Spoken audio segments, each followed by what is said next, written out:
hungry members.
advancements and our technology is getting more advanced over time. But pre-workout, I'm not so sure about. Honestly, I think pre-workout is a band-aid for a lot of our problems. Why are we going to the gym so tired? Why are you not sleeping? Why do you need something to help you with energy? Why do you need something to help you focus? What's going on in your mind that you should probably deal with yourself before you rely on a supplement to mask that for you? I'm not saying don't take it, because there's a lot of dangerous stuff in it, so you should be aware of what you're taking. Just pre-safely, pre-responsibly, and for now, I'm just... Everyone knows about creatine and pre-workout, but they're not going to turn me into Arnold in his prime. So, I went to the dark web for natties where things like Cialis and nicotine exist. And over the next week, I'm going to be trying them all to see if they give me superhuman strength. Or just the most awkward workout of my life. And possibly a court date. First up, beets and baking powder. Apparently, beets can enhance focus, boost energy and endurance, increase strength, and improve blood flow for crazy pumps. Baking soda, on the other hand, reduces acidity in the muscles, which can help you exercise longer. Beet juice and baking powder is something that I would imagine a Himalayan monk to make for a pre-workout, or something that I could see my grandma having.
See, someone just stole $1 million in olive oil. What's the point in stealing that much in things? Because, like, in things like that, the way I asked that sounded like a child. Why would someone take something that's not theirs? But I mean, like, why would you steal that much olive oil? You can't sell it. You could never make $1 million out of your $1 million theft of olive oil. Police say another transport company with specialized trucks picked up the oil and was supposed to make a delivery. The client never received the shipment, and the theft was reported on Wednesday. Dalhousie University. Very cool footage just showing olive oil. Is popular for thieves because it's resellable. With cheese and olive oil, well, it's a middle ground sort of product. It is expensive, but not that expensive. What? Is there like an olive oil black market I don't know about? There's what? You're telling me it's easy to resell cheese and olive oil? Who the fuck is just buying cheese out of someone's trunk? Restaurants? Well, I mean, obviously restaurants would be the main clientele, but I just don't think you'd be buying olive oil from like Shady Goober who's selling you olive oil out of their dad's F-150. Like what? You'd probably just go to like the actual olive oil broker. There's a huge black market for oil and spices. What? All right, I'm gonna look into this. I'm gonna get some boots on the ground here. Why? It can't be that much cheaper, right? Like, think economies of scale. You buy $1 million worth of olive oil from, I don't know, fucking Yoakum and Sons. I don't know who sells olive oil like that, but you buy it from Yoakum and Sons. Like, they're the gold standard of olive oil. You probably get a huge deal. Like, all that olive oil, you probably get a great deal on, as opposed to going to the guy that stole it, who's trying to turn that olive oil theft into, like, the exact amount it's worth. You're probably paying more from that guy than you would be just getting it from the actual source. The fakes, the frauds, the scams, how to tell if your olive oil is the real deal. The olive oil industry is rife with fraud. I think this is just like about brands that are faking that their olive oil is virgin or something. This is an interesting headline. The shocking truth about Italian olive oil and the mafia. If you steal it, you can rebrand it and call it homemade olive oil. The thief isn't buying the olive oil, so making any money is good, doesn't even need to be marked up. That's true, I guess. I don't know why you would buy just from, like, a dude. Like, just a guy. That could just be contaminated. Holy shit, in 2024, some thieves in Houston stole $2.5 million worth of olive oil. Is not exactly the first thing that comes to mind when you think of large-scale theft. This is common. Houston company says slick thieves stole olive oil worth more than $2.5 million. Jason Miles is live outside the warehouse. My God, he went straight to P. Diddy's house too, I bet. Oh, the culprit, he's holding it right there. 672 bottles of olive oil make up a pallet. 290 pallets. 190 pallets. How many bottles is that? That's crazy, man. That's so crazy. Every pallet has 672 bottles. That's more than $2.5 million worth of olive oil that was likely trucked out by more than a dozen tractor trailers. And get this, I'm told the company that operated this warehouse is now out of business and conveniently did not have working surveillance cameras at the time. Oh, that is all part of the an inside job. Wait, this was their exit strategy. We're gonna steal $2.5 million worth of premium olive oil and sell it for half the price and run our business into the ground. It's genius. At a premium around the world, partly because of a drought in Spain where so many olive trees grow.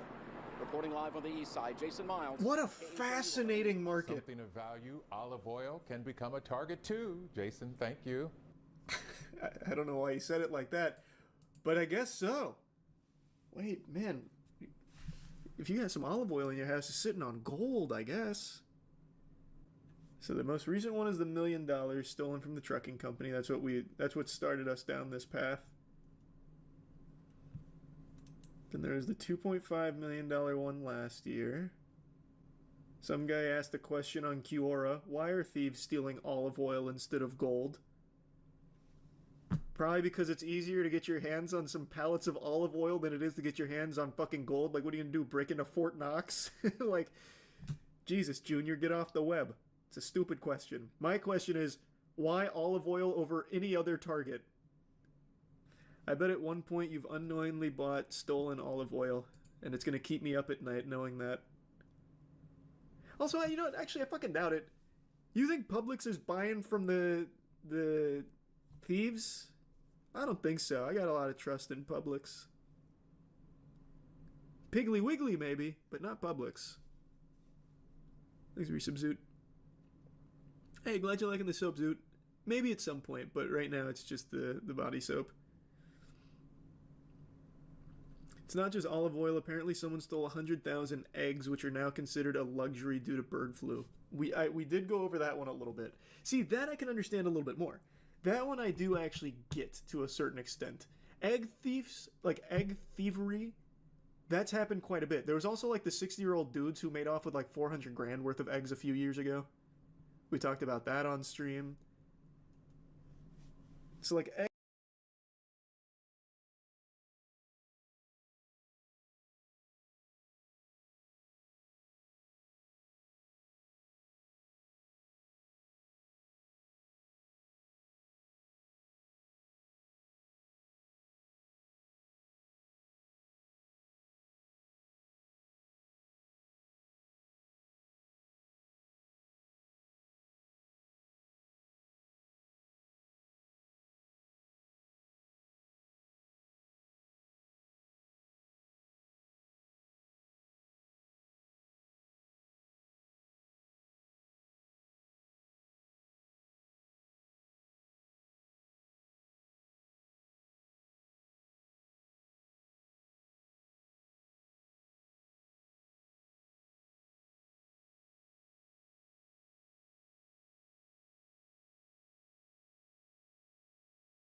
Eggs, oh, I know. We've been there, done that. Olive oil, though, I don't know. Just to me, doesn't sound smart. Also, it seems like stealing olive oil is a new thing. It's only been prevalent in the last 2 years. I can't find any olive oil heists, like Ocean's 11 style heists or anything, dating anything before 2024. So that was a big... Nope, never mind. Spanish police seize 74 tons of stolen olives among soaring prices. That's 2023, but that's not olive oil. That's just directly olives. It also looks like they were just transporting it in the back seat of their fucking car like a clown.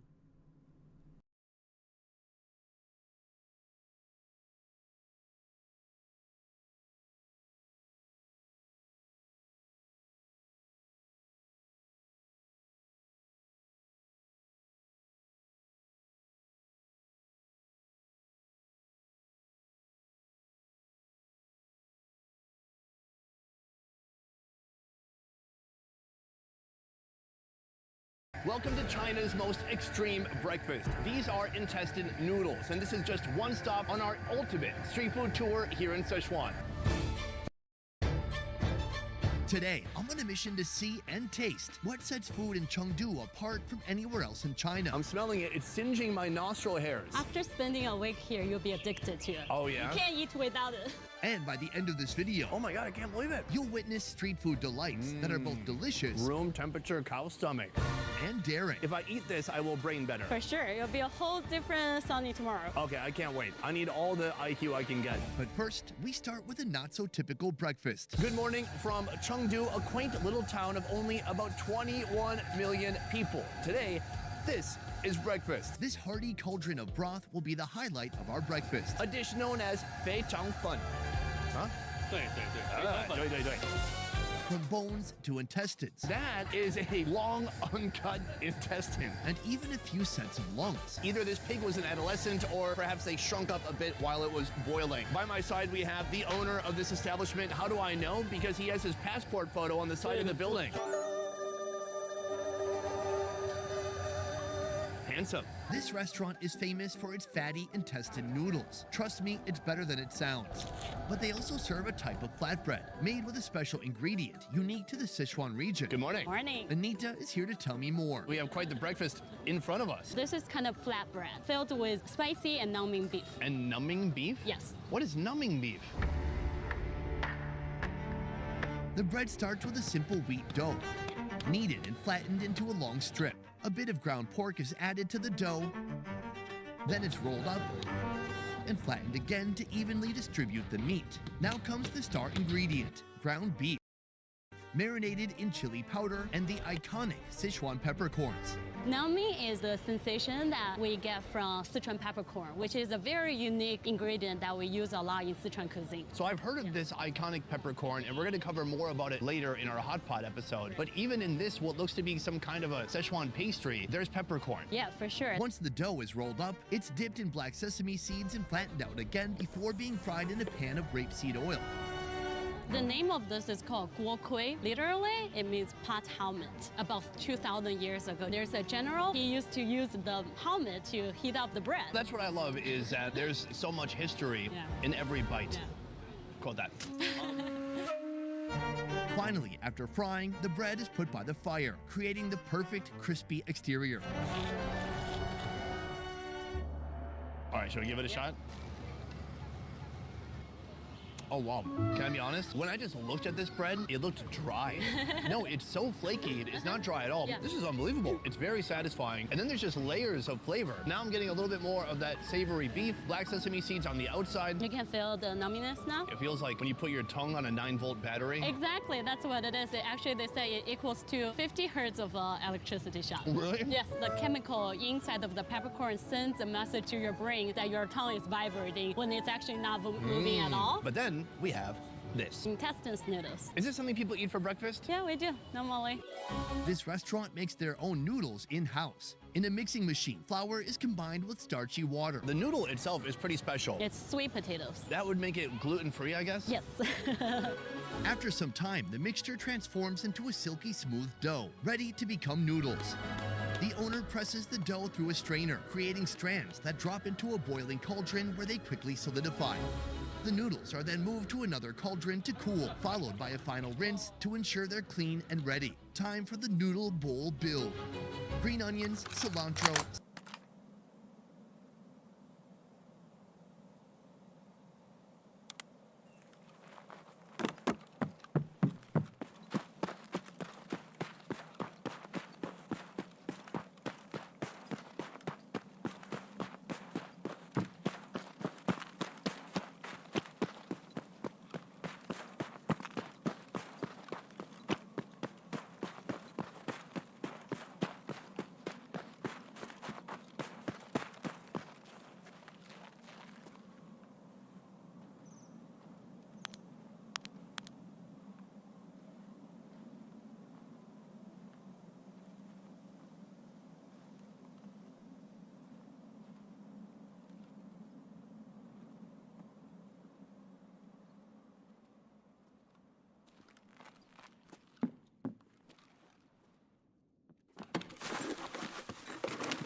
빠지니까 뭐.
Fuck off.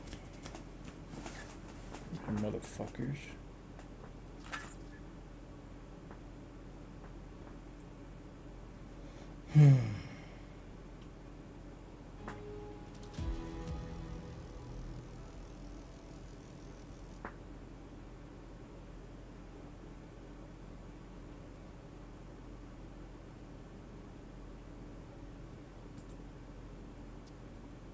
That's 7 KD, 38. Nice walls, bitch.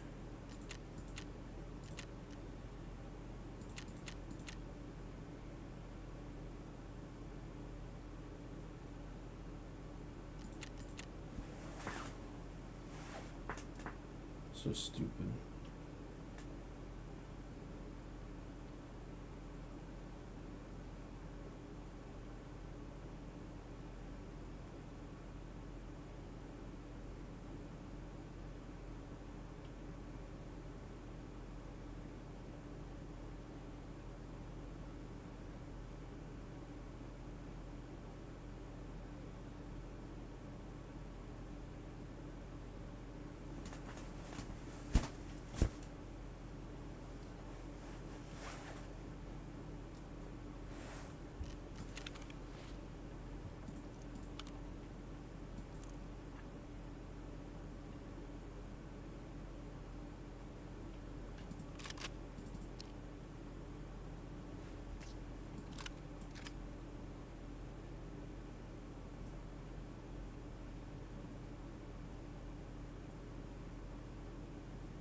Fucking piece of shit game, dude. Jesus Christ.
seasoning powder, MSG, sugar, pepper, lard, and peanuts are added to a bowl. Bean sprouts and the noodles are poached together in that rich intestinal broth we saw earlier. The broth and noodles are then poured into a bowl, topped with a fatty intestinal knot and sliced intestine, completing this hearty meal. Let's try out some of these noodles. I love the bean sprout. Yeah, because the noodle itself is kind of elastic, slightly chewy, and then the bean sprouts give you a nice crunch. You That's feel pretty the good. peppercorn again? Yeah, a little bit. Wow. Now it's really coming. Everything's so extreme here. And then here, looks like a Boy Scout got his nut badge. You actually pay extra for it just to add more meat. Juicy. Yeah, it's got a little gush to it. It's not even chewy. They've braised it for so long, it's just become very tender. That said, I'm looking for lungs. Lungs is only for the broth. Oh, you don't eat the lungs? No. Sorry, I can't feel my mouth right now. What? Numbiness? Yeah, and I think it's numbing my brain a little bit too. Soon we'll be seeing how the city's most iconic noodles are made, from the factory to the finished bowl. But first, what sets China's biggest city apart from any other? So are you from Chengdu originally? Yes, I was born and raised here. Anita is the lead navigator of Chengdu Food Tours, a company specializing in the rich food culture of her hometown, Chengdu. This city is wild because it's a city of about 21 million people. But again, we're in China. Is that big? Don't fact check me, but maybe top 5. Okay, so that is big. Yeah. Chengdu, the home of the panda, is a city with 4,000 years of history, yet it pulses with a youthful energy. Here, you can experience the best of both worlds, the charm of the old and the excitement of the new. What's remarkable about it, though, is it must be very spread out. It feels fairly open. It's not like suffocating. Chengdu's got this very laid-back lifestyle here. It's a very fertile land. We're surrounded by mountains. Here is very self-sufficient. People also grow all sorts of things, so we don't worry about much. All people care about is food and how to have a better life. I think I will get along well with the people here. Good. Set in the heart of Sichuan province, the food here is an adventure in itself. Think fiery Sichuan peppercorns, fragrant chili oil, and bubbling hot pots that will test your limits. That we'll save for our next video. But right now, we're headed to see how this city's most iconic noodle is made. Mr. Chen, can you tell me about the different types of noodles that you're making here at your noodle spot? Thin, thick, fat, every kind. Sounds like my camera guy's preference in women. Here, the noodle making process begins by mixing wheat flour and water into a hydration machine. When it comes to noodle making, where do some people go wrong? The water portion is very important, so how you keep the ratio of the flour and the water. Next, that newly formed mixture is pressed through a dough sheeter. Here, it's constantly kneaded, transforming into a smooth, firm consistency. So the whole process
fuck did I not kill him, dude? That makes no fucking sense. Tell me I killed him. Shot him in the fucking face.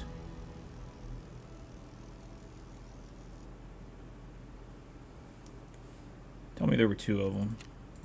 What?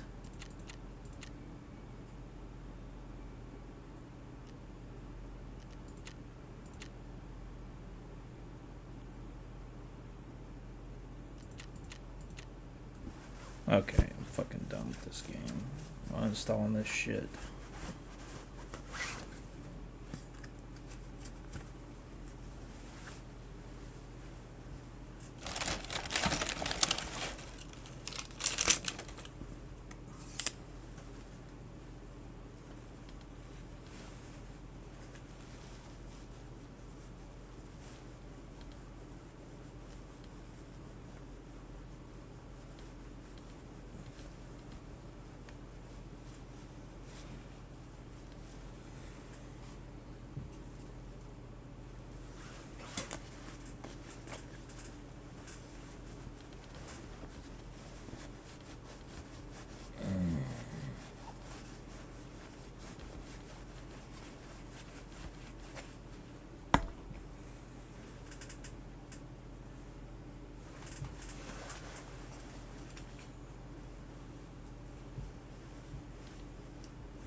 Been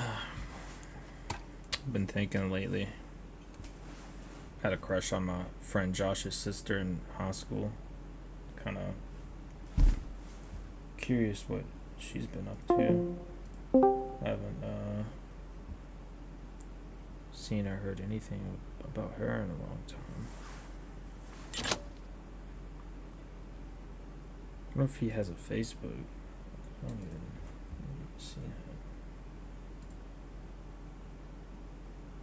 I don't remember his last name.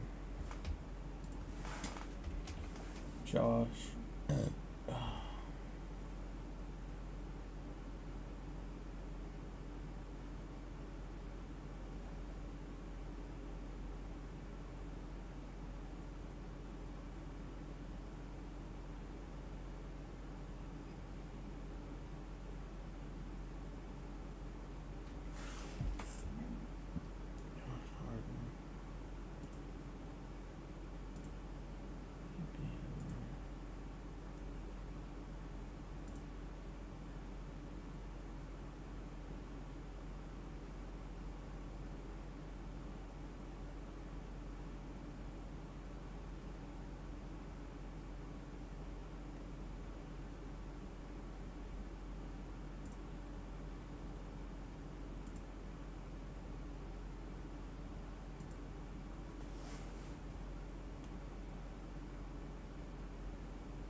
Josh name, Josh Stout. That was weird.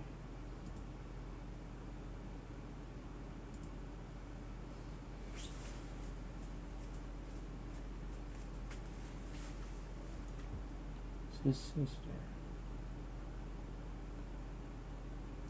What's the guy with the school? I think that is him, bro.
No, no lo puede.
Bring my keys.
The fuck, man? This guy's cheating his fucking ass off.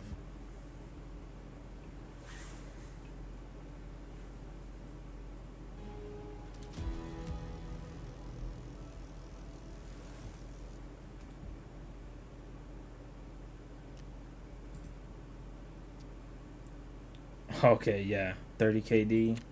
Alright, bro. Enjoy your fucking band, bitch.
That hurt.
Fuck is this?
What's her name?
Was that her?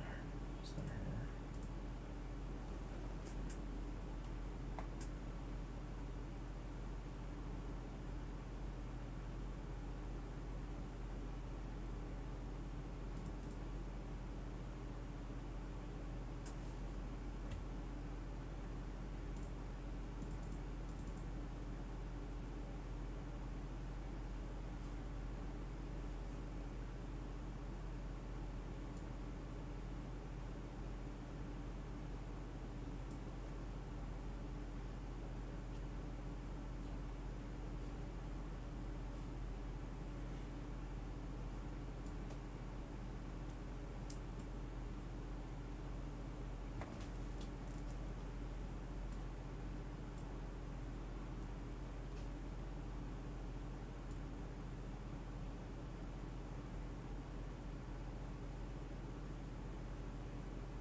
Stout or something.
George. You there? Hey, can you hear me? Yeah. What's up, man? How you doing? Haven't spoke to you in a while. Hey. Yo, you hear me?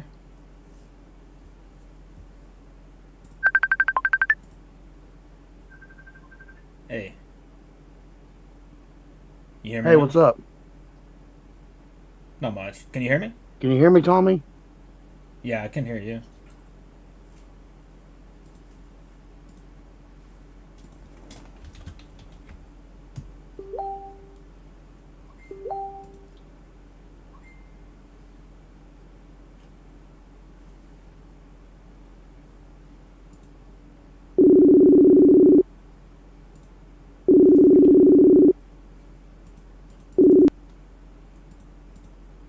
Hey, what's up? Hey, hold on a second. All right, Can you hear me? All right, I fixed it. Fuck. I think I fixed it. You hear me now? Yeah, you did pick. Hey, what's up, Tommy? I've been wanting to talk with you. How you been? I've been okay. I've been here. By the way, I'm glad I got to see you, be there for you and your brother when your dad passed away. That meant a lot to me. Like, someone stole my car, and like I was thinking, no, I walked down the road and found out he passed away, and I'm glad I got to be there for you in that time.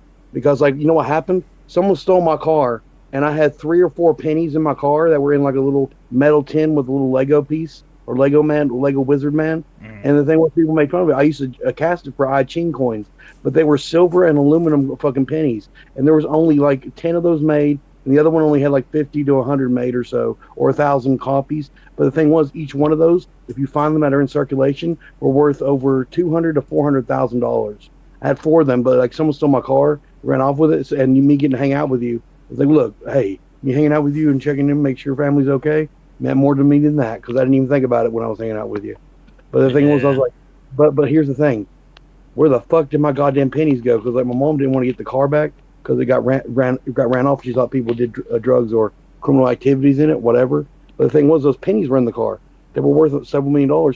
I know they were the right ones because I've traveled the country for 2, 3 years or 4 years. You know, go to Denver, in Florida, fucking like Atlanta, Georgia, fucking New York, Canada. Where were they at in the car?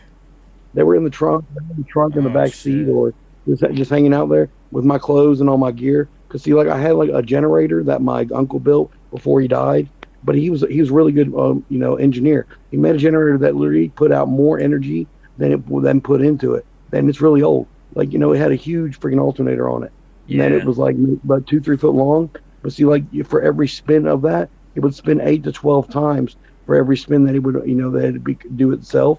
And then literally it would generate, like, you would make about $500 to $800 or $900 a month return from the electric company just from this generator, where you get a check from the electric company. That's how much it would generate. And I had it in my car. When they stole my car, they had it in it. I was thinking, like, you sons of bitches. Yeah, that shit.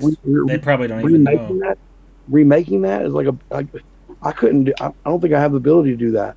It was fucking tight. My uncle spent a long time doing it. The man in black actually came to his house when he made it, and they made him cut it apart or cut the electrical lines off of it. Shit. Because he received like 5-6 checks. He was paying bills with it, literally. And then like before he passed away, happened, and he left it to me. He said I could have that. My mom, they said I could pick anything I want in the garage. I said I picked that. But they stole that, my wizard staff or my wizard walking stick. Here's the thing. I got pissed off at Nathan and them because they were running stories or people were making rumors about me and they were believing them or they were running them. And I was like, there's a tree in the backyard of the house that Nathan was staying at. And it was my old tree. It was a serpent willow tree. It's one of the rarest trees in the world. There was only like 6 to 10 examples still noted on record or actually found on a map where you can find them. And that tree, it was just a clipping from it and making it into like a sapling, you could charge $1 million fucking dollars for that goddamn tree. But they let the tree rot and like die. And I told them to cut the branches around it, give it some sunlight and water it. And like they didn't do it. And I'm thinking like, why the fuck does like everything crash and burn around Nathan or other crap? Because like the people that took my car were like, Nathan stole from me. I'm gonna get out of your ass because I can get that money back from you because you're his family. And they did that shit. And they did it several times. I'm like, God damn. So like, I don't know about how your family is, but like, put a big burn a hole in my pocket. like $7 million tree, several $100,000 in pennies because like the person that took it was like Nathan stole or took something from him or started shit with him. I don't know, it was bad beef. And then like other types of rumors and shit. But that's what was going on with me and my bro. But I was like, I'm good with him now. But I'm like, dude, still owe me $1 million. You know what I mean? Yeah. Yeah. You know what I mean? Like, and I would have thrown that some your way too, Tommy. Been like, Tommy, we'd be big stepping. Let's go hang around with some people. And even if Nathan was doing drugs and other shit, he should have still hung out with you because he kept hanging out with these pieces of crap that were going to rob him. And he kept saying like, oh look, this guy, like what was that guy's name? I don't know, but the dealer. You know, not the dealer, but who was that guy that we went to school with that he hung out with or let live with him? Not Kiba, but the other one. Oh, Daniel Holtzclaw.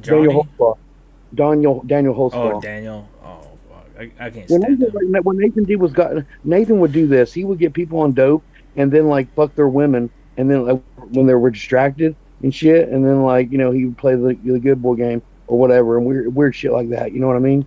And if there was bad beef with his girls, you probably knew about this. That he would say that it wasn't him. It was I'm Mini Fez or Little Fez. I'm not Big Fez. It was him that did this shit, to that girl or whatever. And I'm thinking, no, don't you be playing that. But I was staying up in the country, not even leaving, and I was up there for weeks. But my mom and dad came up like, "What the fuck did you do?" I was thinking, like, "What are you talking about? I've been up here. I don't even have a car. I walked, like you're saying, I walked 15, 20 miles to steal tools out of his shed or out of the garage that was there when I'm letting him rent that place, and he's not paying rent. And then like I came over just to steal tools to trade for drugs, that when I could literally get it from anyone else." Or whatever, and I have people come down there and check on you when you're literally staying in my house. I waited several years to move back into with a girl that you had a kid with, and weird random stuff happened to him. Random rumors came about because she's a Satanist and want to say that you were a pedo or I was a pedo, regardless if you were or not. That's what they think I am because people up here are wanting to cut my dick off from the church. They said I was sacrificing babies and raping little girls, and I was like kind of upset because there was about to be a lynch mob come up to the house, and several people checked on the property randomly in the middle of the night to probably shoot me or burn the house. And I think I had fair ground to ask, like, you talking about when you lived here or where you live now? No, where I was living on top of the hill, like above Union Hill Free Will Baptist Church. So did your family sell all their property and stuff here? And no. Actually, what happened was we inherited a lot of properties because we're like one of the last. My dad's brothers, like all his brothers are dead, and his sister is about gone. She's about passed away. He's the last one of his brothers. And he had 6 or 7 brothers. And like we have a bunch of cousins that passed away too, either got shot or died or whatever, and they're like get disease or cancer, and they left us a bunch of houses. Like they left one up at the top of the hill, that was my aunt's house. The other one was my great uncle Fred's house. We got for cheap, like 40 to 80,000. He was actually the grand dragon of the KKK, like the head honcho of it for a while. Oh, I didn't know that, but that house was like one of the original houses for the Brotherhood.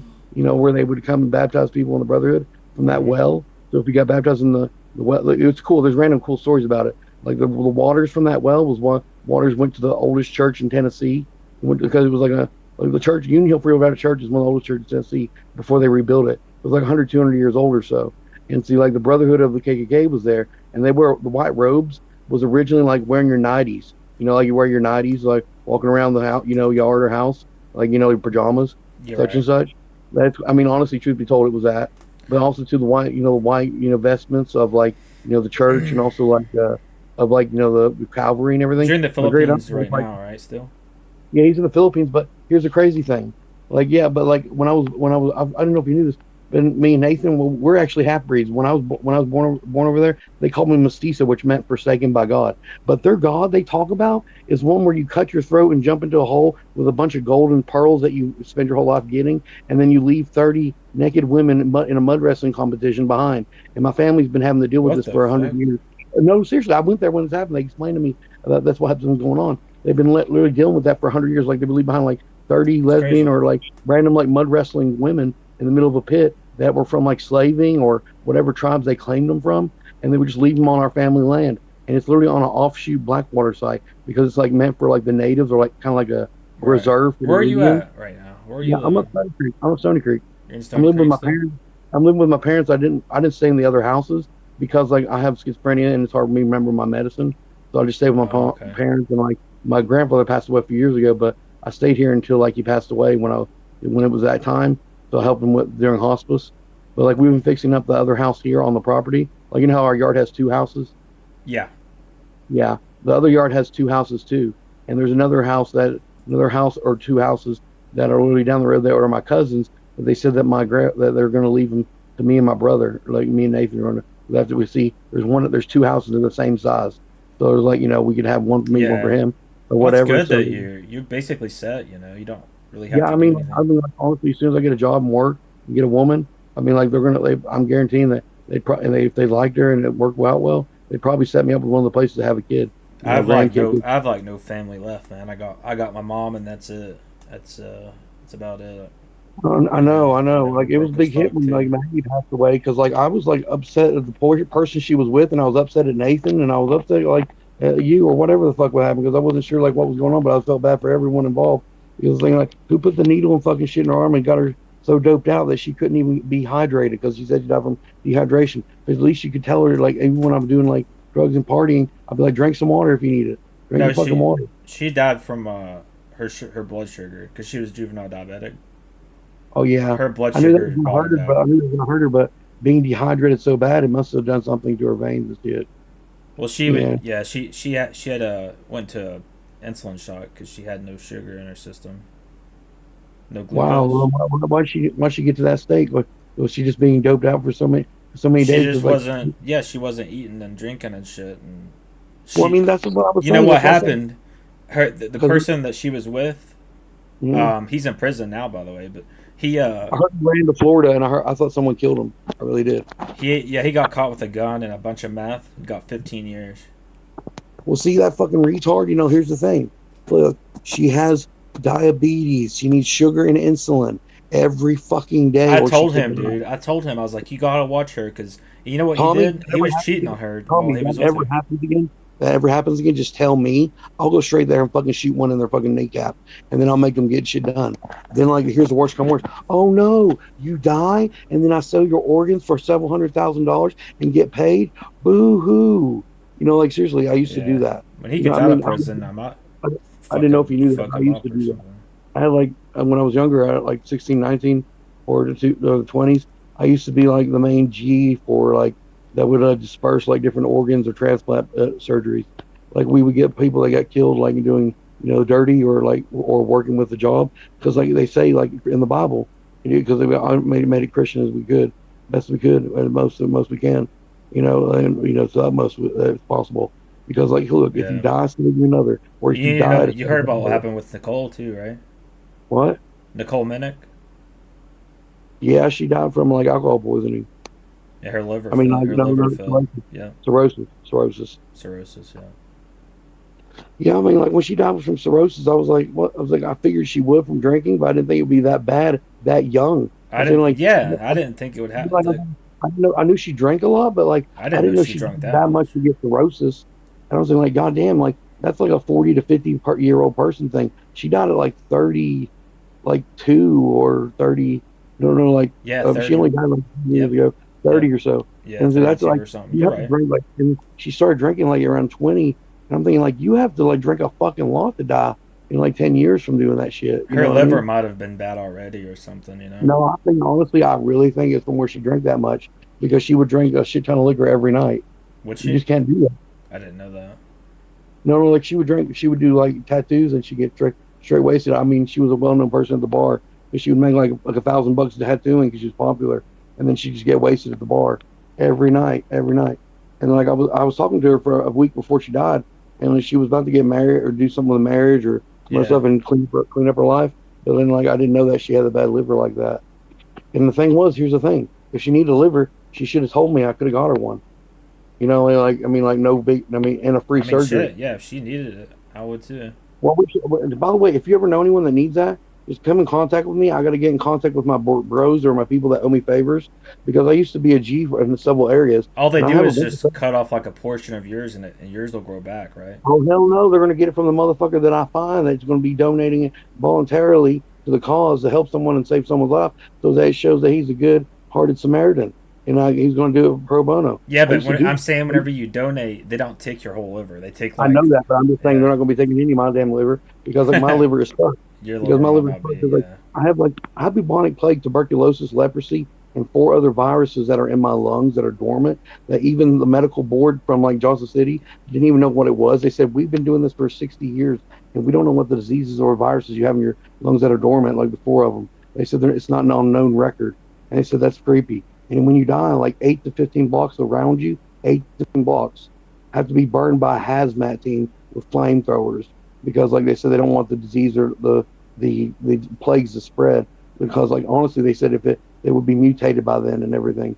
So if they become active, like catch COVID or cancer, I was thinking, like, that's kind of badass. Because if someone stabs me or like I bleed out and die in a hospital or somewhere, that means everyone in that hospital has to be under freaking like quarantine or will be burned alive. Look, you better take care of me, bitch.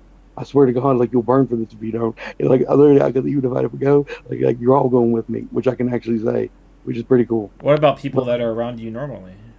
They're fine. Are you not dormant? It's dormant. It's like I'm saying, if like I'm like it only activates after you die. Is that what you're saying?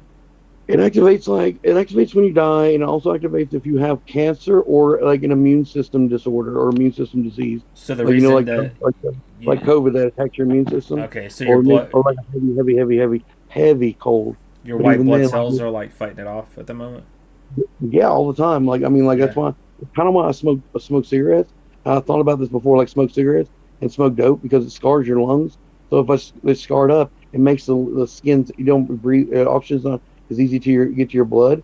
But the thing is, like it scars it up to where it's not going to be able to be released, or it keeps it more dormant with the tar and other stuff on top of it. Because because even if it's like not a live cell, it's just a virus. It's a random structure. Yeah. And the other disease is dormant. If they become active, they wouldn't become fully active because of the tar on my lungs. Do you know Josh? By the way, do you know Josh Stout? Yeah, I know him. Yeah, why? Do you know his sister? No, why? I'm just curious because when I went to school, I can't find her anywhere. Like I'm trying to look in the. I'm trying to figure out what her name is. Do you know what her name is? Josh Stout, if it's the one I'm thinking of, like, is it the one that has red hair and like had kind of like a little chubby? She was blonde. No, I'm talking about him. Yeah. Oh, him? He has short hair and he's like tall and skinny. Let me look him up. He went to Unaka, right? Yeah. Yeah, me and him were friends in like elementary. What year did he graduate? Do what? What year did he graduate? 2009. Let me look this up.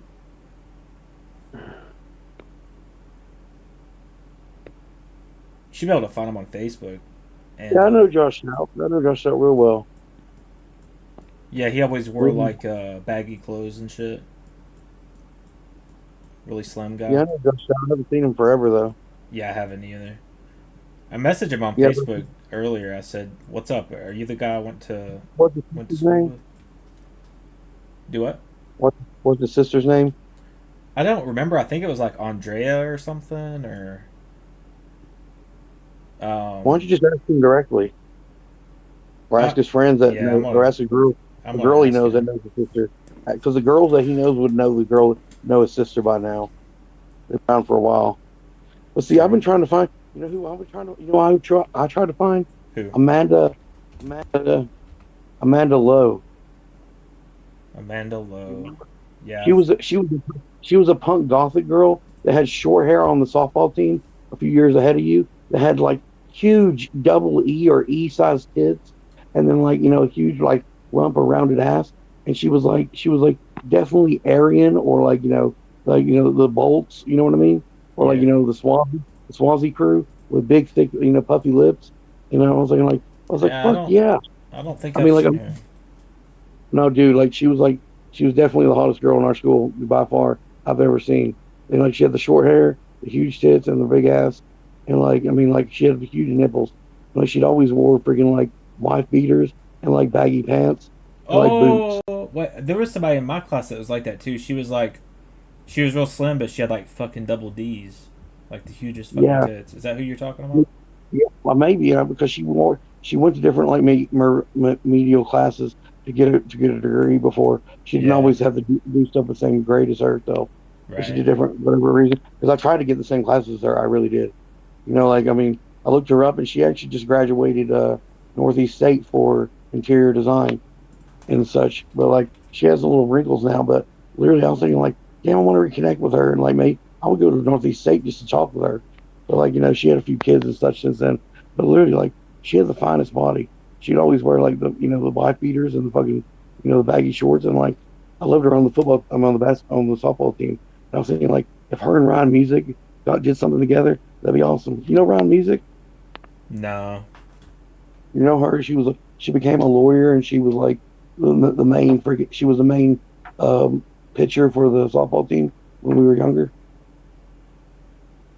Brown hair, like tall, lanky. I didn't even keep up with the softball team. See, Tommy, that's the issue. Like, so you hung out with the boys, but you forgot to hang. Look out for the pussy. Like the best ones there. Because like Ryan Music, like even in class, she goes, "I heard there was a bounty on your head." Because when I was like 15 or 16, I shot 4 people with an arrow in like on Creekbank Road, but they were trying to shoot me with a rifle and trying to shoot me with a revolver, and I just got in like a fight with them. Okay, and see that, but they were like old people. They were older than me. They were like 20, 40, or 50-year-old. And like, I mean, like you can ask Mr. Greer or Mr. Greer, like the ones that are Aaron Greer, all their mother, the ones that was a teacher. Yeah. But she actually saw me do it because I was protecting her cousins. Her cousins' houses was right beside it. Like, you protecting my cousins and my relatives. I appreciate that because they weren't trying to hunt. They were trying to hunt you exactly, but you were just here. Did you hear about? You hear about what happened with Jesse Calvin's mom? No, I don't know Jesse Calvin that well. His mom was a English teacher at UNACA. Yeah, what's her name? She was the fucking crazy one that she taught German, too. I know that, Chess. I know that. I know her. Yeah, I know Miss Yankee. Miss Yankee, yes. It was what about her? Dylan's mom.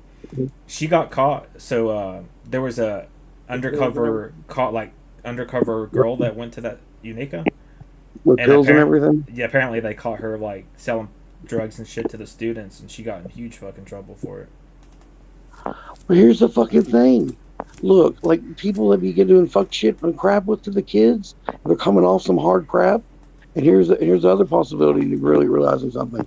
Miss Yankee was in a lot of pain. She had a lot of goddamn joint issues and fucking genetically or hereditary kind of like issues with like already having like what's it called again, arthritis and other types of issues and things. And people going to school. Oh, so you want them to go talk to the other people that will kill them for an excuse to shoot their kids, and like instead of them just having the pills to give to their parents, which she'll do or do with them, because oh my gosh, they're gonna get they join the military, so we get stuff that they get is Oxycontin, straight codeine, or they're getting like straight fucking speed, either Percocet, amphetamine, or not Percocets, or already need those fucking anxiety pills, but their families can't afford it because they're just trying to supply it to their own, which is a really big fact because I noticed that with the thing a lot. Not to mention, oh no, you never had someone sneak into your house, sir, and then them die, bleed to death in your living room, and have to deal with that, and then make that like fight for your life, and not have to talk about it, but just sweep it under the rug. Because I mean, like when I was like 15, 16, like when I was like 3 or 4 years old, Tommy, like I dated a girl that was like 13, 14, or 16. When you were 3? Like 4 to 6 years old. That's 3 what or 4 the to 6 fuck? years old. What? No. She pulled me in. She pulled me in her room. She was my neighbor. She pulled me in her room and like shoved me in between her legs, made me eat her out. She got pissed off because I said it tasted like batteries because she was on her period. And then her dad came in the room and she's like, "What are you doing?" I'm like, "Why's your face all covered in blood?" I was thinking like, "Oh shit." And they said that I got my Red Wings early, and then like he was like getting pissed off. They're like, "You can't hang on." Well, I want to know. Can you tell me how to have sex or tell me if I'm doing good? Because like I'm trying to be your friend. I don't want her to be upset. She seems pretty mad at me right now, but I just want to like make sure I do good at it so that like we can keep being our friends and family and know that. I'd like to know from your experience, so maybe to help me get by. And I actually said that when I was a kid. I had no idea that was like off the Richter scale, right? And like when they did that, they were like my family was about to sue each other, and he was about to kill me, but he picked me up and threw me over the fucking fence, like to the yard. That's all this, and he started cussing them out. And then like he said, like they got the family to move because the family actually moved after that happened. How old was that girl? She was 13 to 16. I swear to God. That's crazy. She was about older than me, and like she was like 9, 10 years older than me, but she was like pre-adolescent. You know, and I was like, you know, Yeah, just like, you were too. and she was like robbing the cradle. I was 6. I was just going to, I don't know if I went to kindergarten yet or not, or something like that. But she was using me as pretty much as like, cradle bait, and like, she was making me eat around like on her period because she got so horny when she was on her period. She came to see me later in life. She was like a freaking model, dude. She was hot, you know. She came to me when she was older, and she said, "Hey, I want to see how you've been." Because she wanted to reconnect with some people, and like she was pretty hot. She's really hot, you know. But the thing was, my other girlfriend, they said, "Well, hey George, we're gonna find you a girlfriend that's around your age to help you out." And see, since that one girl moved and everything else and all that, there was bad blood between people on the street and people like my family. And like there was a girl that came to see me, but they put her down the road, you know where Audie Hardin is, where it goes down the dead end. Yeah. Opposite Jacob. Yeah. Anyway, there's a cave behind there. Caves, yeah. And you remember the cave? They got that girl that was coming to my house to see me. Said, "George is over here. Just go this way." And they drowned her in that cave. And when I was a kid, I was like, "I gotta get out of the fence." My dad wouldn't let me out of the fence. They died? She died? No, they drowned her. They killed her because she was coming to see me. So I had a fucked up mentality about women and hanging out with them, you know, and hanging out with her because I thought it was talking. Who killed her? Her family? Dude that I'm there. But here's what happened. Like, Dad wouldn't let me out of the fence or call the cops, right? And I said, I feel something bad's gonna happen. I feel something bad. And then like, he wouldn't let me call the cops, and I felt bad about it. I walked over there like 20 minutes later anyway, after the deed was done, and the guy left. But the thing was, like, there was a paramedic, so they finally called the cops, paramedics. And then they got there, like, I was like, "Toss me in the water with the rope. I can grab her and try the to pull girl her you out." ate out? Yeah, to get the girl out. And they said, like, "No, we can't. We're just gonna wait till the water goes down because they couldn't get her." Because I mean, is that the same girl that was on her period and stuff? No, there's a different one. Oh, different. This one was a 3-year. This one was a 4 or 5-year-old girl, same age as me. But they were pissed off that there was some weird whatever ties were going on. I don't know who did it exactly, called it in. But see, the man that lived there actually had drowned her. The house had drowned her, and the old man that lived in the cave saw it, but he couldn't get to the girl because the water was too rough. And then later, I went back to the house when no one was there, because I talked to the people that were the ambulance men or the ambulance people. I said, "You're going to work for the rest of my life. I'm going to tell my papa on you." "Well, we don't care if you tell your papa on us. If he'll come down here, he'll kill you. You know, because we're doing this bullshit, not throw me in there. At least trying to do your job." I was like, "How much do you make a year? 40, 50,000? That's more than enough to get your ass in that goddamn water and get that fucking girl, or at least throw me in there and you risk me, because if I die, you still don't lose your job or lose your money." And the thing is, like, it's a chance you might still be alive. You can at least try, because like all you did was drive up here and tell me that you fucking fell, well, can't do anything. We'd rather just choose fell and not do shit. And I was pissed, you know. And then like when I was a little kid, and then like I actually talked to the guy inside the house later from the guy inside the cave, because the guy inside the cave I called Satan, Jesus, Satan, or just Jesus, because he saved my ass from getting shot when I was a kid, right? It's crazy. Yeah, and like he went to the house, picked up a knife, and he ganked that motherfucker. He ganked him, and he went back and hid in his cave. And see, this guy, I kept getting shot at or whatever from people visiting this guy in the cave, because I kept visiting the spot where she died. And then like for whatever reason, this guy tried to rape me near the cave, and then he pulled me up the side of the hill and pulled my shirt off, and the other guy pulled me down. The guy I called Father, or guy I called Jesus, he told me about the Bible. And then he was an old man with a white beard, and he said, "I'm gonna have to die to save this boy," because he saved me from getting raped or eaten. But this guy said he was going to eat me, and the people that have the black beards up in the mountain, like the old mountain men or like wilderness or wild men, they will come and eat people. There was someone that came to elementary school where we went to Unaka and took out a coagulated blood clot that was in like a big handkerchief in the trash can and ate it from the dumpster, and it was mine because he wanted to eat a piece of me and try Filipino American out. How did you get a blood clot out of you? Because I had a nosebleed and I had a huge blood clot that was like half an ounce come out of me from my throat, and I hawked it into like a trash can. But that motherfucker was hunting me down, and he smelt me through the fucking from the dumpster, or like blood in there, and he went to the dumpster and ate that blood. He didn't pick it up and just give it to a dog and try to hunt me. People seen him out there eating it after they threw the blood clot away. And I swear to God, this man was trying to hunt me down. Same man that tried to rape me was also the one that was trying to eat me. And I'm not joking. He's done that before. I've seen other instances where weird, crazy crap happened, where people were near the fucking school or elementary school, and they chased him off. And that's the stuff I dealt with when I was younger. And Nathan's like, why didn't you help me with my friends and people? Blah, blah. I was like, because you don't want, Nathan, I'm getting made fun of with Maggie. Maggie and me get made fun of every day. Like, you know, KISSING. What the first one looking at marriage, the baby carriage, or there comes Curious George, or George of the Jungle. And Maggie was sitting beside me. You know, I got made fun of and told her I was going bad. That's what I always remember about her. You know, never left me alone. Never gave up on me.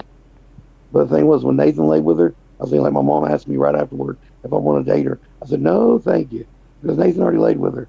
Like, it was like, and mom and dad were like, well, why don't you just share and care? Like, if you have other girls and such, if Nathan was with her, why would you want to be with her? Because they don't cross swords. It's just weird.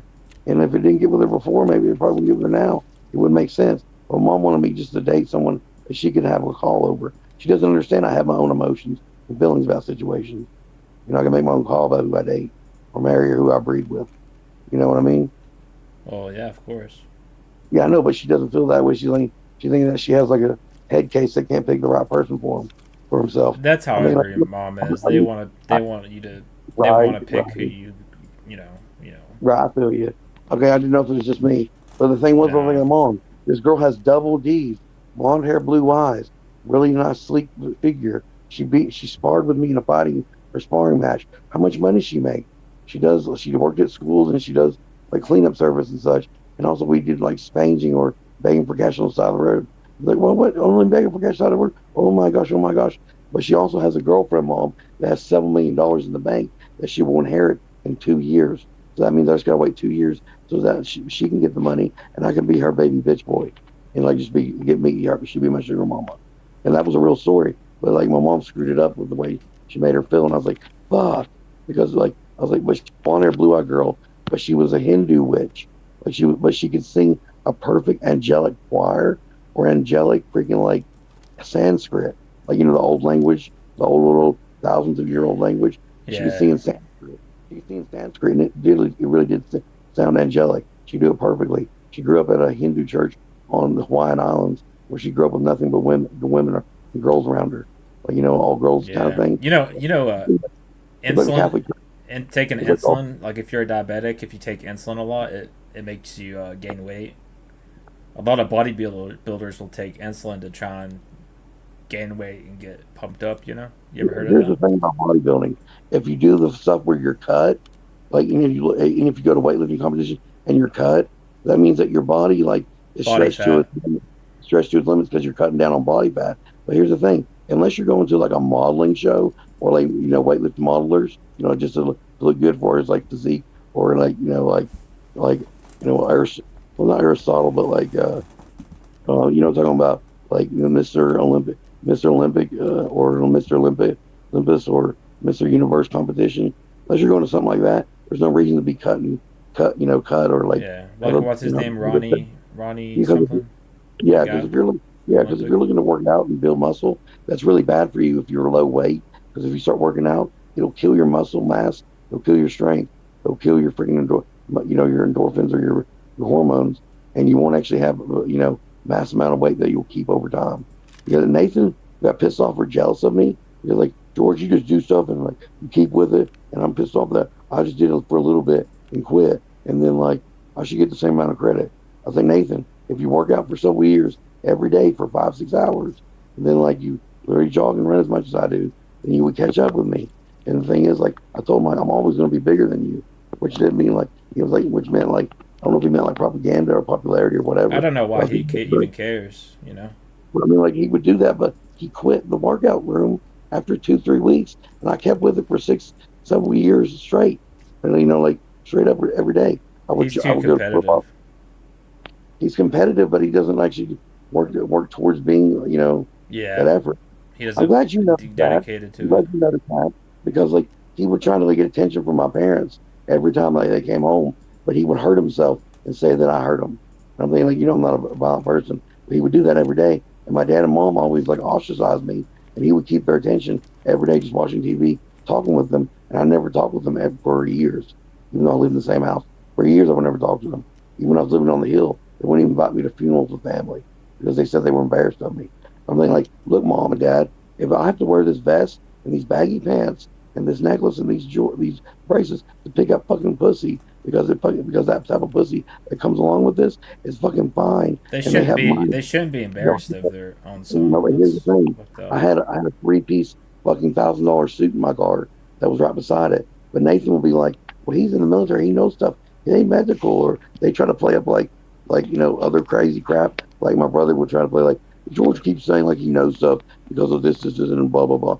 I went to school for 4 or 5 years, college. I went and worked in the industry. I worked for international companies in graphic design, Flying J Pilot gas stations, Gibson guitars. Does anyone know Gibson guitars? Little Debbie cakes. Yeah. I did their fucking series.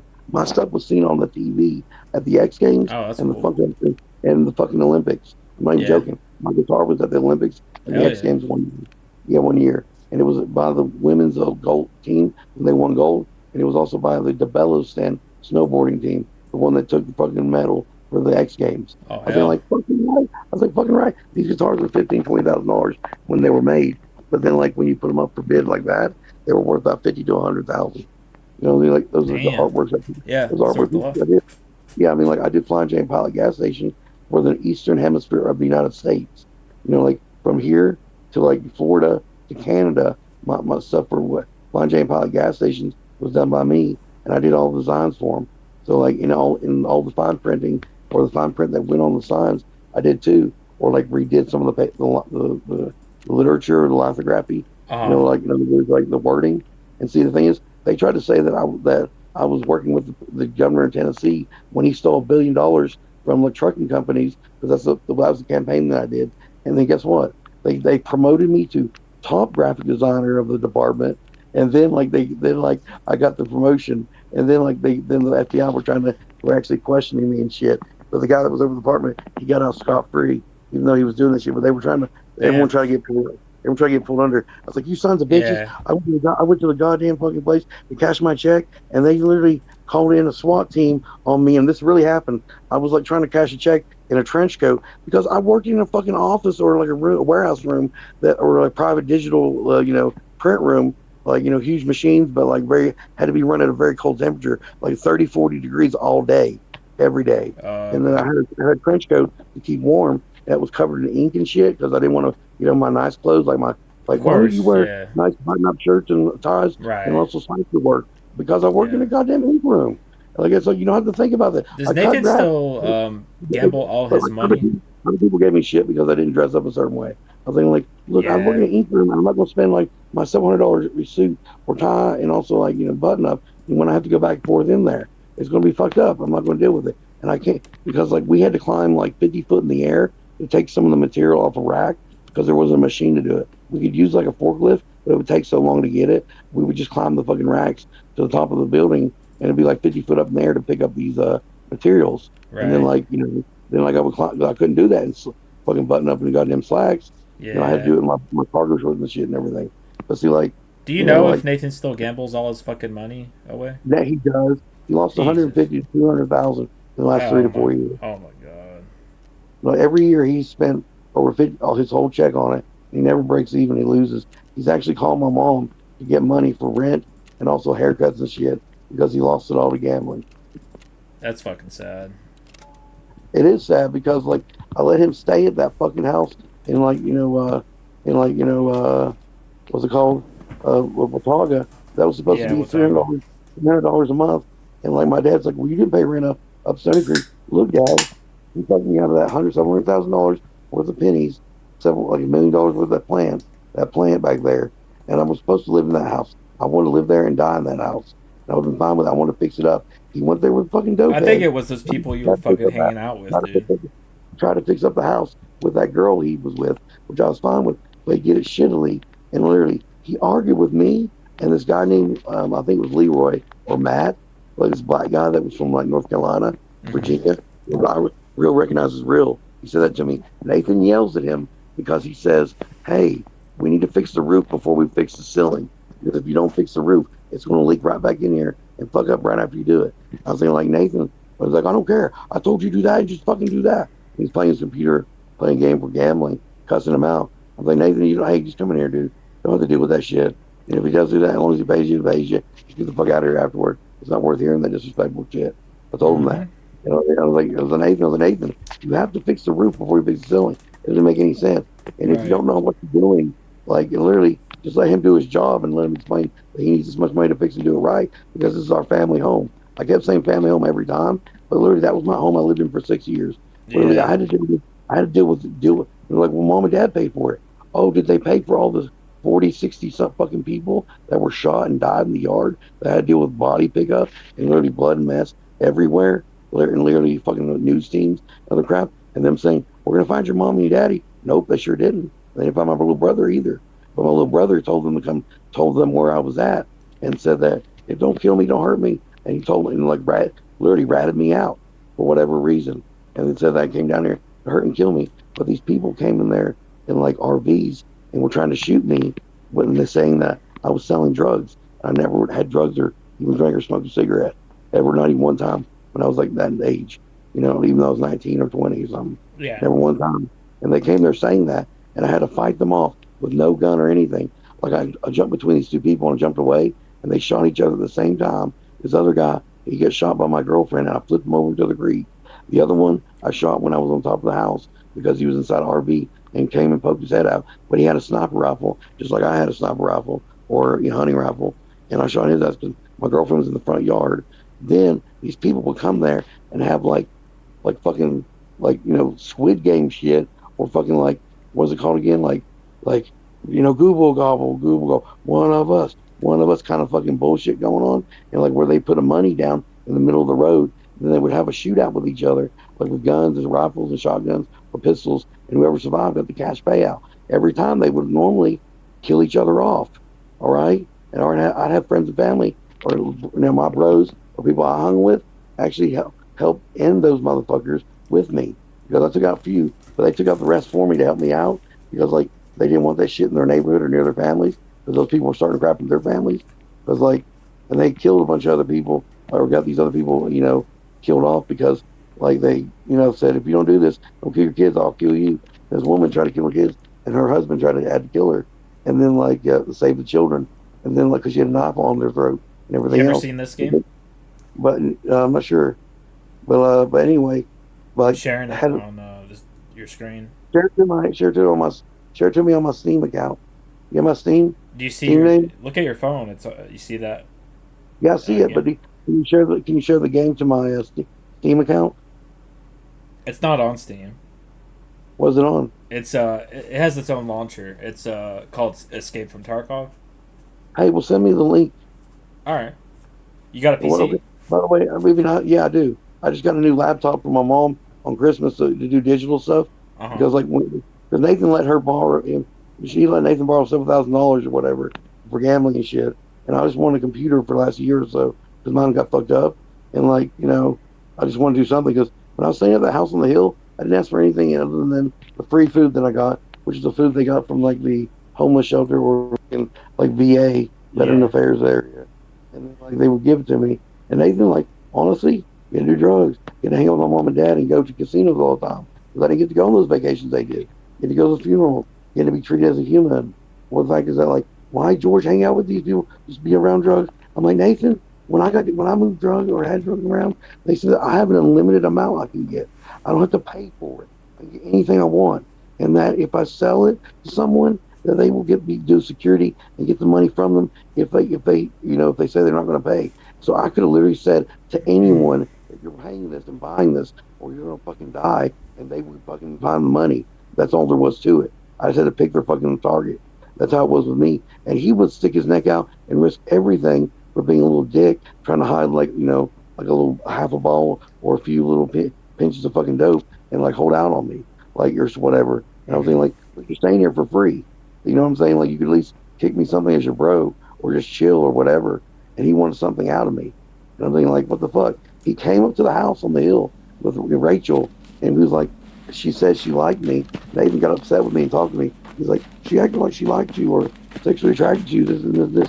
Like, well, Nathan, because you came up there and you dressed up just to make you look sexy in front of her. I was like, Nathan, I was in a ninja. I was in my fucking coat with a high collar and a mask on because I just escaped from these people with a fucking samurai sword in a goddamn gun house where I had almost cut off several people's arms because people sold drugs. And, like, I had to fight my way out of there, but I had a samurai sword. And he got that. When they picked up my car, when someone stole the car, or ran from the cops, they picked up my fucking samurai sword and took it to the evidence locker in Johnson City. I'm gonna try to get it back when I get a car, because it was a nice $300-$400 sword. Oh shit! It was like a real samurai sword.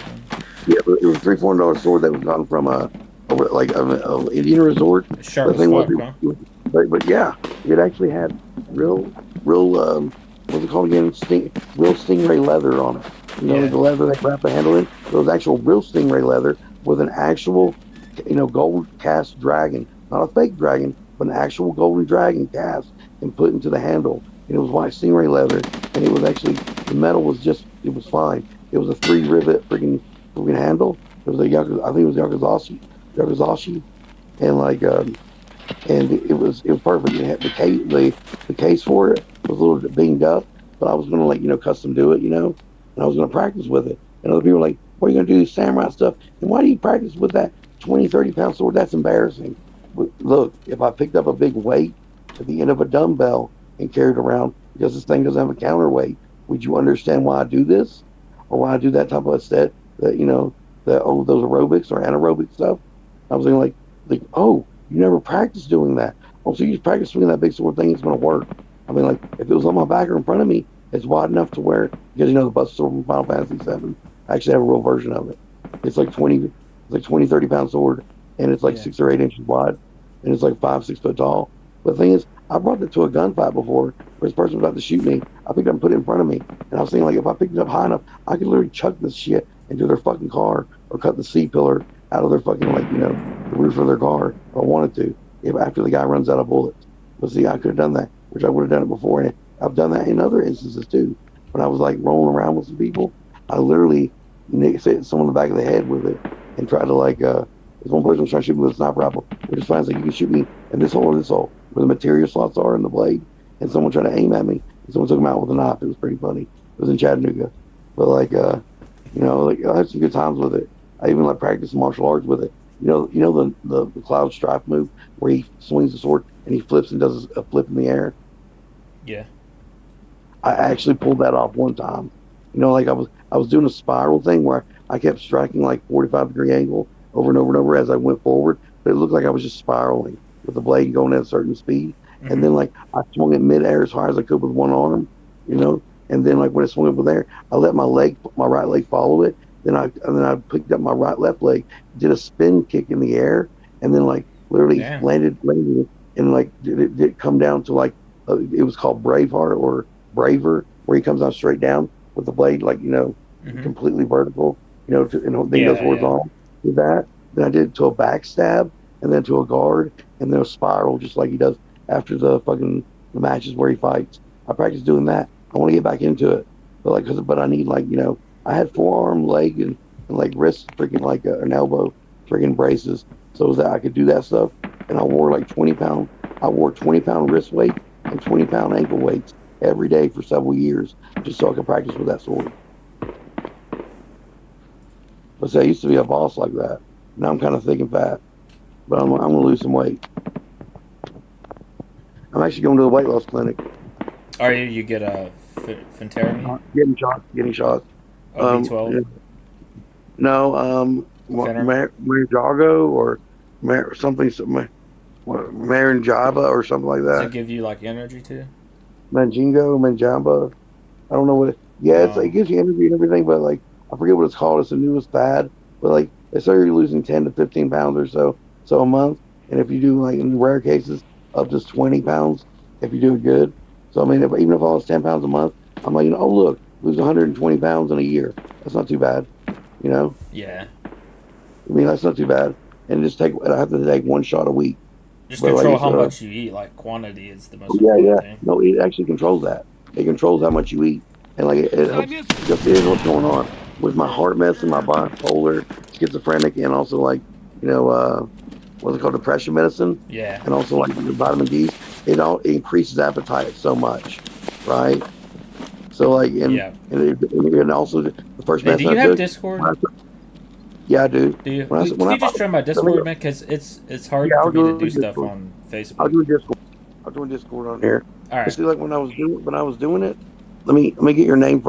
Well, when I was doing doing it for the first time, my medicines, it literally the first year I gained 56. But see, I should be. Hello. So, rest later. Let me see. How do I see me find this? Hey, there's somebody in my Discord. Just join it, and I'll talk to you in there. Because I'm talking with 2 different people here. Oh, you're in here. Jeff? Okay, I see you. All right, cool. Cool. All right, we're good. Can you hear me? Yeah. All right, cool, man. I'm glad you were hearing me out because I want to share a little bit with you because I love the Ormus stuff you want to do. Guess what I got? Man? No, you won't believe this. What? Can I send you a message? Yeah. Here. I'll send it to the chat.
Worth it. You'll like this.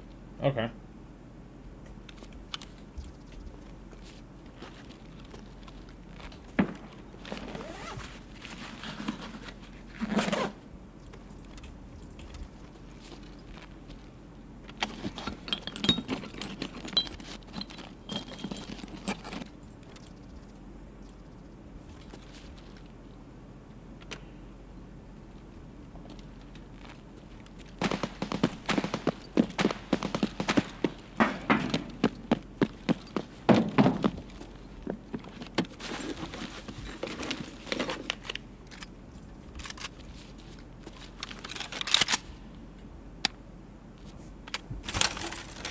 AK-103.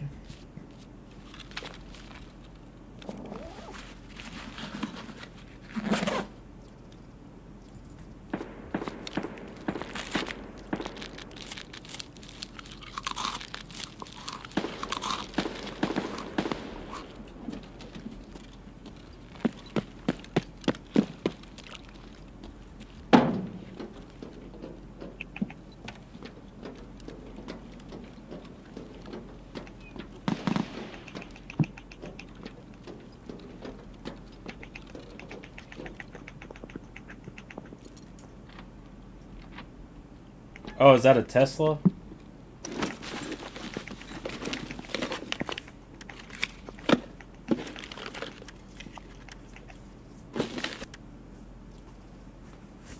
Read what I posted. Oh, Tesla speaker. Hell yeah.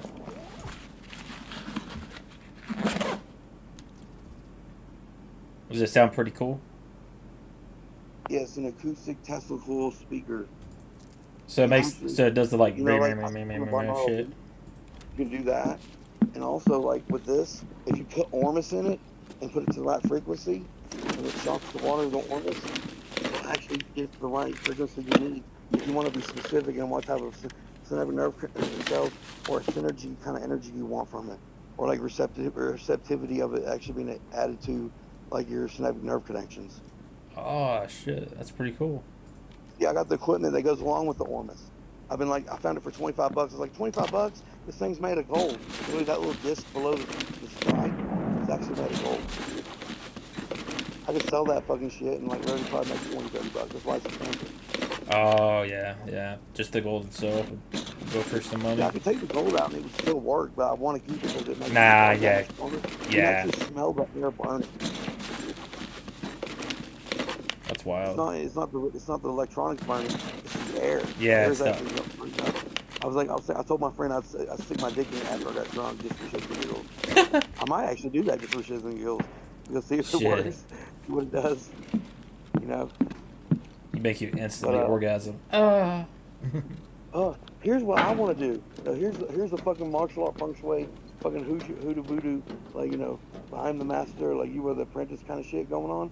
Literally, there is a group of women that increase the size of their clit with like the hormones and such, or they literally inject synthetic nerve cells into the clit. The one that I noted was literally about one was 1 inch by 1.5 inches. Oh my god! Like 2.5 inches wide, by like 4 inches tall. That's insane, bro. It wasn't a fucking dick. It was a clit. I was thinking like, holy fuck, that's kind of sexy. It was like literally like it's veiny and popping, and I was like, huh? But they could like she could clench or kegel, and it knocked the motherfucker out just from the energy from her fucking clit. I was thinking like, yes, you are my madam, you know, like the madam of the house, or like, you know, you are my mistress, you know, because like that's fucking pimp as fuck. I want a girl like that so bad. They can like knock the person out with her clit. Hey, look, you can't even stay conscious through this. I mean, how do you expect? And that person tries to hit on her. How do you expect me to like date you or be with you? Like, do you think you'd even survive? You know what I mean? Like, I was like, yes, I would get smiles every day from that shit. I was like, but I noticed there's people like that, right? And I knew a person, a girl that I'm trying to get with. I think she's into that type of like body modding.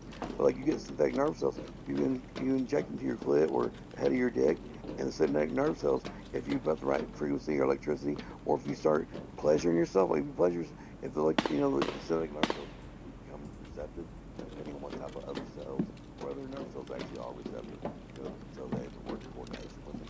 So it actually increases the signal to like 70 up to like 1,000 sometimes. I'm actual pleasure. It'd be pretty cool. It's worth the investment. Yeah. Like, see, if you do that with these synthetic nerve cells, and you do it with this, it would make sure that they become active. So like, it's as much power or any spark that you put on the synthetic nerve cells until they break. Like, you know, it defines what level of synthetic filling, filling that you'll get from it. Like, if you turn up the frequency high on this, and the energy sparks on it, you'll actually get like you'll get more filling or higher like filling at the rates or the sensitivity from it than you would otherwise. If you put it really low, right. You see what I'm saying? You can dial in the actual filling. So if you do the synthetic stuff, the nerve cells that go on your skin, or just go on your junk or whatever, like you put on, it's just a rub or like, you know, like a lotion or whatever, you can use this and actually get the height of it. Be smarter. My dick's smarter than you. You know, like, so like, you just sync with her. You can actually do with this stuff when you're drunk. You actually get this stuff that's like a charge, freaking like on your shit. And you charge it with this and the right frequency. You have a book or something like that. You died. How that woman is working the flow or her you know, oscillations. The oscillation of her vagina, it depends on how your dick hits with that vagina. I'm not joking on how you hit it or how you hit that pussy. I'm not joking. You know, I don't know if your dick has like the net nerve cell or like, you know, take this like nerve cell and connect to a receptor of another being. That's how that works, right? You know, it gives like hormones, you know, like responses depending. It secretes like different types of you know, mucuses.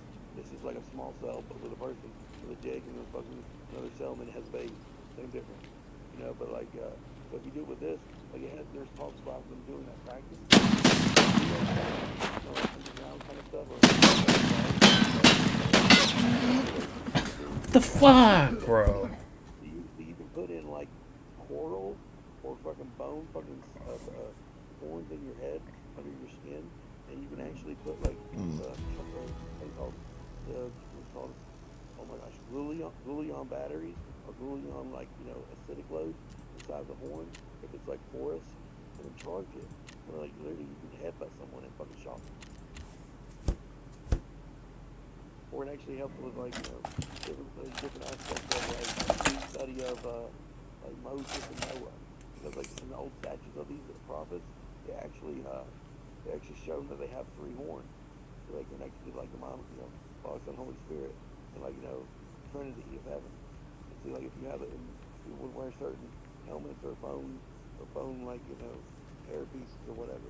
They actually do that, and they would go into areas with high static, do that as well. See, I'm gonna make a hardy pyramid with this. So they can make static in the air, you know. What's that Egyptian ruler that was like? He was 2/3 god and 1/3 human. That's every one of them. Every Egyptian ruler was actually technically what they would say is a god or like an emissary between God. Well, they said this guy was like he was like fucking 17 foot tall, and like he had they said he buried him in the some river that's drying up right now, so they're gonna excavate it. Isis and Osiris. That's a god. Here's the thing about His name started with an H. It was like. Here's the story about them. That's why this is fucked up. They have a group called ISIS, right? The ones that are very rude to women, hurt them, kill them, blow them up and shit. Literally like try to fight for that type of Muslim group and everything else, right? But see, here's the thing about Osiris. Osiris the god, which is the husband of Isis, which is a female. You know, he literally dies or drowns in the river, the Nile River, and has his dick bitten off by a crocodile, and they can't find.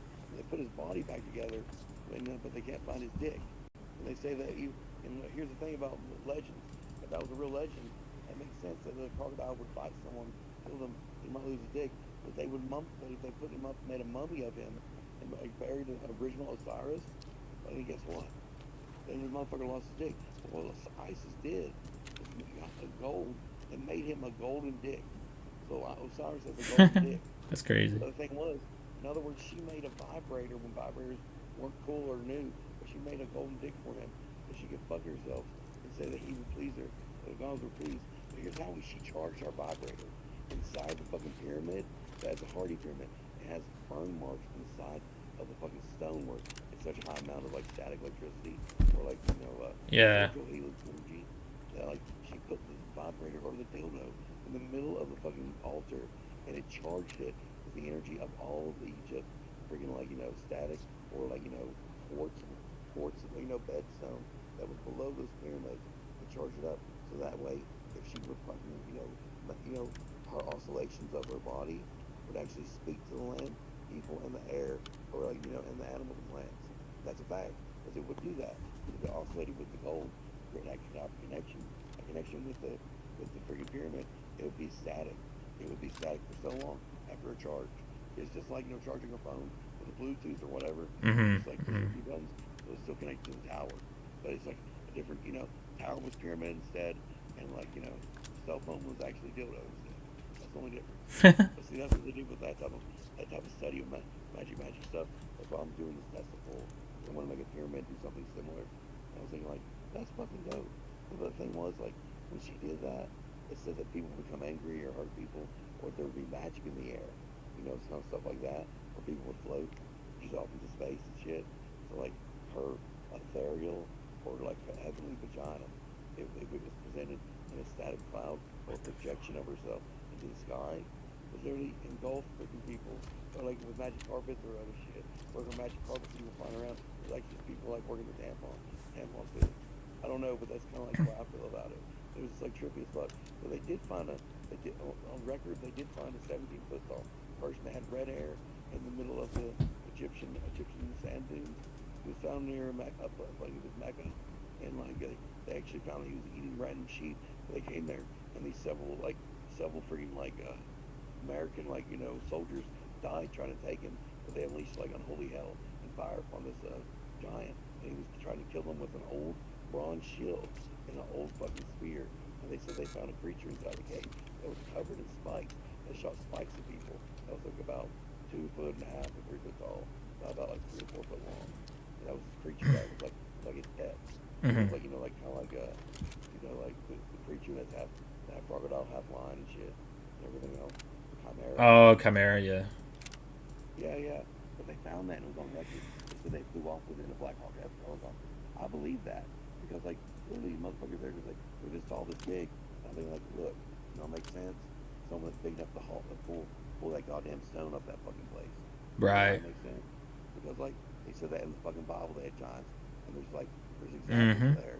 But, like all these people that lived in America, they were like 10 foot tall, and they were found to have to be 10 foot tall, have the 3 feet and everything. They were out west just to hate people. That makes sense because if you're the only thing you can eat is people, instead of dying of fucking like hunger, then I would eat people too. You know? I mean, Of course. it doesn't matter. Because like, you know, all you have in the middle is like the Indian Plains is little baby rabbits. Check out this shotgun, bro. You know, have starved fucking deer. Yeah, I would fucking eat people. That's the only thing come to the cave. I'm doing that. Oh look, I caught a trout just like half a foot long, and I'm goddamn 12 foot tall. You ever heard of an MP155? What's that? Semi-automatic shotgun, and you can put a thermal in it and shit. Put a what on it? A thermal. It's like a thermal imaging thing that goes under the sight. Oh, under the.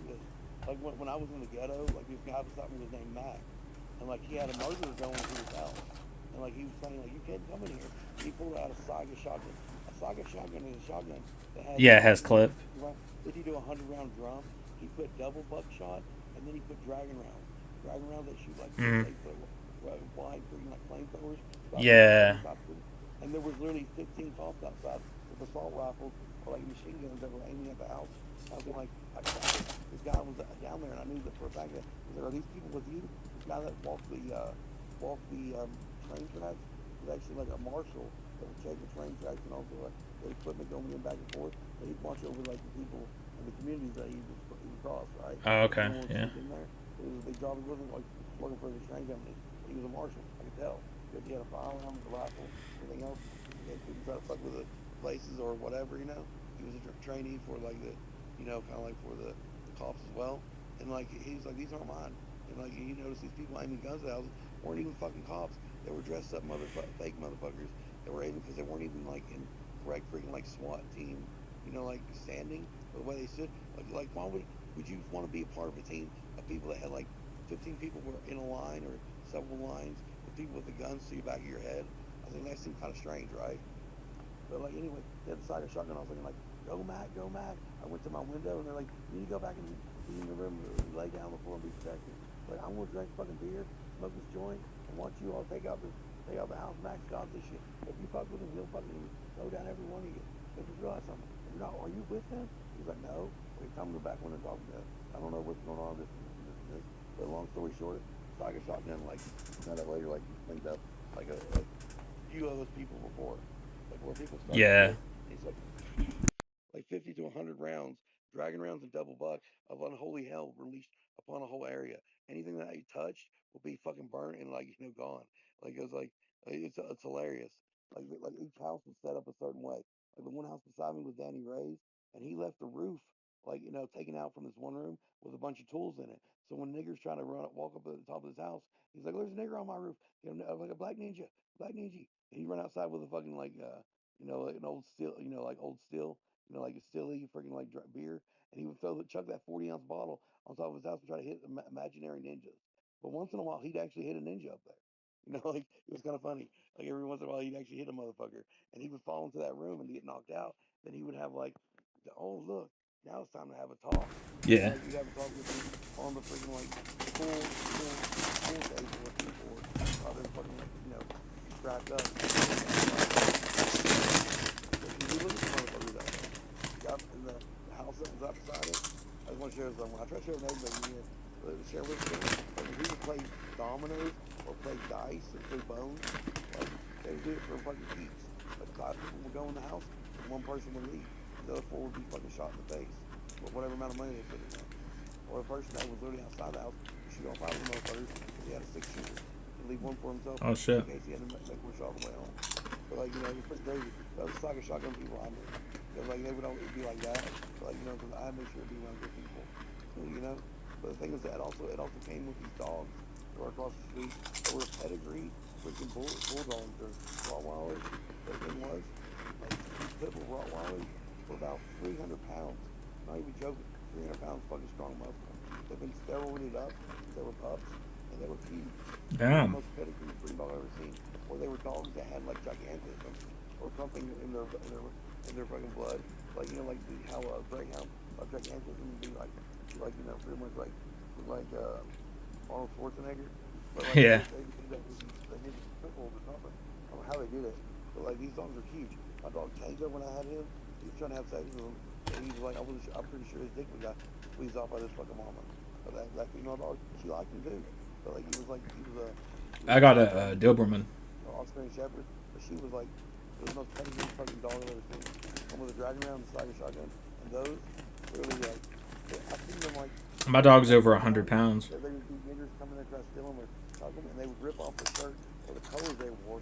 Like they were literally they would have issues with people marking colors on their property. Like you're not the right color. Like my master is. Like that's not the colors we fly. We fly no color. Fly an open flag. Like no, in other words. Dude, my dog can eat like 5 pounds of fucking chicken and still be hungry. How much chicken? Like 5 pounds. You know what you eat? She's big, bro. She's over 100 pounds. Right, set up for chicken, okay? It's a Doberman. You want to taste fucking sweet sour chicken, sweet sour good, because you know what you do? If you want a good chicken, I found from my relatives, if you want chicken, you feed them 2-ball. Make them drink 2-ball. Some lavender, like me too, once in a while. That coconut wine, but it turns into vinegar. You get that? Oh. Vinegar, it's been sitting for a while. So if you put it in, it's like it's stacking on its throat, or it's been drinking out, drinking that shit, and getting drunk off of it all the time. That's why its muscles and its ligaments taste fucking, it lives or dies from alcohol poisoning. It literally has the most tastiest fucking meat in it ever. No one ever does it. It's like when they drown a fucking finch or little finch inside of like a glass of alcohol, and they cook it and whatever. It's an entree or like appetizer or not appetizer, but hors d'oeuvre. You know what I mean? Like or a main meal. It's really a fine taste. That's how you do it. Like if you get lamb, get coconut wine or coconut freaking liquor, hard liquor, not fake coconut liquor. I mean the stuff that's been actually freaking distilled. Yeah. Like do that chicken, that stuff. You clean out its guts. Its guts will be good. You need a small and large intestine too. If you clean out its let it, because it'll shit itself. I mean, so drunk, But like if you just shove it down its throat, it's fucking phenomenal. Because it'll stuff you inside out. That chicken won't die. It'll flip it out and everything else. But seriously, if you keep doing that, like it'll actually change it'll become a belligerent drunk. You might not want to kill it because it'll make you laugh and shit. But if you cook it and eat it, it'll taste phenomenal. So see, it's not like where you soak it and stuff. It actually has it has to be drenched for so long, or be for so long, or have so many type of sprints or runs or blitzes, and so you're getting that wasted. So you have to flush it with that alcohol every so often. I mean, to a point to where it almost its asshole is shitting out fucking more alcohol. So if you literally cinch it up on both sides, that's where you kill it. That's where you let the blood flow. Like you can actually cut its throat later and use that as saute. And all you do is add a little wine to it, and cook it up in a saucepan. Yeah. Put it over the chicken after you season everything. Sounds pretty damn good.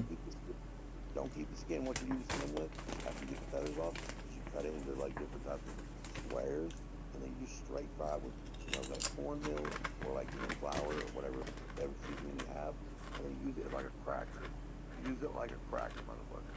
That's like a mess of shit. You know why you keep it in the chicken skin form? Because you know why people are. It's crazy. I went to my mom's store, or a Filipino store. She said she wanted to get this chicken freaking pork rind. I think chicken pork rind. Or chicken rind. So they sell bags of fucking chicken skin that's fried with flour and dough. Just that, no meat, but just chicken skin. I think they make fun of that with Cartman and also other shows where they just sell chicken skin or whatever, or on these shows I'll just sell chicken skin. Yeah, it's a perfect idea, whatever on cartoons. But I'm thinking holy fuck, it's actually a good idea. Because chicken skin is why everyone goes to goddamn KFC. They pick it off the fucking meat and everything else. It's like they did in South Park. But see, they sell this straight up off the shelf. And if you got the gravy dipping stuff, they sell it at the front of the store. You can do that and chip it. It's fucking great. That's what women love over there. Women love that shit. That's their favorite snack. That's like a lady snack in the Philippines. Filipino. We jump on subject for this on me. Let's try this out. Try it out.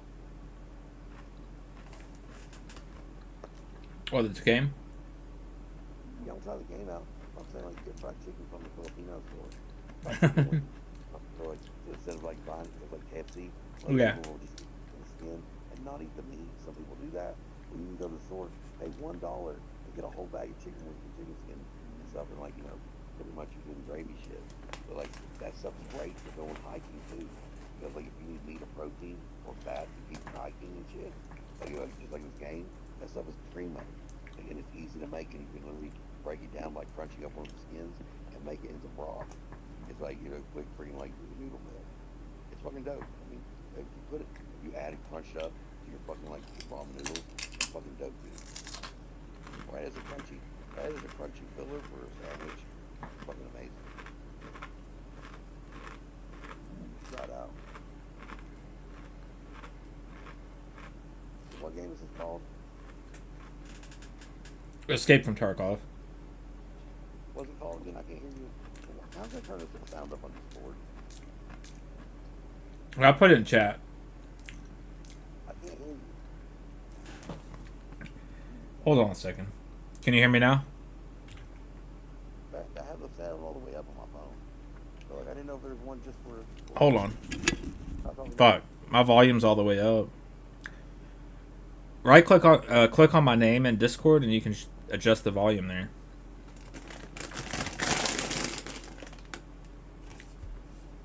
One second, can you hear me now? Yeah. Damn it. I turned up the voice setting. I was like, see the voice setting on your name? It literally says, like it literally says, like it says, okay, it says stream volume. I turn it up, right? Mm-hmm. Okay. I tried to do it, then the phone almost shut down. Not stream volume, voice volume. User volume is what it says when you click on my name. I clicked on your name. Okay, let me do it again. I clicked on your name. And There's a dial that says user volume. I'm looking for it. It says voice settings, and I'm turning it up for your name. If you just click my name, it should come up, right? User volume. Let's see which one I'm clicking. For non-drum, let me try something else. Yeah. Hold down on my name, maybe. Let me try something.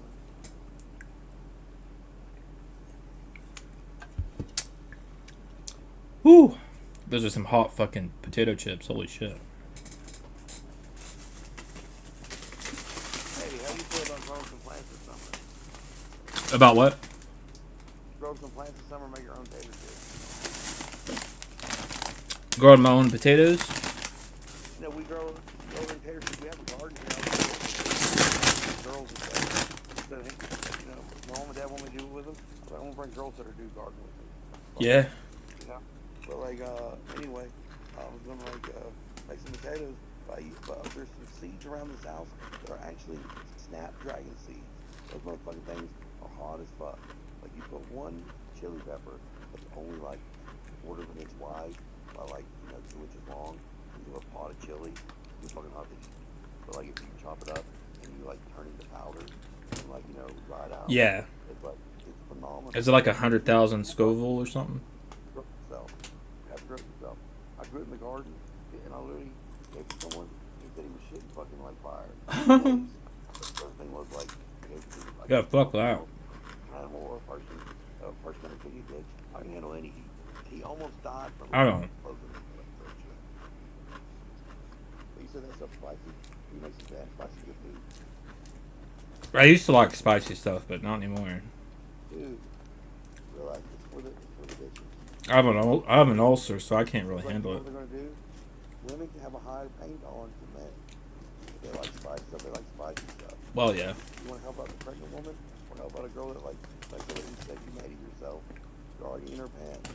Because if you can be in her kitchen and show her something she hasn't done her name, she likes that stuff. But then, oh no, the girl with that eats the shit. That's totally a fucking camera girl or cosplay girl. Like getting the ass pussy and in your mouth. Like any type of way that you touch you, or being your favorite anime character. That's neato. Like but she the only person saying fuck that dude. Pick her favorite potato chip or one that she would like. with like a sauce, sriracha and other stuff. Mhm. They would go for it because all I have to do is be nerdy and geek. You know what got me into Tommy? That's when Nathan was hanging out with Kiva. Kiva had the hots for this girl, right? Yeah. Yeah, like it was a girl that was a cosplay freaking fox girl that stuck dildos up her ass with fucking fox girl. Right? And he actually went down there to talk to the dude that was dating the girl at the time. But that guy fucked the girl that Kiva was interested in. And then Nathan told Kiva, and Kiva was cool with it. He was like Kiva, that's not being a brother. You were living with my brother, you should have been helped you get with her, but you really want to be in love with her or have a relationship. And then honestly focus on his own issue. So Nathan tried to give me Rachel, and he was done with Rachel. He said that little girl said that I was just reminded her of her daddy that died or was poisoned to death. I was like, I don't want to be part of this family. No. He was like, I hope for that little girl. But Nathan started screaming at her violently about how this bike or motorcycle wasn't hers or her daddy's anymore because he was dead or murdered. What? I was, kind of rude to the little girl. He was only 16 years old. But he would do fucked up shit, man. He has issues, real bad issues sometimes. Yeah. Off the wall. I might be sometimes, most people you handle me if they know me, and and you do too. But he would do stuff off the wall. It's like, whoa, what the fuck is that shit? And then you try to call him out or say something, but he won't even think about it. He's like, I have a right to think it. I say what I want, do what I want. But see, I get angry, upset with him. He knows that I'd shoot him in the face or kneecap him or whatever, or some other stuff if he get full crap. But he also but the thing is he's also tried stuff on me, but I didn't do that. I didn't actually do that. I restrained myself.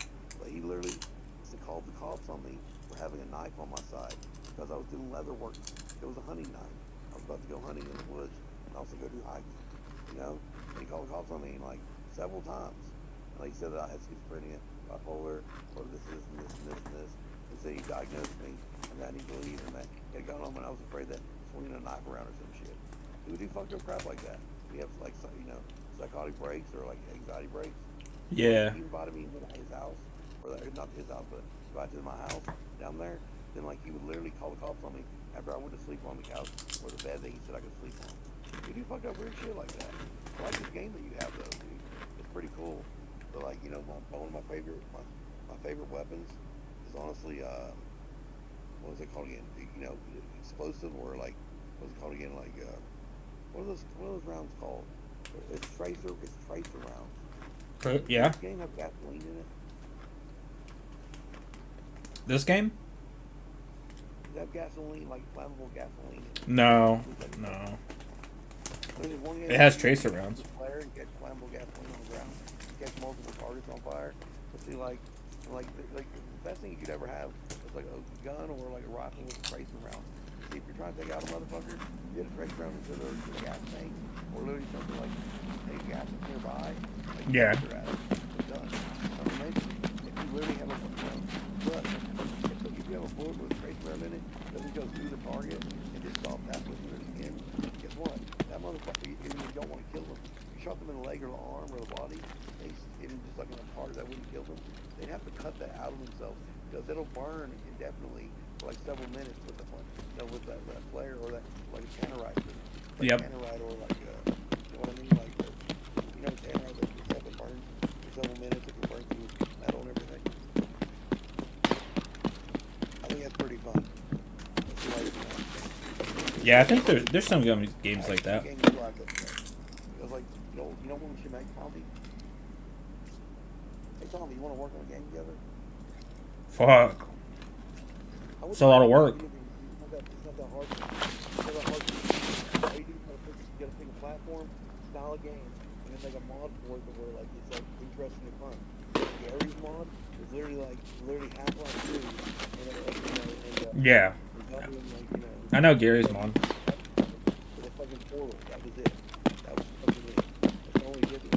You have to make the models and shit or buy them though. You know what that meant? Unless he's free. You know what it did? It said summon door, load area, summon load area.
rate range, heavy rate.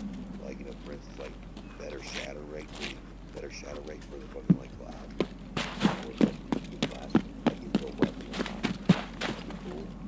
You know, like, you know, just different types of styles of games. Like, you know, like weapon builder stuff like, you know, you make it to where you have like you have a like stuff like that. That's cool. That'd be fun. Yeah. Like, you know what they do like in Russia, like when they find the Russian like, you know, prisons, they try to run all the people away from them. They literally would go there with 1, 2, or 3 people, escape, and they would just gather to one would get together to get to land, get to like the city or something, because he wouldn't have to fight for food. It's so barren across the snow plains, right? Yeah. So you could set something like that up again. You know, where if somebody attacks you, big vehicles going by, or like, you know, where like one has to fight for the other one. You can't get nine. Like make a quick mission. It's the only thing to start a game is make everything food, steak, and like engine, whatever engine you use. Like this gameplay or it's gonna take you title if you just do that. Let's do it posted. You know, like make it quick with without people. It's not that hard if you post it online, especially on the bird you got this game. I mean, it's just like, or like, you know, just have like a downloadable content, you know. This game? It should be a good support group for this. So Yeah. You a pod team. That's how you make a gaming team. Get a game that has a bunch, that all it is a bunch of models and stuff that are catered to that. So it doesn't break down or doesn't break FPS or, you know, like good something like that. And, you know, obviously,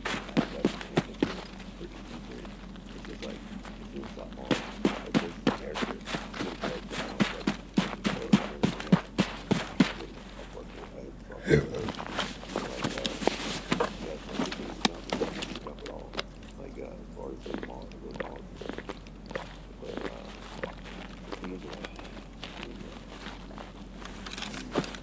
It would take some time, but the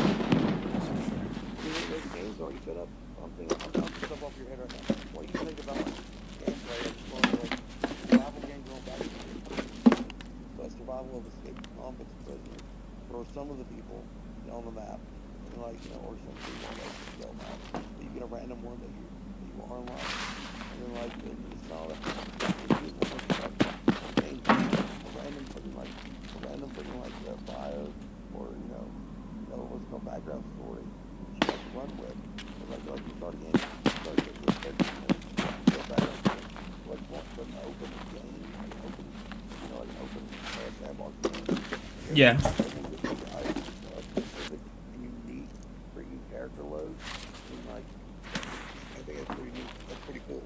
I think it'd be nice if we had a support system where huge.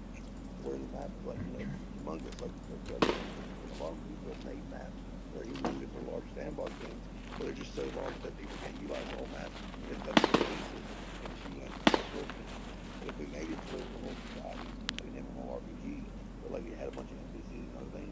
Yeah. So for instance, like, where are you? I'm just a freaking train.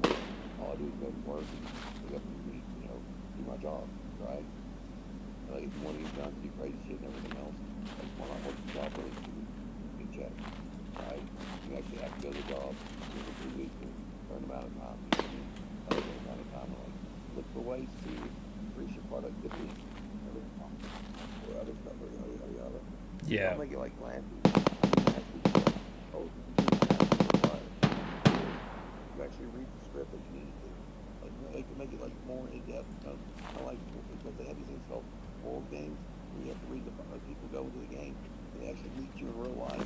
That's kind of like GPS map games, or like, you know, Easter egg games. Where you go into the world and you find GPS locations. Yeah.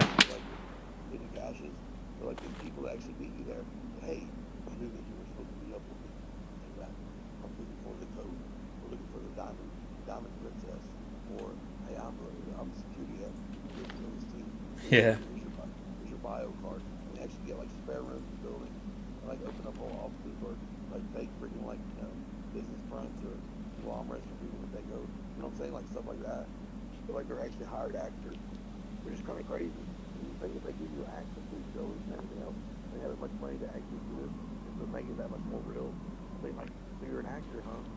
Well, like, realize something. You want to get paid a little more. You want to get paid a little extra. You want to understand that, hey, I'll give you 10 times that now. And also, like, I'll give you that. There's that. We can spend $500,000 something. And these are ones where set up around the world. It's like $250,000 or $500,000 million prize. That's split up amongst the group of people a certain way. I want to do those games for me. That'd be fun for me. So, like, you know, Yeah, be fun. I'd love to like do some gaming builds with you. Like, you know, still like if you do me a favor, if you look up like the build software for this. They have their own. They have their own engine for this game.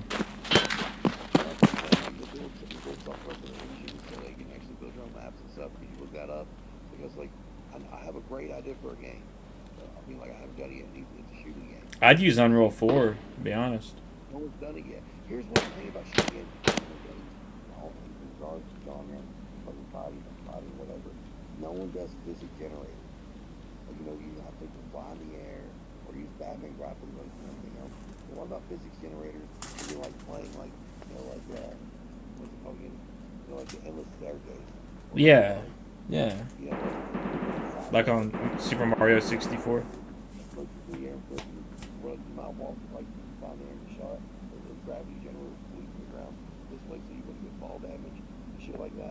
Yeah. Set up for that game where like it opens to a whole new area where like it don't be all brawl like Squid Game. People like, you know, or if it was like Squid Game or See, if I had a thermal, it would be underneath the hollow right there, but I don't have one. See that screen? On the way to it, I was gonna call it Kings Road. Kalashnikov. What's Kalashnikov? It's the people that make the AK, isn't it?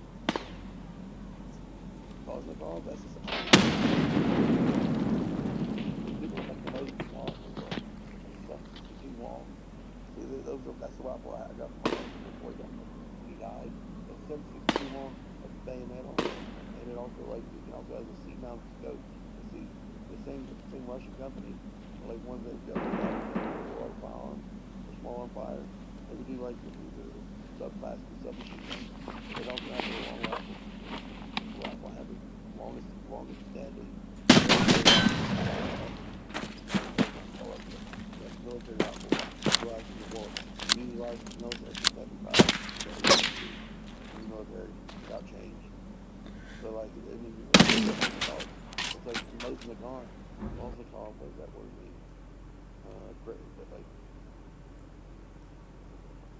I'm not sure. Let's spell that. We'll look it up. It's like Kalash Nikov. Kalash Nikov.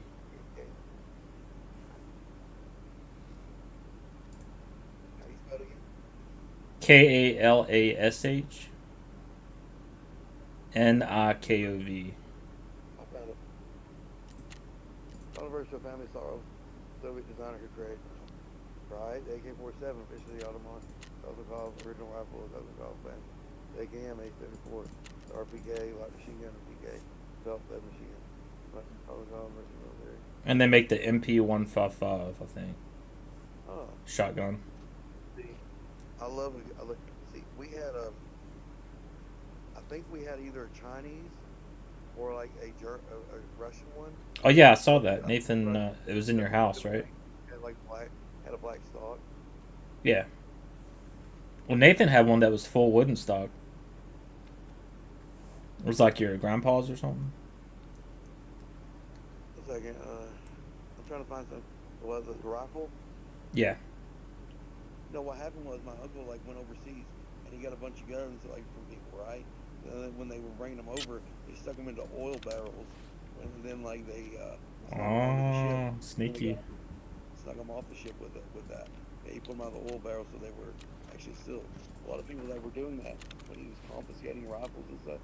Also when he was he was an air marshal. Like he was going to planes and like take out terrorists and such and everything. Oh yeah. Crazy. But like a year before he retired, year after he retired, the 9/11 happened a year after he retired, and then he might have been on that plane going up there. It's crazy.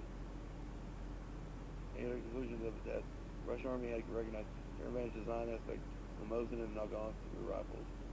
Let me see. I forget who does it, but it's actually in the use for 100 years. Mm-hmm. I thought Kalashnikov was the same one. Kalashnikov and also the Mosin Nagant rifle brand, or the Nagant brand, is like one of the most recognized rifles, and also guns by the world standard. Kalashnikov and Mosin Nagant rifles.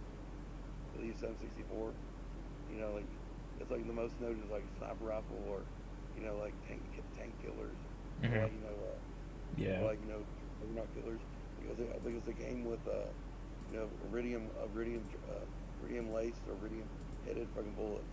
You can shoot through fucking anything. I had a bullet, the case of bullets I got from my Mosin Nagant were all full metal jackets, and like I tried to shoot at a plane, and this guy contract room and stabbed me when I was a kid. And like my uncle said, I moved away. The cop came up to me and said, "Are you just your rifle? Here's my rifle gun." Like, you get the fuck out of this house. Yo, no, I didn't stab you. And he's like, "Oh, you know what? You mean, yeah, I do. I totally mean it. I fucking shoot him inside. And I want to know if these person was outside. I shot him inside, and I want to know they were me. Because, like, I don't want to say that was a lie or anything else. The thing is, he's coming to a man's house that's not his own, and he's talking to his wife without even being respectful to my green aunt. And to think that I wouldn't shoot him, what was going to happen? Oh, no. A little kid with a gun shot an officer that ran into a house. A little woman that was unarmed and was scared for her life. Because, like, they don't know what the fuck's going on. This man's saying he's trying to take a kid, or that he's going to give out a ticket.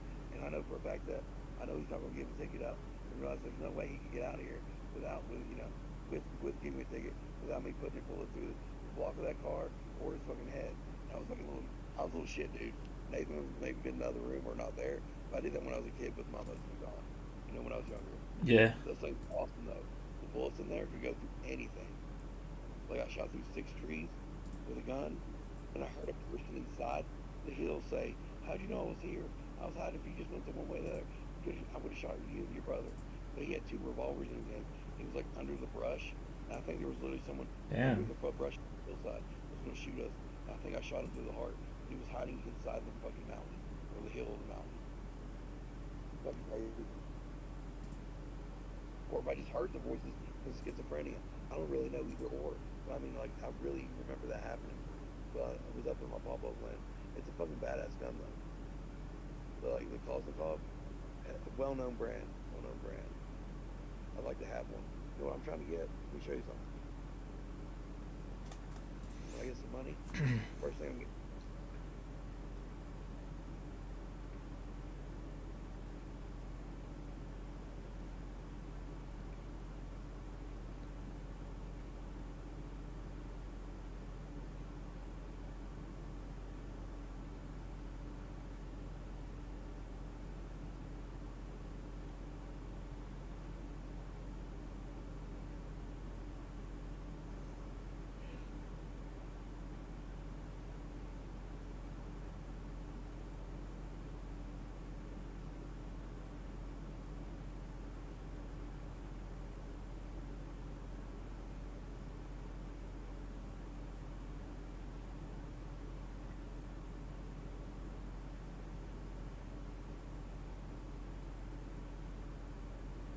How do I post on this?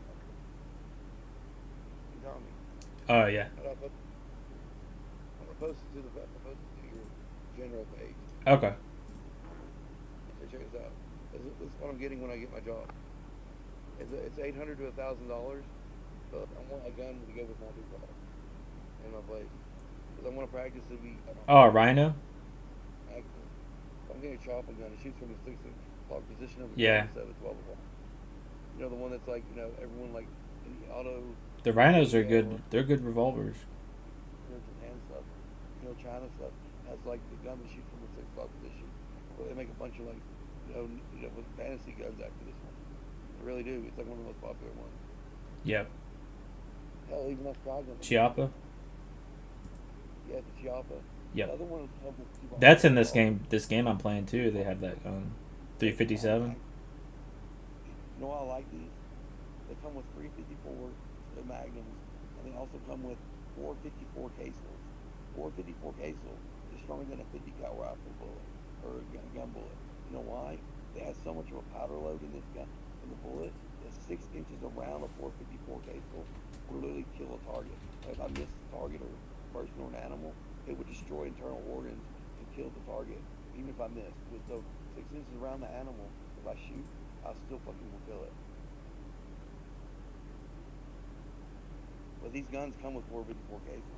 So if you shot 6, think about it. If you shot. Check out this gun. Across the horizontally, like yeah, it's kind of like that one. What is that one? It's a RSH. Shoots 50 cal. I was like, okay, maybe you got one that's a little, that's pretty damn cool. How much is an RSH? An RSH. I'm looking it up. You just told me a new baby. RSH. It looks like. RSH Huh. 12. Holy fuck! Where'd you get this one? I don't know. I don't know where you can buy them at. They're from Russia, so maybe you can't get them right now. No, they're both like this one. When the T-Bar auto revolver was from Italy, but see the RSH, like it looks like a dual action pistol. Or double. It is a double action. I never knew about this double action. See, like the other one that I've seen of Atiba, I've studied that one a lot. But every freaking site I went to says there's only one other double action pistol that came from the 1910 or 1930s. And see, this has a double action too. What year did this come out?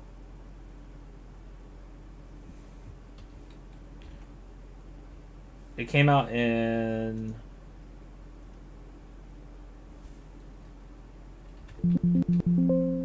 Came out quite a while ago. It looks like. Here's some information on it if you want to see it. 2014. Only one known photograph exists for the weapon, so it's a one only of. It's only a one only. I think they made more, but it's not mass production. Yeah. Serial number 10001 and chambered at 12.7 55 millimeters, the same caliber as using the VKS sniper rifle. This is a battle rifle. These not too, it wouldn't be too hard to make stuff like this. I mean, honestly, if I just got the the Voltra, I could make the rest on a 3D printer. Just do lost wax casting. If I wanted to, forge them or do cryo treat. It's 2,000 grains. Jesus Christ. I believe it's 2,000 grains. Yeah. Yeah. Well, here, check this out. Is 12.7 55 millimeter. Bigger than a 50 cal. Yeah, that's what it is. The RSH 12. There's an RSH 9 that's 9x39. I want a custom pistol like this. I'm gonna go to. That would be dope. Irwin, and I'm gonna bring $1,000 there and ask you for a custom pistol. Oh, is there a good place in Irwin? I live here. For a custom made pistol, revolver. Where do they do that at Irwin? There's a guy that's a gunsmith down in like Irwin, and I want to go see.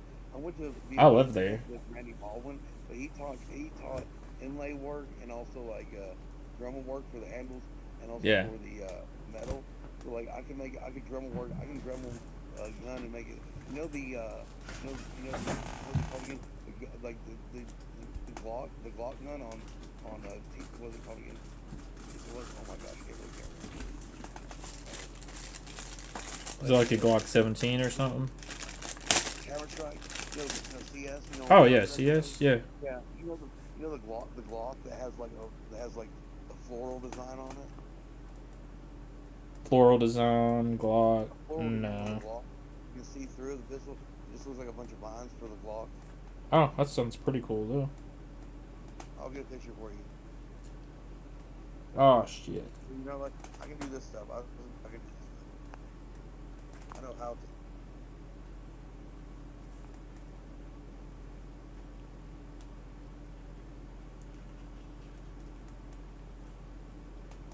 I was opening a fucking can of salmon and got oil all over me. Do what? One of those little cans of salmon. Oh, those are. You know what I like? I I got a tuna can earlier. It's pretty dope. Yeah, I got a couple cans of sardines too. I used to eat them with my dad. I figured I'd give it a shot. You know what you should try? What? You know, oh, here's a piece. The Glock 18. We actually owned me and my dad and my brother actually owned the Glock 18 before. Like we had one but it had the thing was it had gas releases on the top of the barrel. Yeah. Well, that day, like it would make you blind. No, I'm not joking. Straight the fuck up. It'd make you blind as fuck. Like it would actually burn out your retinas. Why was the gas? The gas release is really good. Like it'll actually like it increases the power of it and the accuracy. And see the gas release it shoots up. Why does it come in your face though? Hold right beside the sight or the iron sight. You know. It's the only place you can get it. Sparks and flares. But if you're aiming down the fucking like iron sight, it'll blind your fucking ass. Like my dad gave away because of that, you know, or sold it because of that. And I was thinking like, damn, I wish we I would have practiced with it. But see, like, I always practiced with the 357 Magnum or over because like you know, I was pretty good with it. Mm-hmm. You know, as far as aiming, the way that I draw is like what's called duelist style, like you know, duelist shooting style. Yeah. It's like a duelist shooting style is where you have your body sideways to your target, and then your arm outstretched with one way, so you shoot with one hand, and you literally go pick it up to where like you draw from your side, like you say it was from the side of my chest, pull out and pull up and kick it horizontal. So if they hit you, it's going to hit your lungs and hit your heart, so you die instantly almost, or your head. So like if you aim normally with the gun, the shooting style they say that most people see, where you have two hands on the gun, your chest and body are in a square stance, and where your front knee's bent, your left back leg is outstretched. That's for if you have a Kevlar vest. Because it opens up your body to being shot. I mean, that's if you have, and they taught that to people that had Kevlar vests on, or fucking shields. They were taught for that alone. Because like in warfare, you got a pistol, you shot someone with, you have a Kevlar vest, you're gonna take it through the chest, but you're still gonna be able to keep shooting. Because that stance you're in guarantees that you can unload a whole clip or two clips, but even if you take fire without fucking falling. And like you know, but if the single one that I'm talking about is like one shot, one kill, take your hit shot, and then like you'll scoot, you'll do. What about 50 AE with Eagle? Get behind on the high kick, you know. Would you like one of those? What? Or 50 AE? It's a Deagle. 1 second, let me move. 1 second, let me get this thing set up on my phone. Oh, sorry.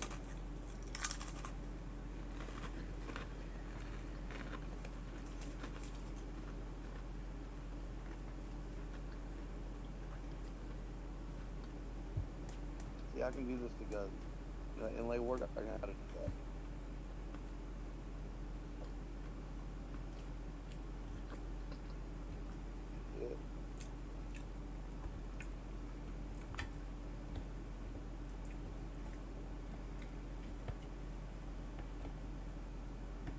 I want to tell my mom the salmon is good as fuck.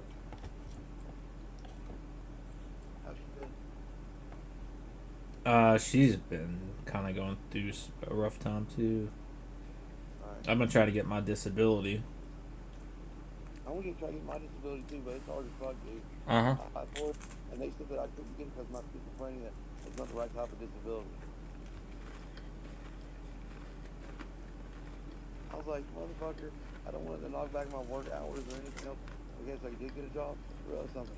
It's debilitating. We're gonna need to talk to the big. You got to get a lawyer to help you, man.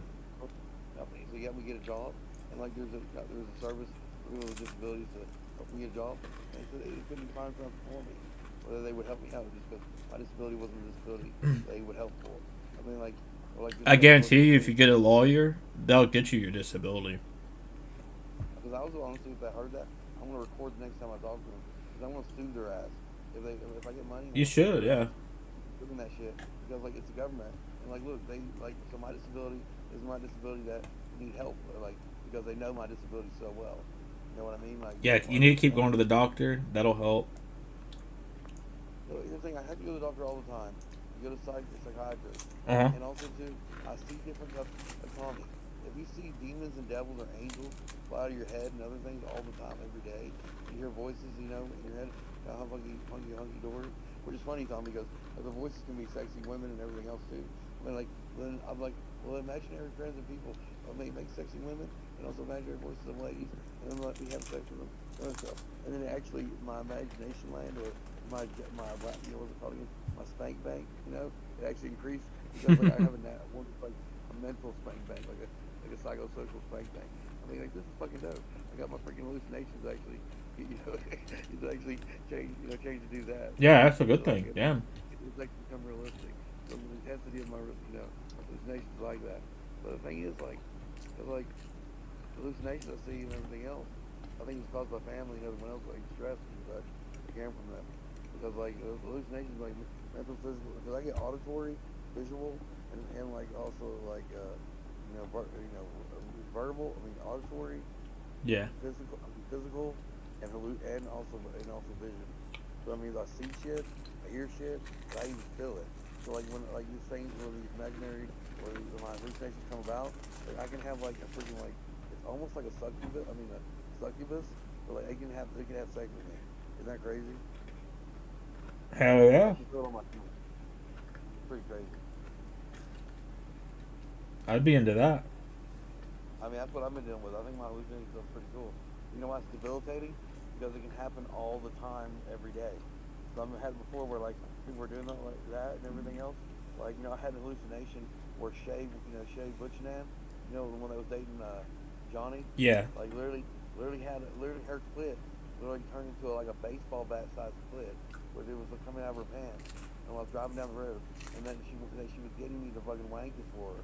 And while I stuck it in her bum or stuck it in her puss, and like, you know, going out for her, and then, like literally she like shoved her own baby or child up her ass or cooch, and like, you know, get pleasure from it, and then crushed it, and so that she could get this freaking fat lane. That happened in an instant, well, like, you know, hallucination.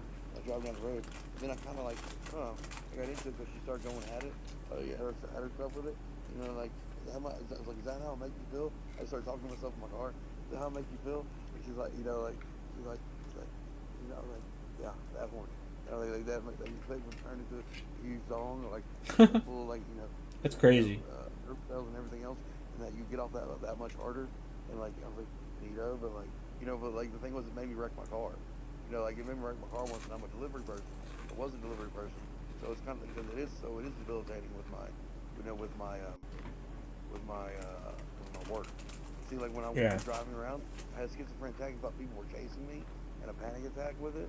And I drove to fucking Chattanooga with my car falling apart because my hood hit my windshield and shattered it. And I kept driving down the main highway or interstate trying to get away from fake fucking pursuers.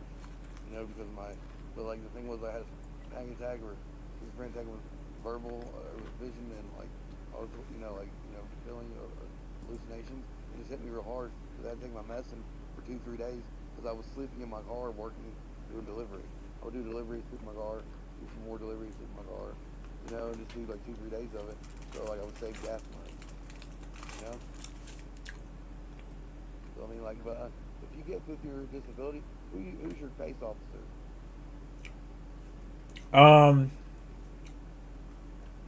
Fuck, what are their names? I'd have to look. Damn, dude, I'd have to look. I don't even remember. I'll pay you to take me to that place and go with me to talk it out with her. Because like I would like to speak my work, speak my piece with them. Because I could get anyone that I know, or the ones that I go with, to actually do shit for nothing for me. I even asked some of the people that were in like the security office to help me out with that, with any services and things. And I didn't know like if anyone would actually which service to go to, or which one is reliable. Because like you know, different ones are blah blah blah, some are blah blah blah. Because the one I called online, the one that with the number that was there, said that my freaking disability wasn't a disability, that was disability blah blah blah blah blah blah. I was saying like, well, just realize. Nah, schizophrenia is. Realize something. I have disability issues. I actually had to do real trouble and issues trying to, you know. How long has it been since you worked? If you don't want to look into it, then fuck off. But realize something. If you have people who give you free money, for money that you could use and help yourself a lot, you would do it too. I mean, like, right. Not, sir. George, how long has it been since you worked at a job? I dealt with 3 people like that when I called 3 different type of case numbers. we only help people with these type of disabilities. I was like, why is this number up there for disabilities? It's like the literally list of when you try to get hired for a job has 20, 30 different types of disabilities on the list, and then like that's a disability, which confirms that you have to literally say that you have a disability or say that you don't wish to answer this question. But most of the time it's like, you know, most people answer, yeah, I do. But whatever, at least I do. So like you said, that I meant to have a disability. So like, but if I try to apply for with you all, which is the same pretty much as the government, it went over those different documents, for like audit stuff. Yeah. Like, this disability is not in that type of class. How do you judge these types or levels of like, you know? No, these people will get you your disability. They'll take a percentage of your back pay, but they'll get it for you. These people you're with. Yep. You send it to me on my Facebook, like Facebook Messenger. Because like, dude, I will do this tomorrow. All right, let me. Yeah, I'll have to ask my mom what the name of their law firm is, and I'll give it to you tomorrow. Dude, I'll buy you a beer. First round of beers on me when I get my check. All right. Because you did. Yeah. Straight up, dude. Because I really need it. Because like if I can get, you know, like it really kills my time and hours and such. And like it's been like I haven't worked in the last 5, 6, 8, 5. You know, like I worked in the last. That's good then. That means you'll get a lot of back pay. Means I'll get a lot of back pay. Yeah. You'll get like $8,000 to $12,000. Started when I was like 26 or 28, and like it's been an issue. How long have you been going to the doctor? For at least like 3, 4, 5 years now. Yeah. Yeah, you should get a lot of back pay, like 10 grand. Started like 4 years before that. I tried to push it off, but it got progressively worse. And like, you know, I would do like self-medicate, like, can I say smoke weed? In like areas like where you can get your legal license to smoke weed. Yeah. And such, you know, like Denver, Colorado, and like, you know, other ones and blah, blah, blah. But like, I don't know, I would just say that it started years before, so I would get back pay. How fast is the back pay paid to you? They give it to you all at once as soon as you get your disability confirmed. How long does it normally take? It can take the whole process from when you start it can take a little bit over a year. Because they'll deny you. They always deny you. Disability application already online, and like I set it up for that, you know, and like had to put in disability, and I did it on the phone, so it should be in the system. So like most of it should be done. But see, they said at one point in the process, they said there was something missing or whatever. Oh, okay. They'll help you get it situated. Right. So that means I might be past the year.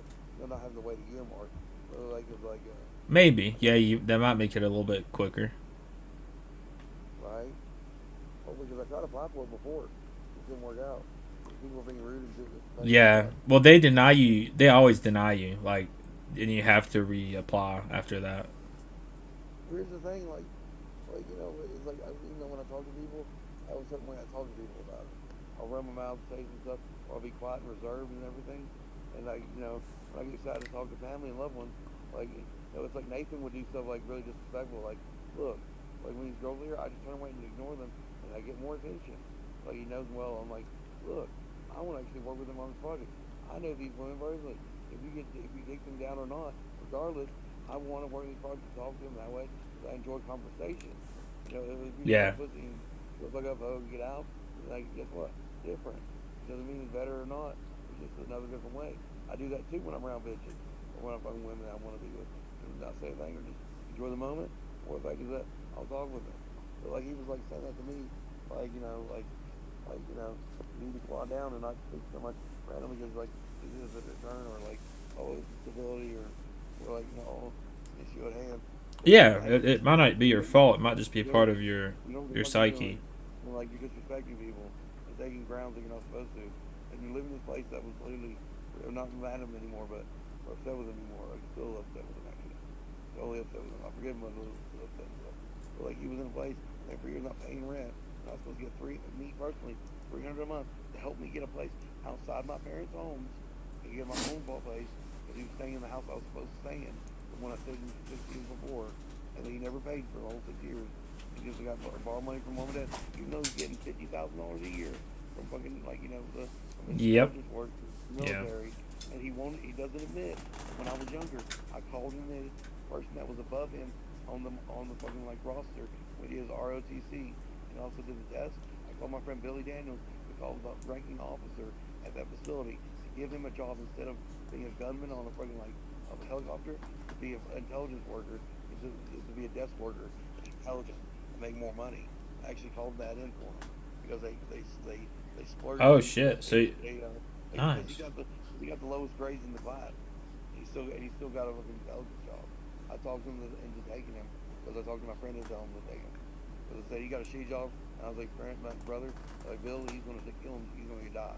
You get him a job behind a desk so he doesn't fucking die. You know how fucking much of a retard he is. Like, he'll fucking run up fire and take a bullet to the head. And they would, honestly, if they were trying to survive themselves, that'd probably be their best bet, using his cannon fodder. Like, you know, so I don't want to lose my little brother. Right. Like, he made sure that he got that job, right? And okay. Even with the job, it's crazy. I seen him on international news where like that person that was working above him, the general, had stolen like information on a floppy flash drive and was caught in Germany. And then Nathan was in the same base and that happened, and they had to expedite him to Africa for whatever reason because the guy above him fucked up so hard, or that he was working for him, that they had to hide Nathan from their base, and he had to go to a next, like, you know, expedited base. So I was like, Nathan, that's professional work when literally all you're doing is talking with people that supposedly or like letting you into jail and letting you out behind the scenes, and then like you're going into a hooker house with like 12 hookers and he bought you 12 hookers. Yeah.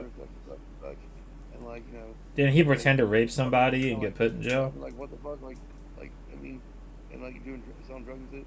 You said $1 million for the company or the base. Realize something.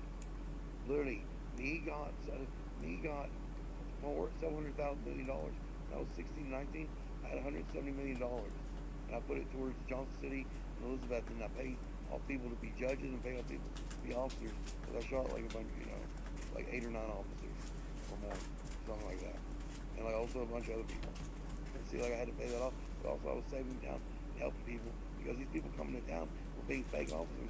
Said that the Shound friggin' lumber had, or the Shound name, my family name actually, had 500 to 5,000 acres of Appalachia that was supposed to be split up amongst the Shounds, 500 to 5,000 acres. And they said that I was the main one to be inheriting it over Shound lumber. It was my side of it. So I would have got like all those acres of people had houses on and everything, regardless of all records. It was owned by me.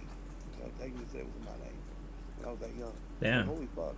You know, I was like, so that means like these officers go, you're like a king. Property, I will shoot them and bury them there.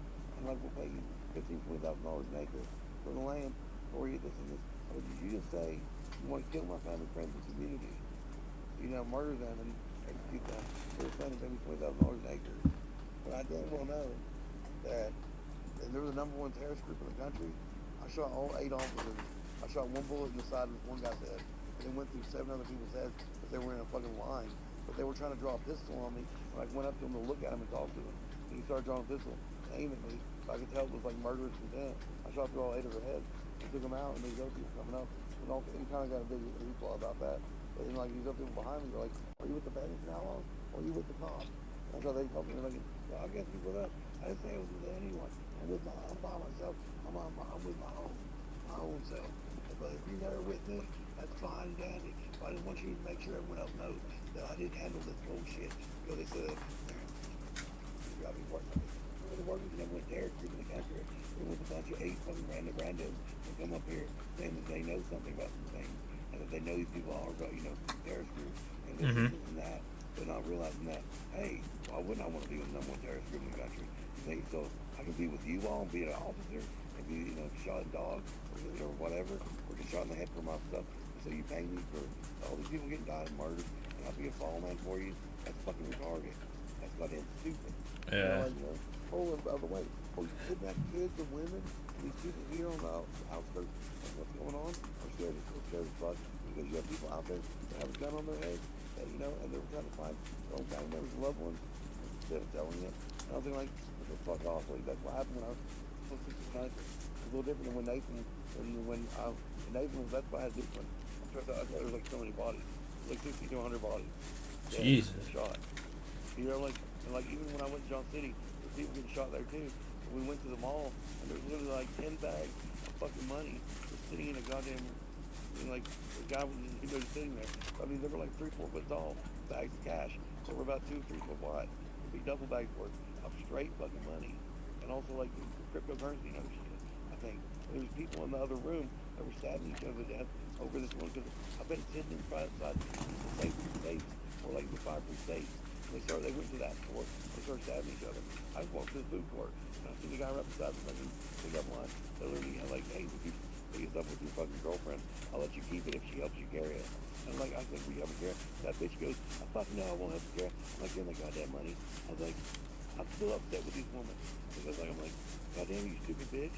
Like I mean, there was a pile of money on a fucking bridge. I went to talk some shit out with the people. Some good shit was going down with the cruise in Elizabeth, and also like the Ben Outlaw cruise. And I was a hired G. And I got to be hired G right there because I did that with the coffee and everything else, all that. And I even told people like, if I die, I die. And I deal with the good. I'm respecting people. I'm surprised I live this long. And the thing is, I'm just defending myself. And everyone believes it or not, I don't care. I know God knows the truth. And I'm sure I should be good. I mean, I'm good with that. But really, Yeah. you back and help me. I don't ask you to do that. I'd rather do it myself. So that like you don't get in trouble. I just know that like I got this shit handled. And if I didn't, like like hey, it's none of this skin off your nose. And like and know that if I did it for a reason to help y'all or defend others. And it wasn't for no fucking reason, but I died to escape from defend you or give you a chance to escape or actually get better ground or stance or shot off on someone. Well then guess what? Like I died for something that was worth something. Like worth something. Right. So like but like and this guy I went on the bridge and literally my first preacher at a church, his brother, literally his brother, Preacher Bird's brother, first church I went to, literally goes, or when I was of age, literally goes, if you're not with actually the Preacher Bird, his brother and this, I swear to God, I'll shoot you in my face. I swear if you say that you're Preacher Bird's brother and you're not, I'll fucking shoot you in the goddamn face if you are a fucking liar. Because like I'm not What the hell? He's a motherfucker and he taught me everything I know at church and everything else when I was growing up. And then like with the Jesus and everything else that I met when I was in the cave. But that's beside the point. He's like, I can't believe those stories are true about that. He does you Preacher Bird? Yeah, Preacher Bird on Sunday. Everybody always shook your hand going up, big smile on his face, had C4 behind the freaking podium. And also and also like read the Bible. He always told people like the first time meeting them that he could blow up the first three to 4 of 10 rows of the church with the C4 that's behind the bar because of the explosive load. Just so but the black people would survive. But the thing is like people take out a bunch of motherfuckers with them or something like that. It's like I remember someone saying that, and also someone at the church when I was a young kid. There was a bunch of trip wires going up the freaking like special stairs behind the freaking stage, and like there was trip wires going up the stairs. And I dodged them. It actually went to a fucking C4. I don't even know if it's a real memory or an implanted memory, but I remember seeing it behind the podium, like we're behind where the speaker is, or the microphone. I was like, holy fuck, it's crazy. Like, these motherfuckers tried to turn on me.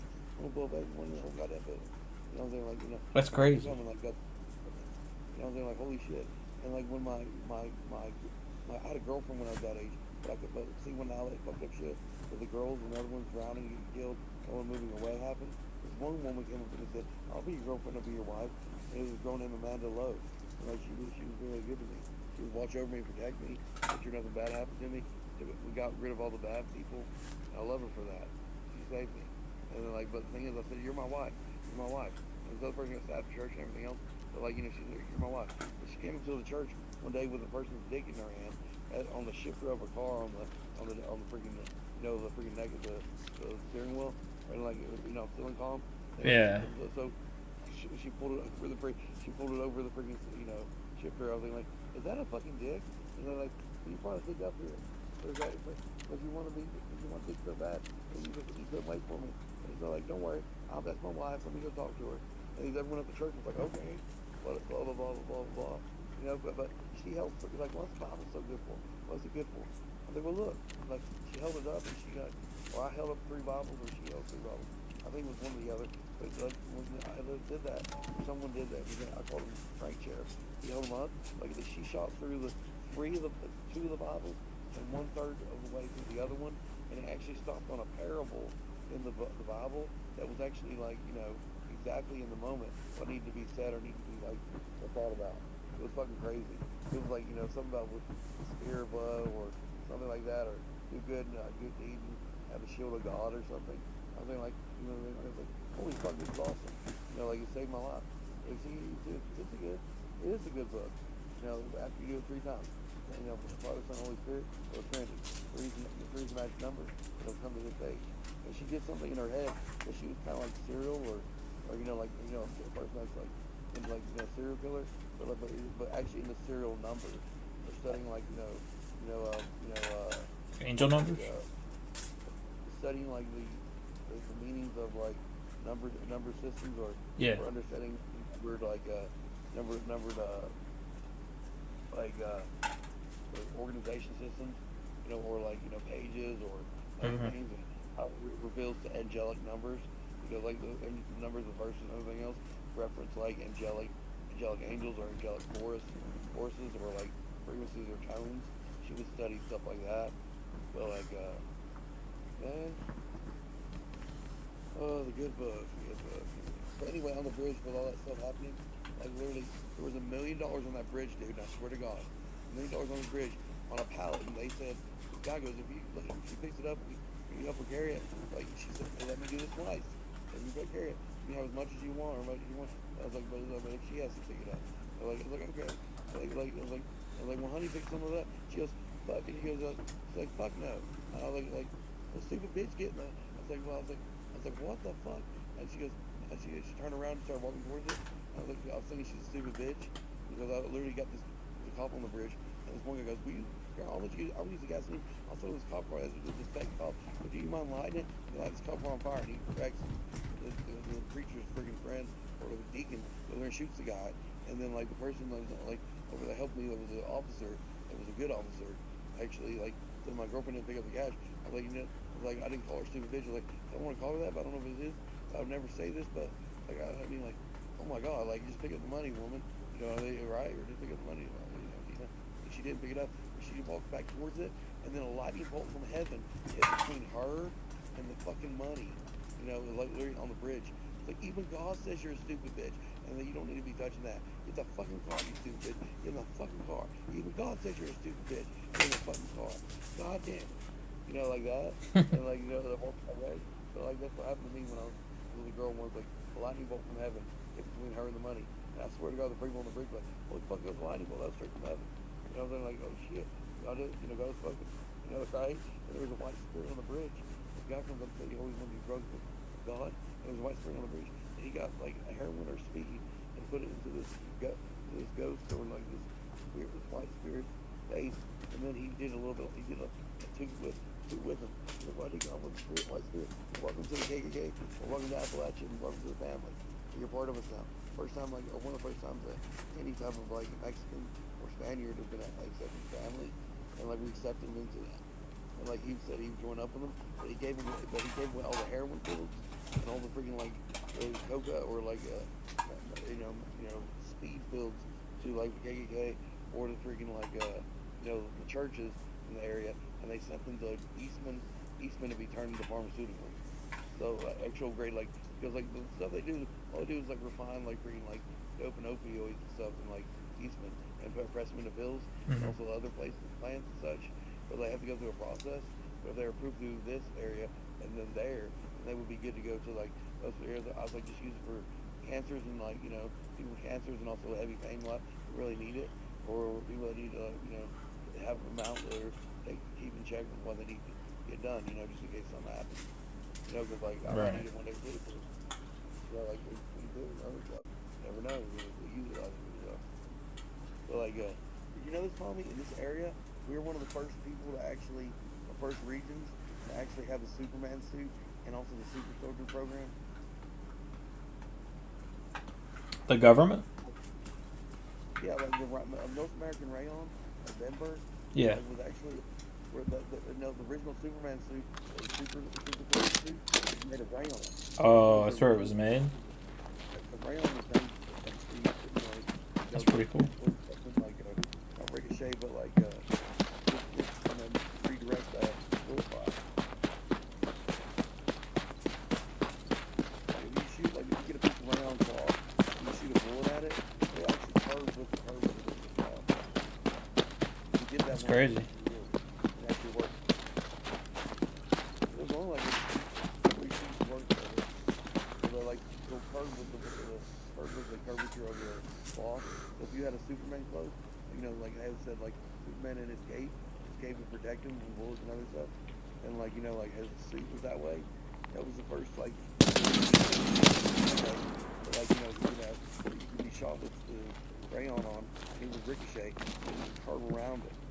You know, instead of Kevlar, it impacts it and it takes the hit, and the tensile strength keeps it from doing it. But rayon, it'll actually hit you, and if you move with the bullet or hit, like it'll actually curve off the body.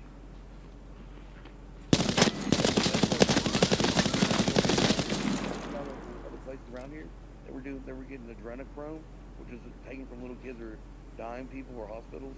You know, like the medical centers they had around here, or cadavers or like funeral homes. You see, they would extract them from or shot. Like, but they kind of easy. Like a bunch of like Superman shots, Superman like drinks, or you know, like I just killed 2 guys with this fucking RPD. I just killed 2 people with an RPD. It's like a heavy machine gun. That one sprays too wide. I've seen people actually do like a blitz rush with the spray is wide on those guns. Oh yeah. Like do a blitz in the building. It's good up close. I think got pulled off before. Only have to top all those out.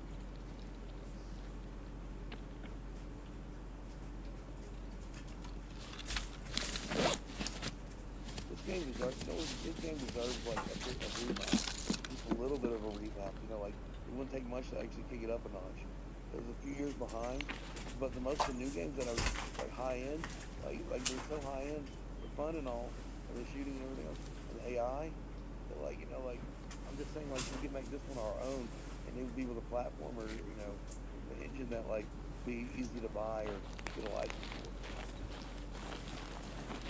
You know, like it's easy to make because like the textures that have on it have a slight update or like you can slide your straight up, and like it'd be perfect.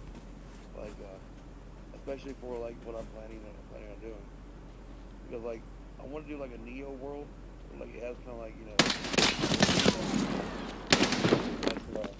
that's you got for revamp, or like kind of like a idea of like a cyberpunk.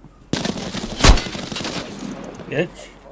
Like, but like actual online support system on this cyberpunk stuff, where like, you know, it's like make a puzzle or set up to where, you know, like certain things can be done or not done, and it'd be like, you know, like maybe kill or run or map or whatever the whole thing, where it'd be like, you know, serious cash of money goes into like the main cash, and if you get hints or if you get items or certain things, you can pay for it, and it goes into the pool for the overall prize bucket.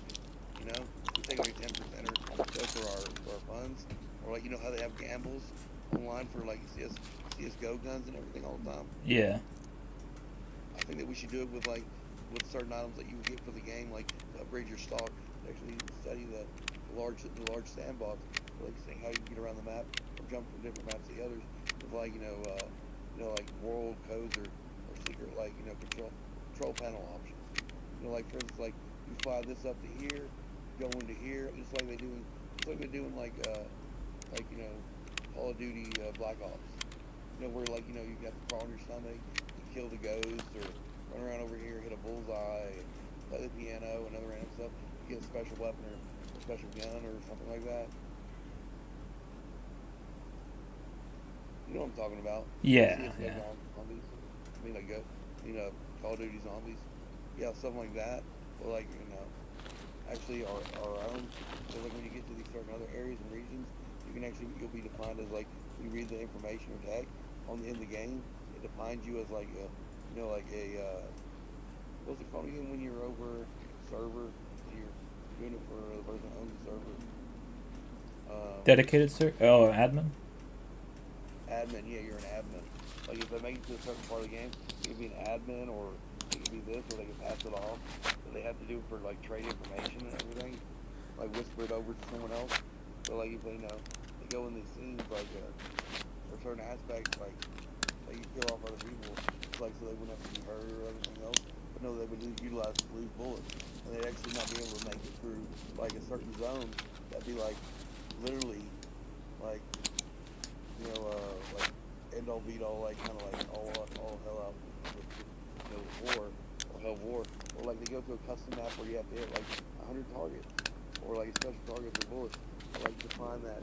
I want it, like when they shoot a target or do a certain pattern on the target, like what type of pattern, or what constellation does it, like good, like do like a database of constellations, the patterns they shoot, they actually reference their like, that's what I want to do for like their squadron or their pattern. I want to have to where first 4 to 7 bullets they shoot at a target, like with honestly the rando fucking like generator, everything else be like through a database of constellations in the sky that we can actually get like the constellation that it is in real scale. There's so many stars that like literally if you shoot like 7 bullets at a fucking target, you're definitely gonna make a constellation design. Like so you have to look, what's the name of it? So the constellation design, I want to reference what time, like the time zone that it is. So I want to call it King's Road. The timing that you set up with that defines your timing that you need to understand and know where like the game's set up for jumping or timing in certain paths or ways that the map has. I know a map has. So like or a pathway. Like where trace path goes across the road. It's like a practice sheet for how to like get through like where the heck is or when there is one, and when one comes about.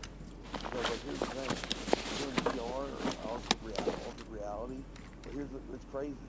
Like the altered reality or VR stuff, like already has because quantum computers that go in the past, present, and future, like they already have stuff that's in this VR or AR field that's already scanned in. That literally is like years past people's development, or the fact that there's other things on there that are like fully defining the code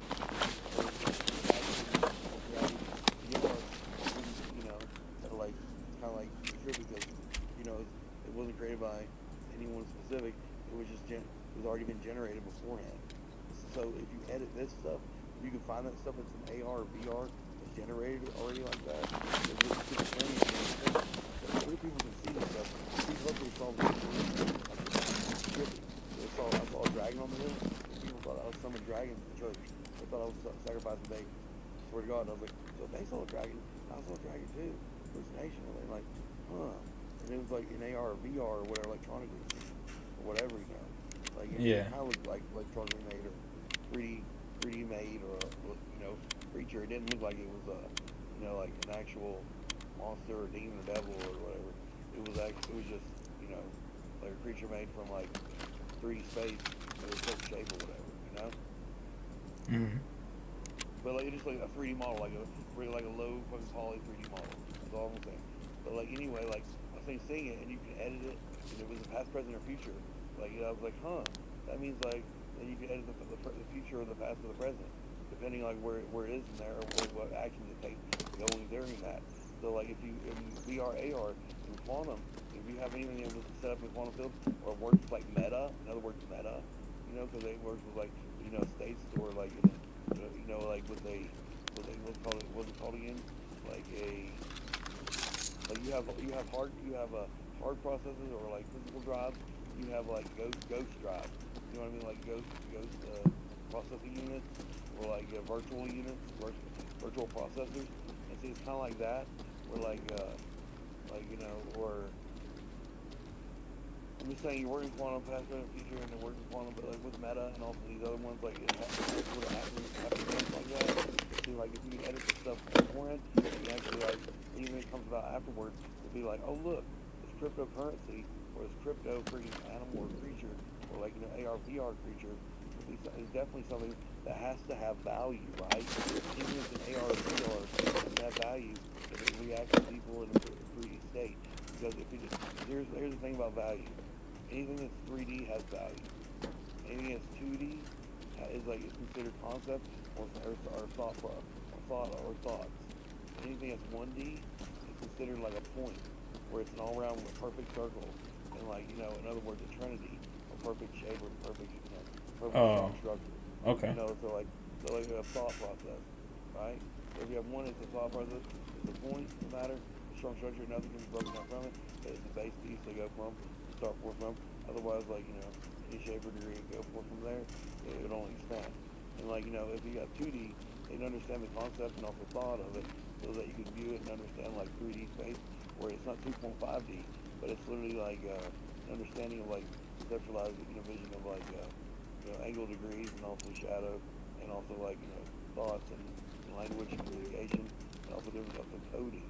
The coding, in other words, like what the main point structure, build structure, a mind, a body, spirit. Mind of it, body of it, spirit of it. There's also a thing of spirit in like spirit. I mean, like in the spirit of the fact that I enjoy shooting people with a gun, shooting online, so I don't really care. But like it's important to play this game, like murdering people, and being good at it, and knowing the sneaky this, and also doing like sweet trick shots and everything. So like in real life, probably wouldn't do that, but here I can do that. It's a nice space to do that in. In the spirit of that. Like, what is the spirit of that? There's no spirit to that. Yeah, there is. Because in the mind and body of it, the mind of it is its code words. The body of it is just the computer. Period. But the spirit of it, fuck, I want to do this at all. It's fun. By the way, not skill with that does. Normally, there's like most people who do that for 4 or 5. We don't use it in main for the tank piece. Main for the assault piece. You still have that gun? What gun? The one with the tripod's out and the freaking light machine gun. Yeah. The one you use.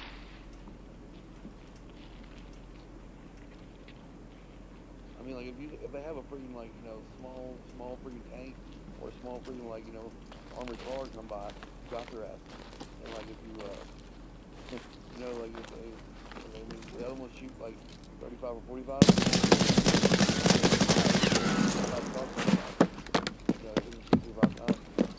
With theirs, they'd probably be shooting 7 or 8. You got that much play. Throw a grenade, you can walk over it.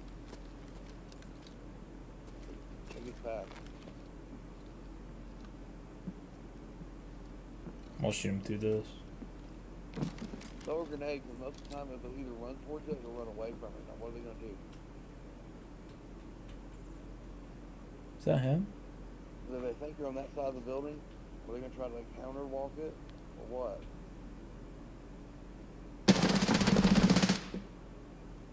See? He's trying to pull you out.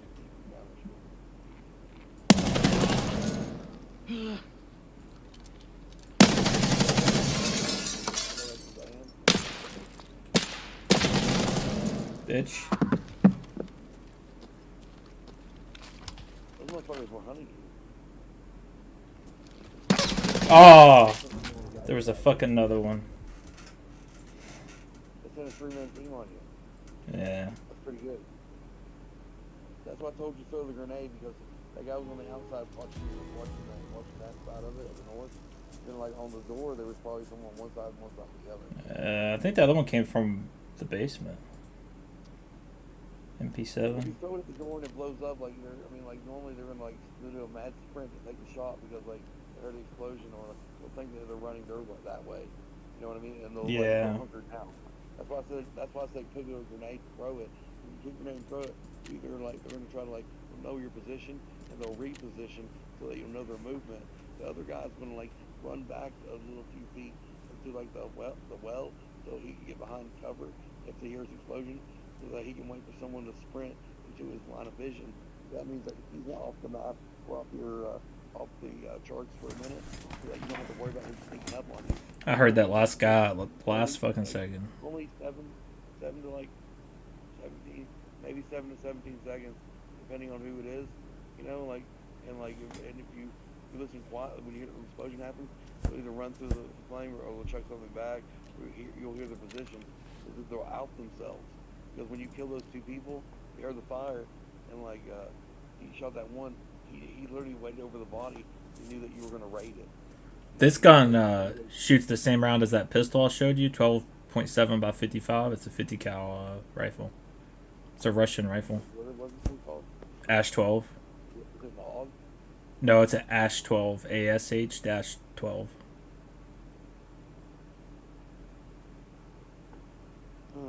They're pretty cool. They shoot really slow, but they shoot really heavy rounds. Yeah, I like that. You know why? I would actually mod that thing to shoot shoot capacitors. There's this guy online. He actually showed people how to load a capacitor to like a Nerf gun, so you can shoot a Nerf pistol, fucking rifle, but it has a high pressure load on it. So when you hit someone though, it'll knock them out. It'll knock them out from like electricity in it. So you get a capacitor, you load the Nerf ammo, and then like you double up the top with like terminal or like a resistor, and then like you pop someone, and like it'll get, if you barb it to go in their skin, like it'll actually do it to where they pass out from like like being shocked to death, shocked into unconsciousness. It's pretty cool. I can mod that gun to do that, and actually with a little bit of firepower, and like actually shoot motherfuckers where there were animals and other things, like not poach, but like just do like I guess technically do like heavy game poaching or animal poaching. Did you know this? Because this is what I want to do. Like, because I'm going to do it to a rifle. If I don't do it to that thing, because it'd be good for like large scale game or large scale bucks. I've seen some really good bucks and also animals before, Tommy.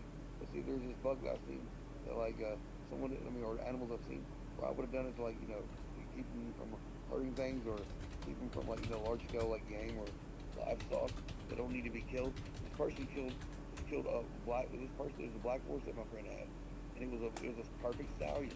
It came from this veteran that was dying, and literally it had 50 friggin' championship wins. But the thing is, it fucked 3 cows to death, where it literally burst out their fucking vaginas because like it fucked them so hard.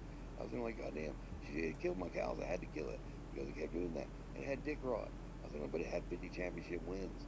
If it had sex or gave cum, it was $5,000 to $15,000 for it to come in a bucket and literally sell it. And he's like, I couldn't find anyone to buy it. I would have looked for you if you just told me. I would have found someone in the country that'd be willing to buy a 50-time championship, but Yeah. fucking like stallion. And the thing is, if Get I you a had turkey that baster. cattle prods, but one that was big enough, like to load up that animal, I would have done it because that's the only way to stop it from probably attacking the cows and shit. And it was such a horn dog. This woman, this old woman, white woman that was like old white woman that literally was white on white. But she's like, I didn't know the farmhand would be allowed in the house. I can't believe I've never seen them. Farmhand actually allowed to sit on the house, the family's comforters or the family's couches or sofas. I was like, no fucking way. She's an old racist white woman. That's so dope. She's like, well, I'm just so proud to be sitting in the house. It was the first time for everything. Oh, I never thought I'd see it till the day I died. I never thought that even the day I died. So like, I can't believe it. Yeah, they let me in the house and everything. I eat food and help out with dishes and such, and like talk family things. And I've been family with them for a long time. They've been friends and family for a long time. And like, I'm glad you're here. You're friends and family too now. So like, she tried to get me to go out into that field with that fucking horn dog and horse and get raped to death. But like, I mean, yeah. Right. But Tommy, if you want to make some money, if we find some large game or large game bucks with a lot of horns, like a good buck to take or to hunt. Yeah. If you actually get nuts, or if you knock them out and use them for breeding, you put them on your land, and like you have a bunch of doe come in, like call them a doe and keep catching doe and everything, have them breed those fucking things, like large scale bucks or animals. But you can do. There's people that actually pay you like at least like $50,000 to $75,000 a buck, or $75,000 a deer to put those deer on the land if you breed them. And literally, we have free deer around here. We just put them on land or put them on a leash, have sex together, have a fawn, and make sure they have heavy antler loads, or or feed them something with good and thicker antlers. So like you're paying $75,000 a deer, and they're free. Well, oh no, the deer dies after I caught it. You're like, oh no, I'm so sad. I guess I'm making jerky. Like, it wouldn't be so bad. Yeah. But, like, because look, I mean, like, you get the tranquilizer darts. All you do is you get like the stuff I got horse tranquilizers that you need, for animals. You take it out the deer. So like, if we need to go hunting one day, it'd be fun. Yeah, it'd be dope as hell. Yeah, I got the Mosin Nagant and everything. I could pull one of my bullets and pull like the head of it off, and then put like a trank in it, or just like or a syringe, so we can take out some of these animals. Did you fix it? But literally, because I shoot some bugs, but like you have some decent buck free bear, because like people overseas, you know how much they pay for this? They pay about $50,000 to thousands of dollars for bear gallbladders, right? Or for gallbladders. Oh, the Chinese people. Or saliva, or even scat or shit from them. And see, like, I had a bear that was on my freaking porch when I was up on the top of the hill. It was sitting there. I'd asked my dad for a 45. And he goes, "No, I'm not giving you a gun. You can shoot it. It probably bounced on his head." And the buck started. The bear started running down the hill. I tried to chase it, but he got down to the other property. They found it. It was on the other hillside. When I was a little kid, there was a bear that was killed with a female. They left the cub behind, and that little cub was my friend for a little while. I called it Pooh Bear, and like, I was like, Winnie the Pooh's a black bear. Winnie the Pooh's a nigger. I was like, they're like, what? No, Winnie the Pooh's a yellow bear. I'm pretty sure. With red shirt on. No, Winnie the Pooh's a nigger. He's black. He's a black bear. Because I didn't know how to say black or whatever at the time. But then the thing is, no nigger eat. And like, he's like, what do you mean by that? That person got raped by this little bear. It was an adolescent, but it was so horny. They pulled this man to a cave. Instead of him spanking me or stabbing me with a knife, he got raped to death, I believe, by this bear. And like, it was like, or back, like, I don't know, but the thing is, I wouldn't go to a fucking Winnie the Pooh. If he raped you, have sex with you. I'm not gay, or I want to be into that. You try to suck on my neck once, and I'm sure fucking gonna say because you got a knife, man. You're acting all crazy. And I walked away, just let that happen, because that was a bear. But I'm pretty sure that bear that was at the property on the hill, that was his fucking son.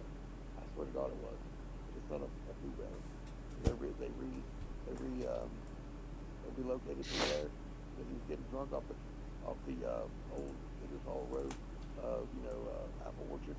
Apple Orchard doesn't when the apples rotted. He would get drunk there and fucking wasted.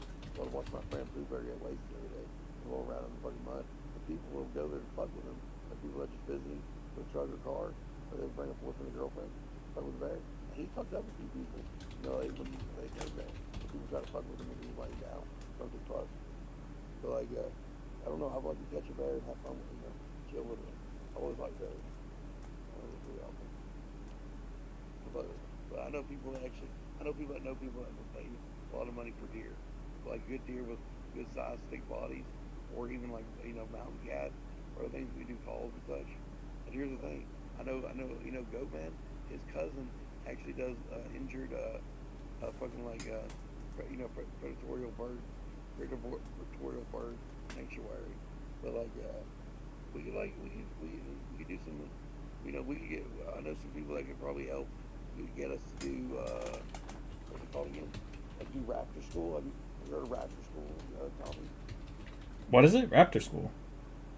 Yeah, like this guy I know, he's actually an old freaking ranger, but he's like a ranger that's like so high up on the list where he can arrest the president, do that, and he has a license to kill for any reason if a national force is endangered, or if like he's one of the people that okayed me or approved me, or the people that maybe they're with the church that approved me to be, like a license to kill. Anything under him is he's my apprentice.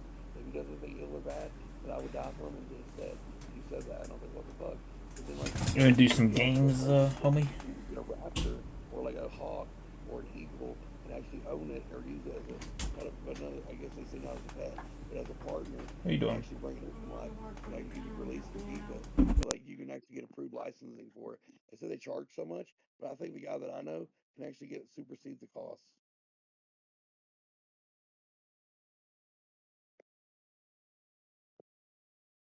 Because I mean, he said he could say that you're helping with the injury program or helping you check out with it or blah blah blah blah. Because you can catch wild ones and charge like if you catch a wild hog or even an owl. I mean, anyone that played Harry Potter and like I got you dressed you up like Harry Potter. Would you? I know people called you that before. Would you be mad if I got you to give a owl away to someone and he's like, look, all from like Asmacon or all from like. Hey, I'll be back. I'm gonna go help my mom out to the car and stuff. What's the goddamn Harry Potter school called? Hogwarts. Yeah, like best from Hogwarts. A personal like messenger out just for you. That'll be $75,000 to $80,000.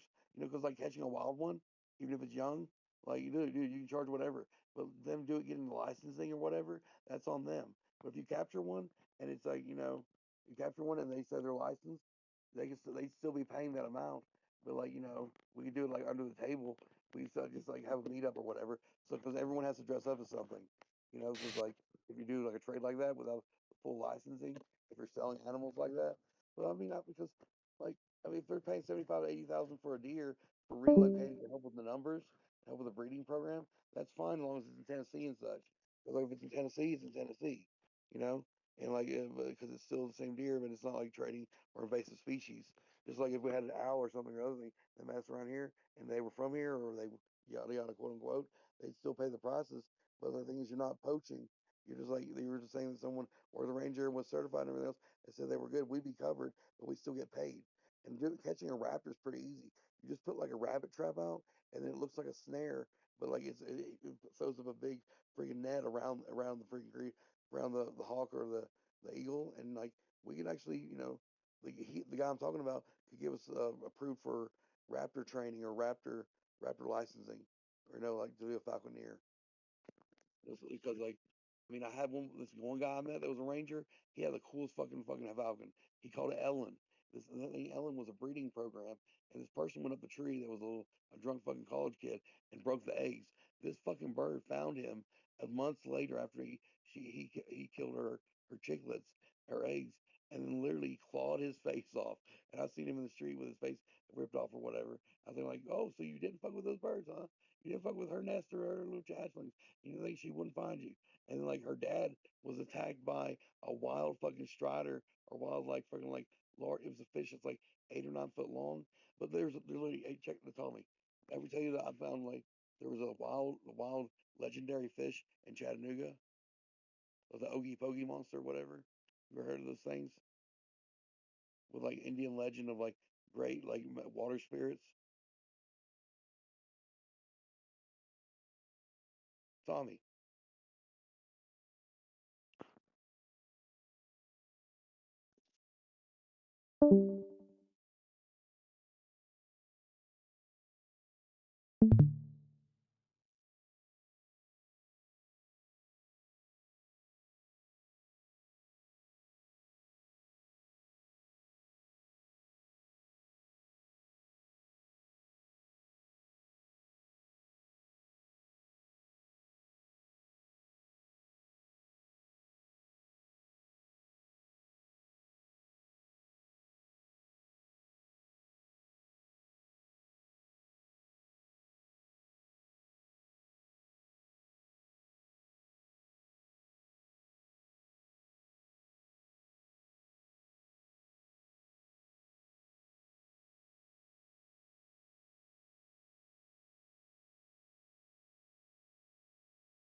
Bro, that guy was talking at fucking Mach speed. Yeah, he's always done that. He's just gotten a lot worse with it. Yeah, you think? Like, I'm gonna try and help him get his disability. Like he's very delusional. Oh, okay. Well, I thought that I was fucking. I thought that I talked a lot. Okay. Yeah, no, this dude nonstop.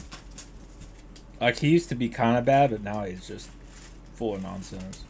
Like no offense, I jumped in and he started yelling about his fucking grandpa's land and his fucking grandpa's bear and fucking.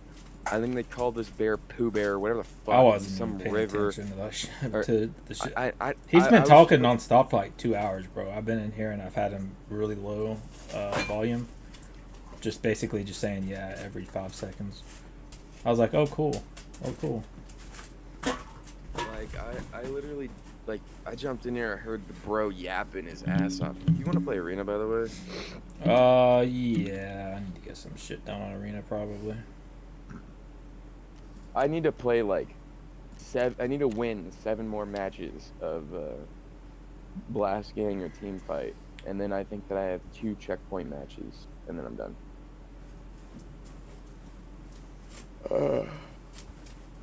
Yeah, I wasn't trying to be a dick. It's just that I jumped in here, and the first thing that I heard was fucking what might have as well been the equivalent of Rap God from Eminem, like just going off. Yeah. Like, he talks fast as fuck. I'm like, yo, what the fuck?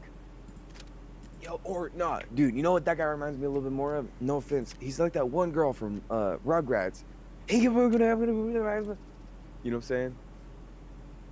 Oh, isn't that the Wild Thornberries? The one where she's just screaming. It might have been.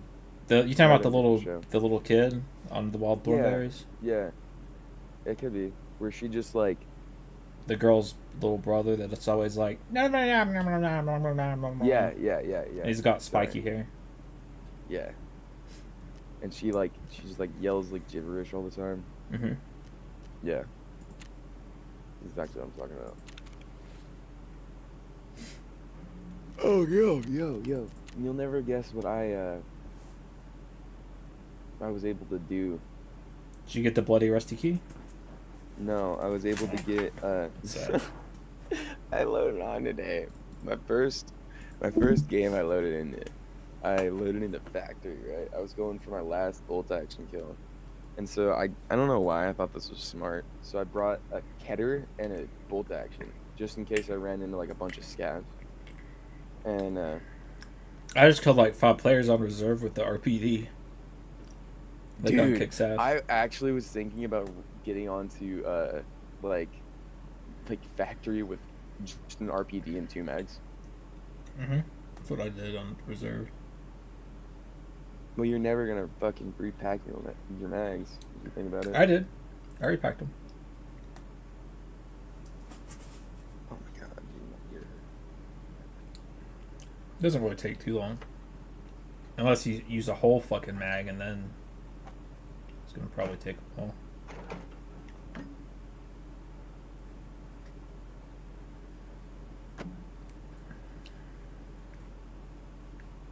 It's like a bullet a second.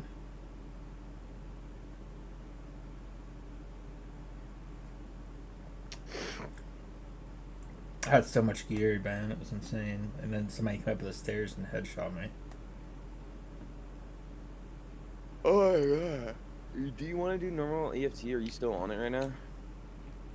I'm updating Arena. Yeah, it's just normal. Well, we could hop on Arena here in a moment. I've got plenty of time. The only reason why I'm asking is because I want to show you. I want to try and run a quest or 2 so I can get a little bit of my inventory emptied out.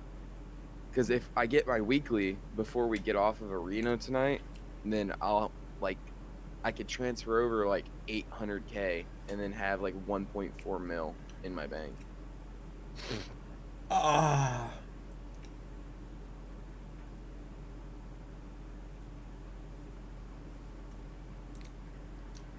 bought a Red Rebel.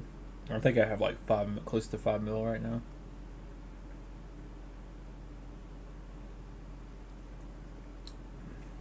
Mostly because I finished the mechanic quest where he gives you a bunch of bitcoins and shit. I didn't know that he did that.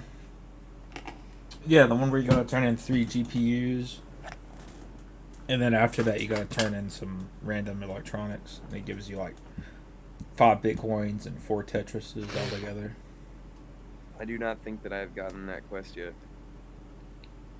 Is that an unheard edition quest? No, you'll get it. It's fuck, what's it called? Forgot the name of the quest, but maybe he gave me a new one.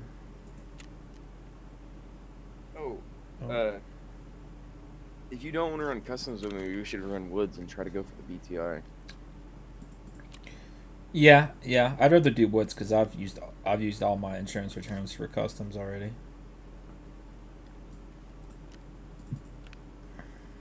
What do you mean you used all your insurance returns for I customs? used all my shotguns and shit. And Yashankas. Oh. That's what I wanted to show you, by the way. Here, check this.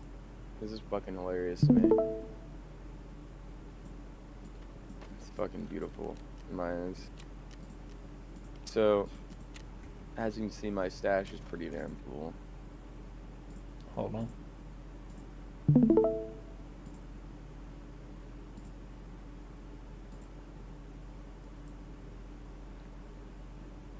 Yeah. I got some pretty decent backpacks. Say that I'm a backpack whore. You I got got a a backpack, an apparatus, and a T20, and a T20, and a mechanism. You have workbench level 2, don't you? Nope. No. Damn. You accepted that fucking. You shouldn't accept the. You should leave those things on ref till you get workbench level 2 because they're just gonna take up space. The reward crates. What things? Oh, yeah, I didn't know that.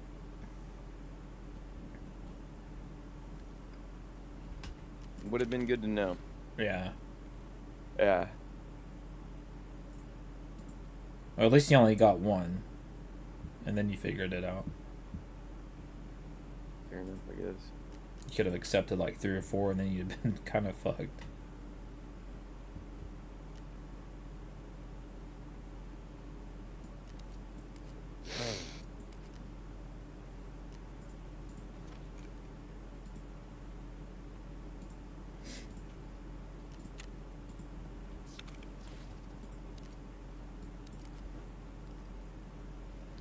I gotta fucking call. Remember to call my doctor today for the MRI. They were supposed to call me, and motherfuckers never do. Unless I missed it. I might have missed it today or something. I fucking slept all day.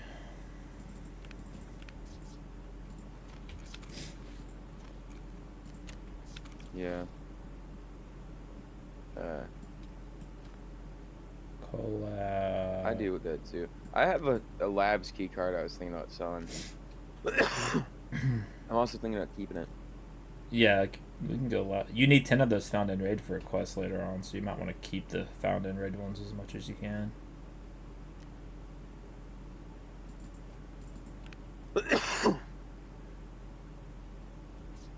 I need the fucking woods key. Where's that shit at?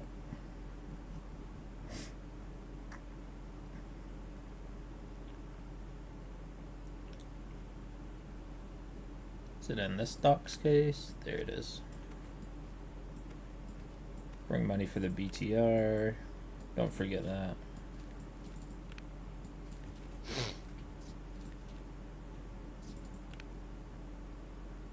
I have one more shit ton key use I need to use.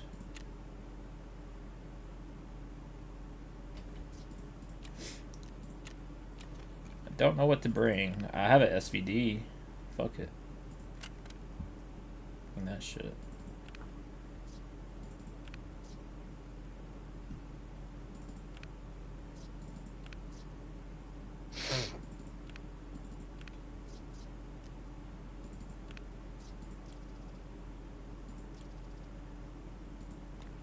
I'm gonna look through my entire stash really quick for this one, like, Mosin rear sight that I know that I had.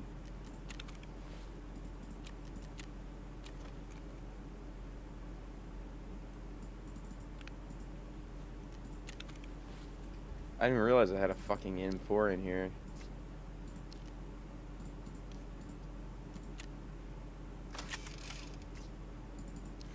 This SVD is kinda fucked.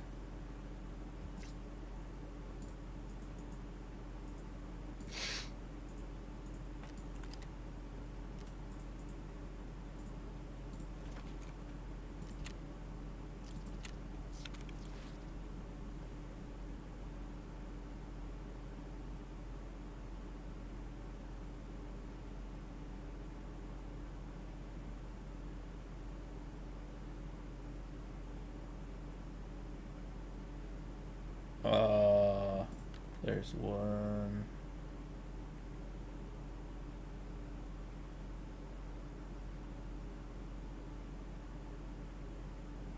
There's two.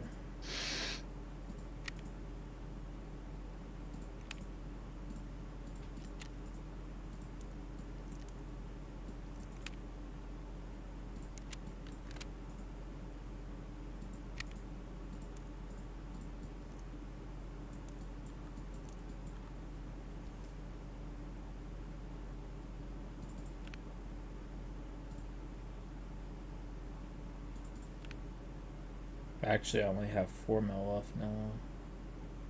Huh? I only have 4 mil left. That's horrific. Sorry to hear I that, brother. spent so much.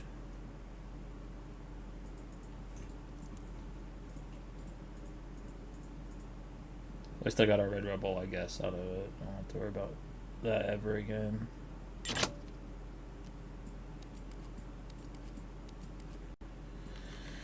Okay.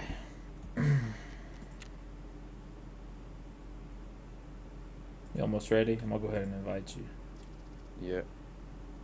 I'm gonna join your group. I'm just building this and nosing up.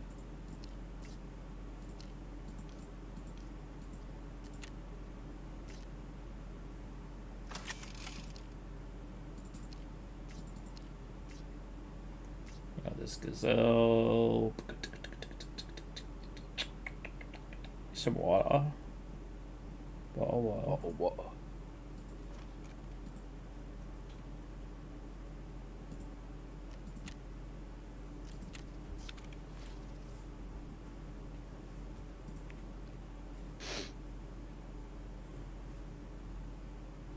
Little bit of food.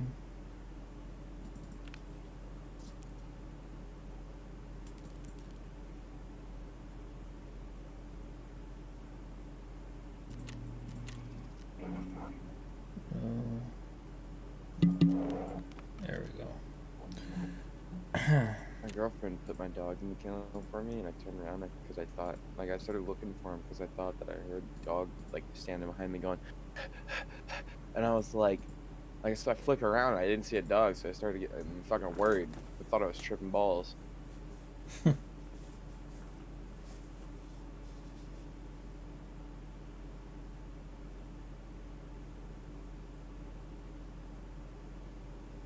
Thought you were dragging balls. Ooh, love it whenever I do that.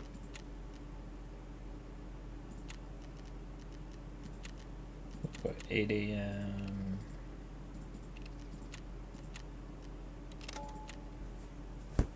I have one day to figure out how to get all of this shit into my stash.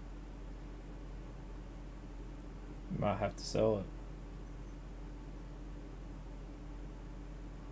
I lost a Zabralo because I didn't claim it in time. Brand new.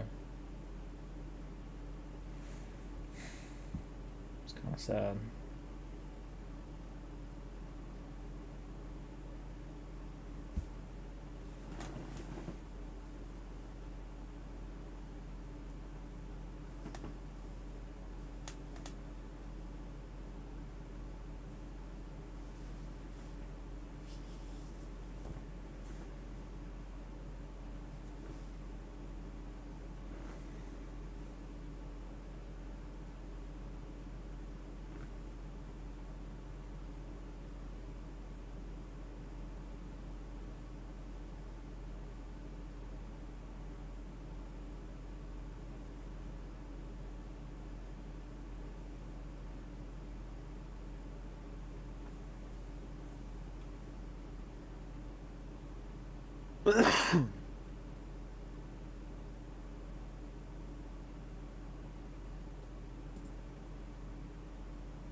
Okay.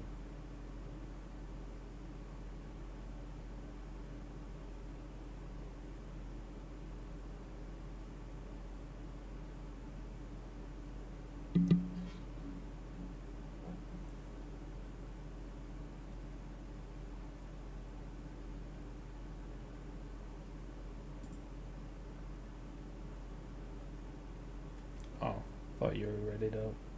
I will be soon. I'm sorry. I gotta grab some ammo and some heals, and then I'm ready.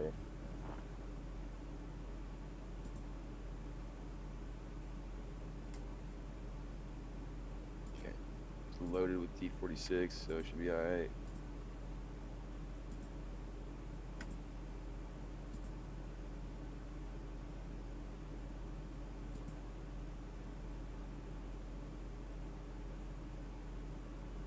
I have to kill one more scav from over 40 meters away with iron sights.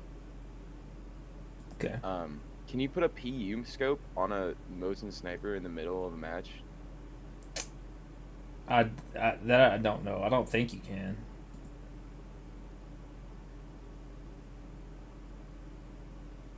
I mean, you can put it on there and see if you can take it off in the match. You know. It's all right. I'm Be just the gonna best run way a to do double it. barrel backup.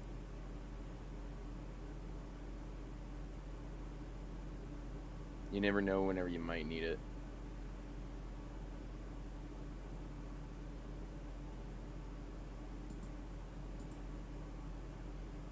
I shouldn't need 20 rounds of Magnum buckshot. I'm only gonna bring 12. 12 will be fine.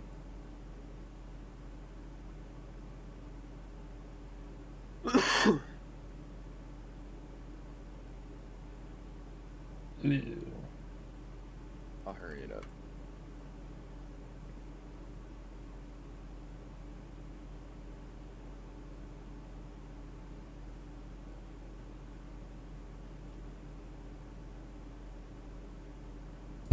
Hey, what a great introduction. If your love life was a romantic comedy film, what would it be and why? So if my love life or our love life was a rom-com movie, it would be Zach and Miri make a porno, because you'll be Zach and I'll be You Miri. know, I think the next and thing we that can I'm make a porno investing for in, my OnlyFans. even though I know I'm eventually gonna get one. Doesn't Zach at one point in the movie get on his face? That's another character. Oh, is it? I'm just making sure. I don't want to be that guy in the movie if I have a choice. If our love life was a romantic comedy, I would say it would be 50 First Dates, because I am a strong believer that when you start dating someone or seeing someone, that first initial spark and effort should continue throughout the relationship as if it was your first date. Got it. That's just super sweet. Yeah, it also makes me worry that we have a Dude, second somebody's person selling here. full hemostatic applicators for like 15K. Well, you know, I can Like confirm 7 that of that's them. not the case as of right now. I'm about so to that buy all wasn't 7 the of reason them why I right chose now. it, but I appreciate the concern. Yeah? I would say no strings They're attached. all 3 out of 3. Just I'll buy like 4. in the beginning, you know, The I'm a offer was person, already I like sold. to get to know someone without having the pressures of like, oh, is this going to be my person or like whatever. I really just You like didn't to get get any to know of 'em? someone. So I would just say no strings attached and see where it goes. But dude, just put up like 11 more, so I'm gonna buy 4. What are you doing, David? I don't know. You made fun of me There earlier. you go. I have a bunch of K-Lock keys for my next Well, match. you hooked me up with I Grace. She's hate gonna buying watch those. this That's like video. Grace does not my watch your dreaded videos. part of this game, buying a I would K-Lock say Sleepless fucking in beat. Seattle because we're going to be up all night with each other. Are we gonna PK, have to be in K-Lock, Seattle? Band-Aid, Ali Splint. I've actually never IFAC, been to Seattle, IFAC, so probably AFAC. not. Clearly, she just adrenaline. wants to watch Netflix all night. Netflix and Sound chill. good? Which is great because you're on Netflix as well. Thanks, man. That's very kind of you. Okay, contestant number 5, great outfit. It feels probably the most classic Valentine's Day outfit date. I would love to know, contestant number 5, You what think I your got plenty of rom-com heels? would be. My rom-com would be Mamma Mia because you'll be screaming Mamma Mia all What the fuck am I night. looking for? I keep feeling like I'm missing something. Wait, can we get you to Heels scream wise. out Mamma Mia? As if I'm having... Don't know what it is. Mamma Mia! Yeah. Mamma Mia! I guess I could use another Band-Aid. It's funny enough, you guys were made match made. That's actually his real ender. How do you know this?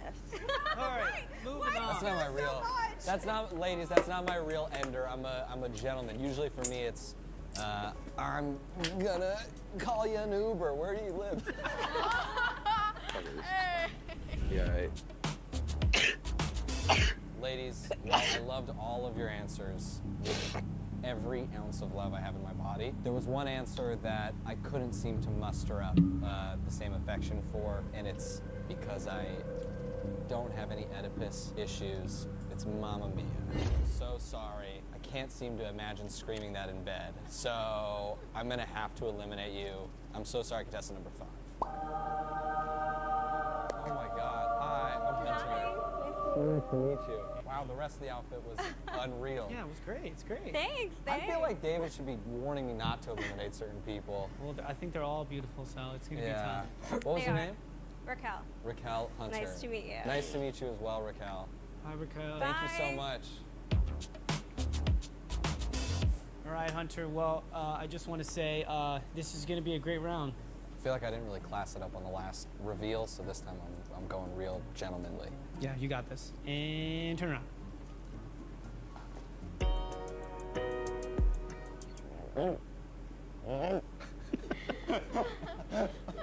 He was Contestant number 1, what would the song be that describes our love life? I would say in the Porsche because I'm spontaneous and passionate and I want a Porsche. There's a prerequisite that I have to buy a Porsche. But also, I think that song's by Prince, right? No, it's by Diddy and Party Next Door. Okay, we'll cut that out. If there was a song to describe our love life, it would be Unholy because I'm an unholy experience. That's Sam Smith and Kim Petras? Correct. Yes. Dude, that's nice. There you go. Hey, I knew that song. Hey, let's go. Sam Smith follows me for some reason. Oh, wow. Oh, there we go. Humble brag. That's the only like That's so big sick. celeb. Okay, got it. That tracks with the outfit. Contestant number 3.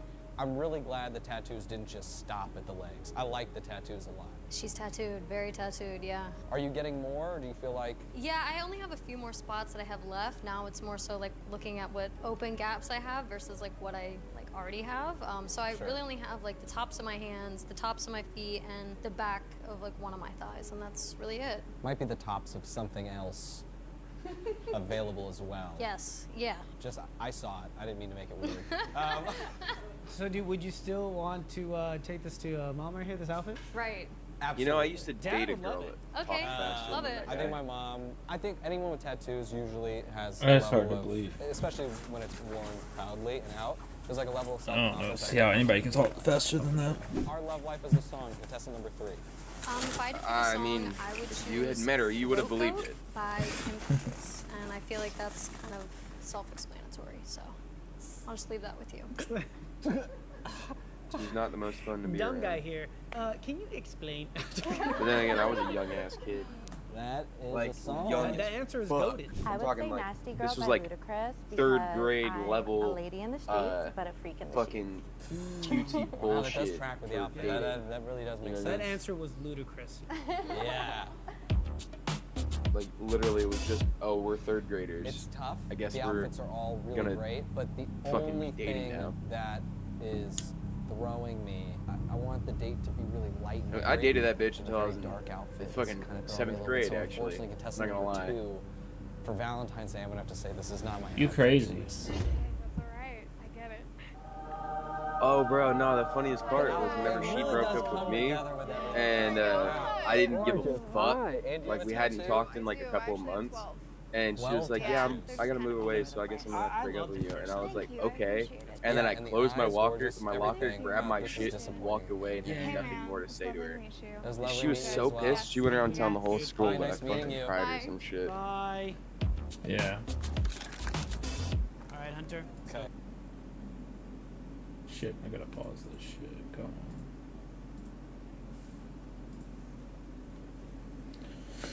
on. All right.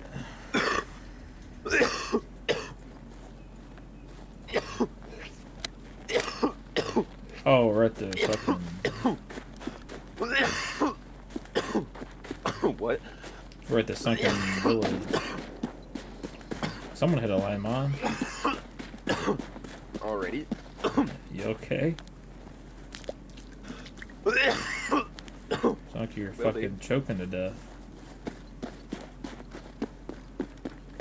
Yeah, I just woke up. Oh, yo, I got a new job, dog. You just woke up? What's that got to do with you choking to death? Yeah, well, I was choking to death because I was smoking because I'm waking and bacon, brother. Oh. Yeah, fuck. You didn't mention the bacon part. Dog, when am I not stoned? Just scab shit on this. That's at a... Why am I stuck on? Fuck. You got him? Little shot. Oh! What? My quest. You finished it? Oh, and also I forgot money. Ah, it's okay. Sorry. I'll give you some if we take the car. I'm going to that town. Fuck it. I'm sorry. Huh? It's like 5 in the morning.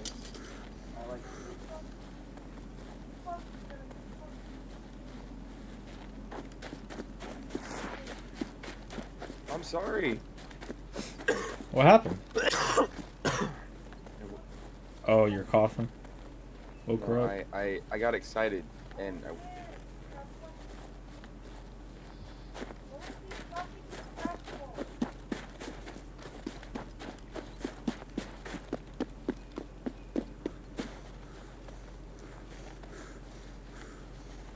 You heard me, right?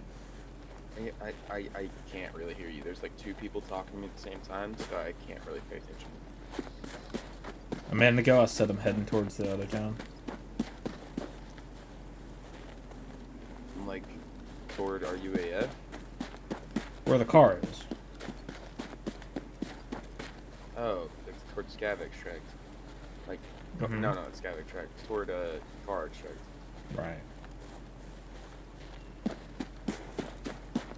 See if there's any players I didn't over think here. the only reason I tweaked the fuck out whenever I killed that Scav is because I didn't think that that was far enough away for me to get my quest. And whenever I headshot him and then I heard the tone, I was like, yes sir, dude. So yeah, I tweaked the fuck out. I didn't mean to make it be loud as fuck. Oh, I thought it was like all the coughing that woke her up. No.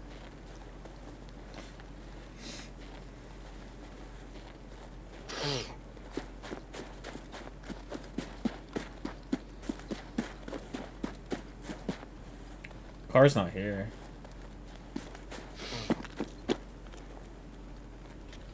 Fuck.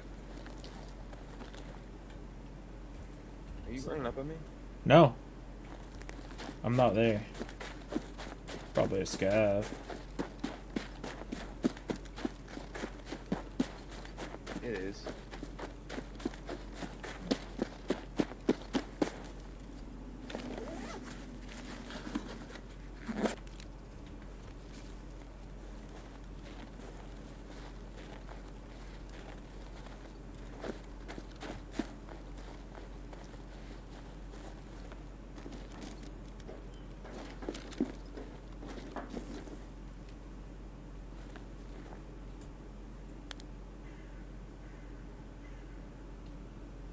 God, that was fun.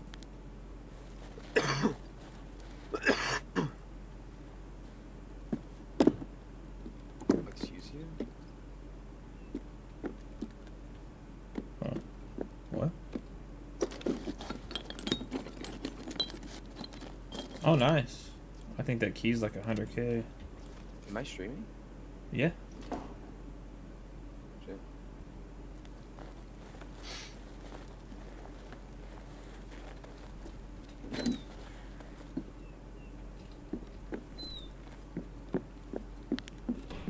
Nobody's gonna take this bag except for a scav.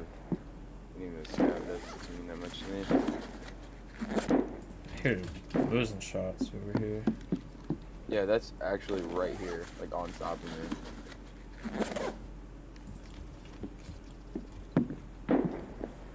Is it at you? No, but it is on, like, oh, that's at me. Yeah, I was about to say, once they aggro on you, they'll keep shooting even if you're in cover.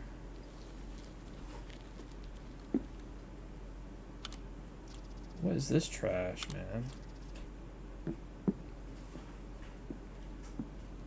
For real?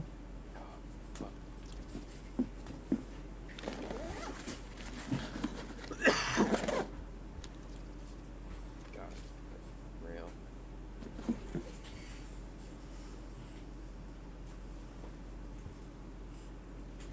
I'm gonna start searching like every scav's pockets and bag now. This room was just trash. Like, really fucking bad.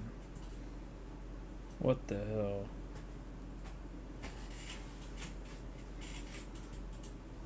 Huh. That's sad.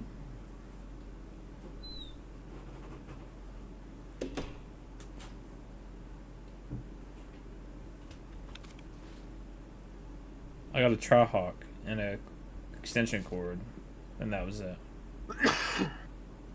Out of a mark, out of like the grumpy room. Yeah, That's sad. there's nothing in here.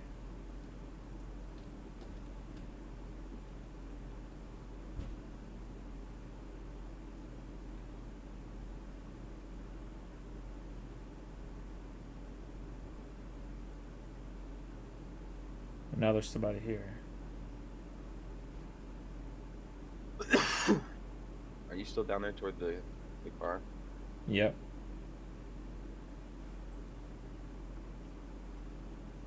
There's somebody in this house. I'm at the bridge. It's a scav.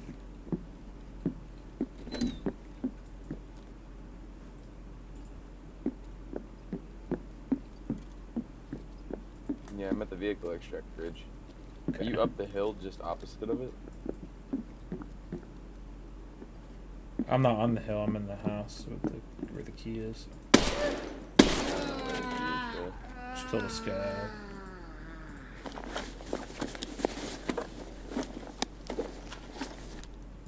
Fuck. This guy had good shit on him. Oh my god. Pro kill, nice.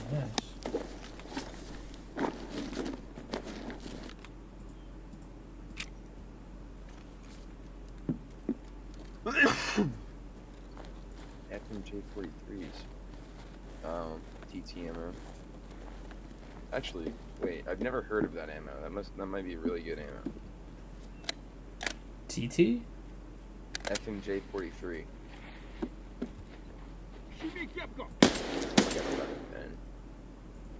For FMJ 43? No. Yeah. They're choker ammo. Yeah, it's not that good.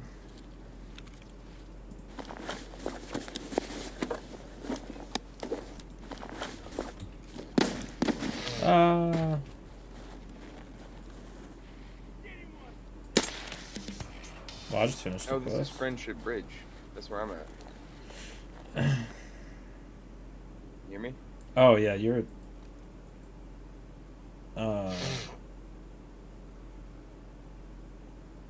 I think you went the wrong way for this place, didn't you?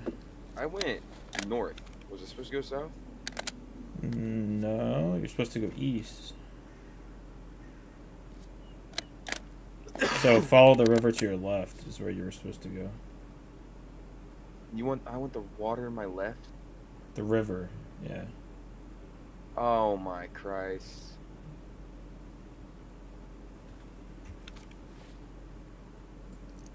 Hello, sir.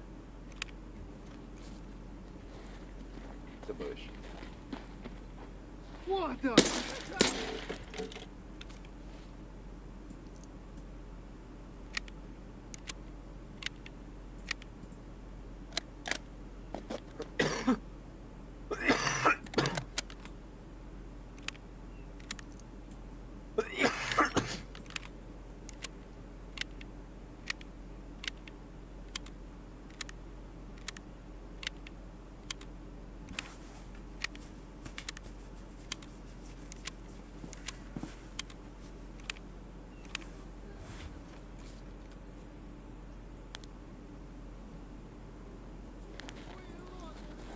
Ooh, PSGH ammo. Is that your shot, or are you getting shot at? It was somebody shooting at me, but I'm okay. It was this guy. Oh, dude, hell yeah. Drop the plexiglass. Fuck the splint. Oh, bro.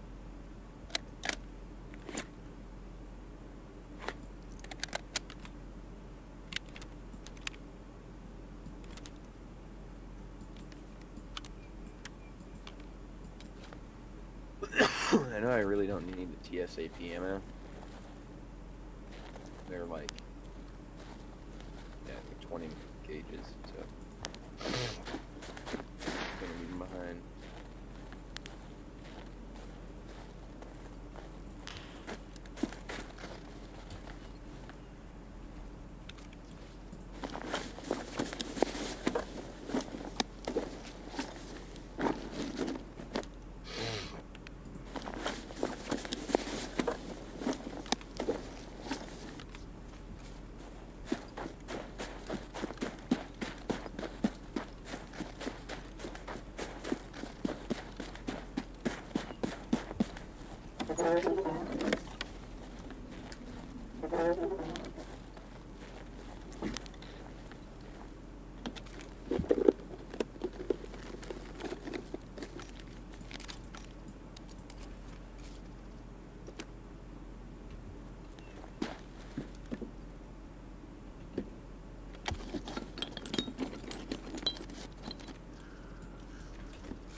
Mayo.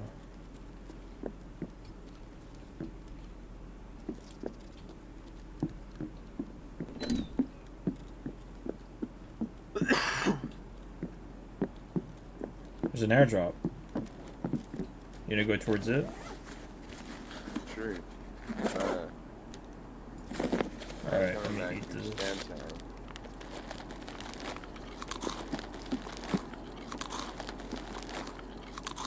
Oh, that motherfucker already blew his load. How far away Oh, is he it? just did. Kind of in the middle of the map. More toward, like, Scav Rock and USEC camp. Scav Rock, Rumber? Sniper Rock, and USEC camp.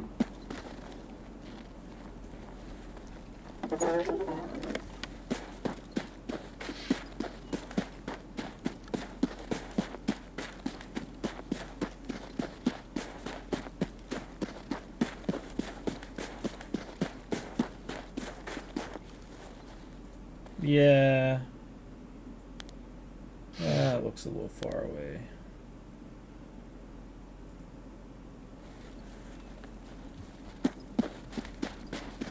Never mind then.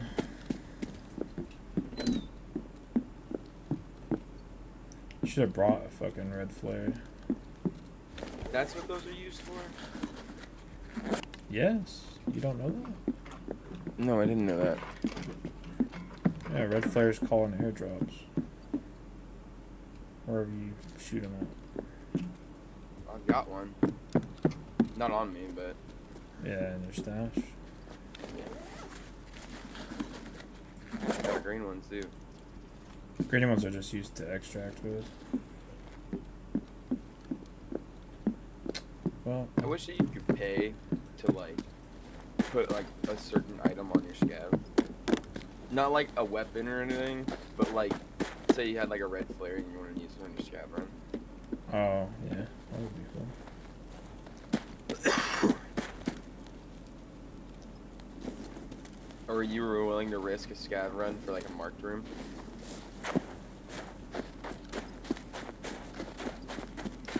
I need to go...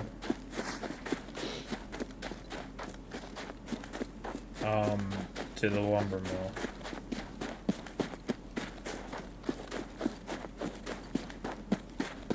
Go to the bunkhouse and get something. I can't believe the car's not there. It used to always be there. I'm at where the car is. Are you? Yeah. Finally. Yeah, I went towards the mountain. I was towards the Sniper Rock. Yeah, where the sniper scav sits up.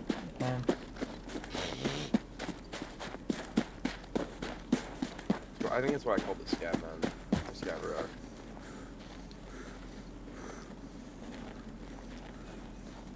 Yo, I really hope What's that you up? don't fucking shoot me. I'm not going to. I'm not even near you. I'm trying to figure out where the... Oh, yo, did I just see somebody? It's not me. If you did.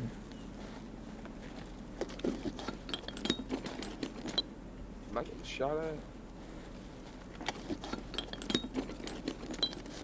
You heard those two shots, right? Yeah. That was not, like, at me. That was in the town, like, at somebody else. Oh, Scav. shit. Yeah. Somebody. Those were, like, somebody's wicked close, there? right? I couldn't tell Those because were- I'm far away. But it didn't sound like it was over there to me. It sounded like it was in the other town to me.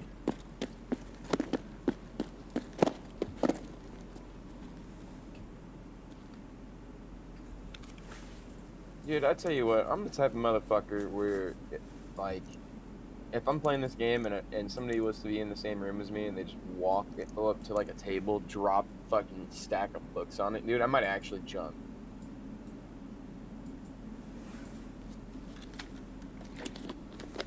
Oh, like in real life? Yeah, no, I'm saying like if I'm playing this game and somebody was to walk into my room and like drop like a stack of books on the table, like I might actually like jump like physically. So basically, just if there's a loud noise in your room. Just whenever I'm playing this game. Right. And it's only purely for the fact that I feel like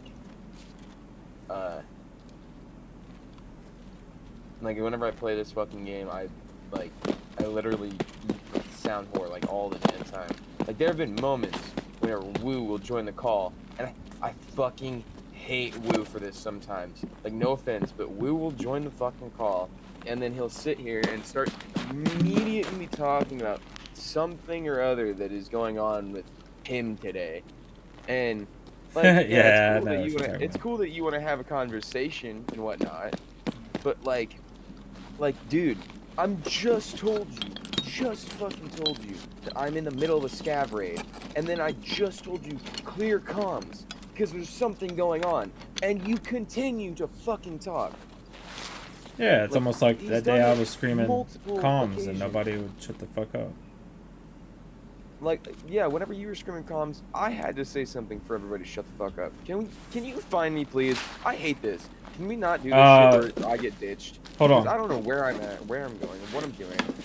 Where's the town at? That way? Turn I around, don't go know. behind you. Go that way. Turn right. There's the mountain right there. Head for the mountain. And go. Yeah, I was heading for the mountain, but then I didn't know which way to go once I got up it. I'm not going up that bitch. Okay, well. Okay, that's where I'm at. Are you up there? Yeah. Yeah, where the fuck up there? You can go around it. Go on the other side of it. I'll meet Yeah, you but there. where are you up there? Like, I'm where the scav sits. like the bunker? Up on top, the sniper scav.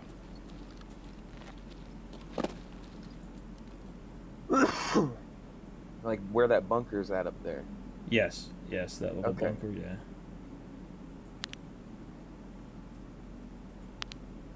There's nobody around here. In fact, I haven't seen anybody this whole fucking game. I'm gonna be the first motherfucker you ever know to max out his level with a double barrel shotgun. You'd be the first person I know to max any gun out. Because it's not easy.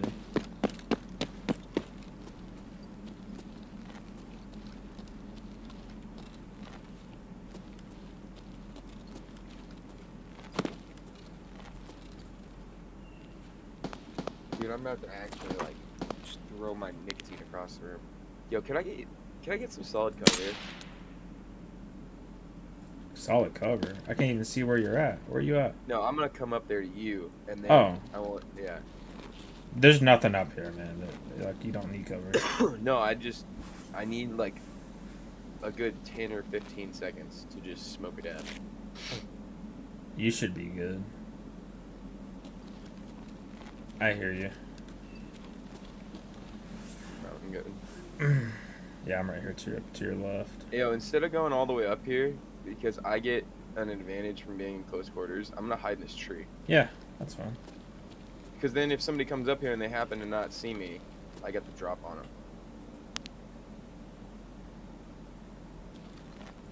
I'm actually gonna go a step further with this lay down.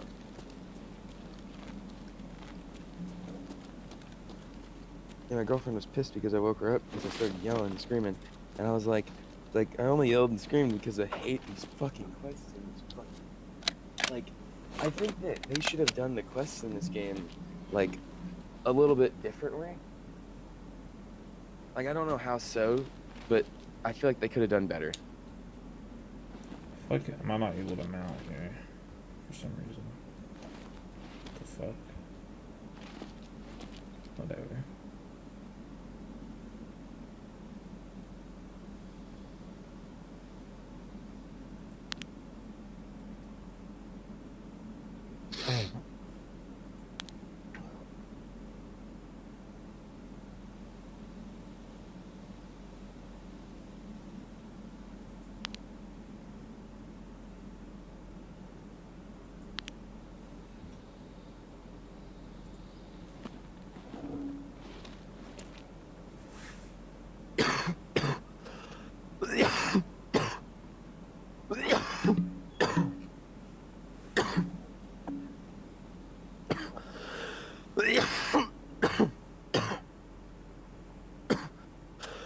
You good? Yeah. Alright. I'm gonna get up and move down. Okay. Oh. Okay, well, at least I'm not dead. Ooh. I don't mind if I do. Those are mine, but you, I mean, you can use Oh. them. I dropped them because I found another headset, another pair. I was gonna do the same shit that you did and dump my insured ones. Those razors are really good, dude.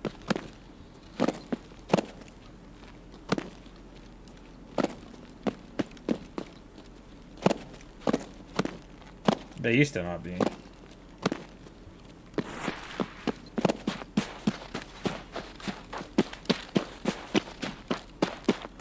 Tell you what.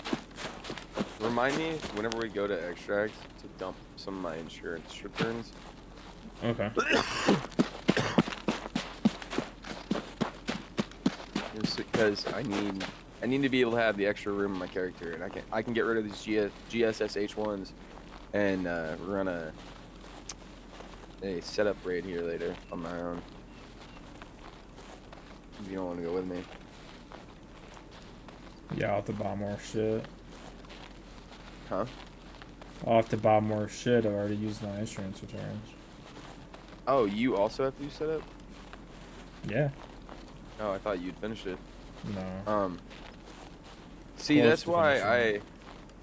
that's why I hit that point where I was like, fuck it, and just started insuring everything, so that whenever I get into a raid, I kill a scav or two, eventually I find an Ushanka scav vest, and then I dump mine, wear that one, the ones that I found, and then I'll, like, if I find a scav with a better shotgun than a double barrel, I'll dump my gun and take his. Like, that's why I run the double barrel as well. Because I know that you can get kills with it, and I know that it's a piece of shit. But fun fact, the double barrel is a one-shot kill so long as you put that bitch on double tap. You just have to hit both shots simultaneously to the legs. If you miss, like, I think it's like, let me correct myself. I think you deal 400 damage with one buckshot. You deal 800 with two. So you can miss an entirety of, I think, 6 pellets. No. You can miss 5. You can miss 5 pellets. But you have to hit the rest of them.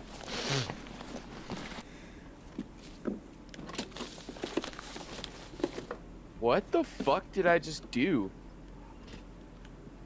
What? I just CSGO surfed in Tarkov. Yeah, you can kind of skip around a little bit. No. Did you jump? Like I went up an incline, like at like way like at like running speed while jumping. Like I just walked up to this incline. Yes. My character started walking up it, and then I jumped, and he Yep. floated up that bitch. Yep. It happens. Took the fucking express elevator. You on that rock? Are you laying down with it? No. I'm in the middle. Oh, I'm just tripping. You're in where? I'm down at the lumber mill. What the fuck? Can you tell me that next I time? did tell you. I told you like 2 times, dude. Oh my god, I'm stupid.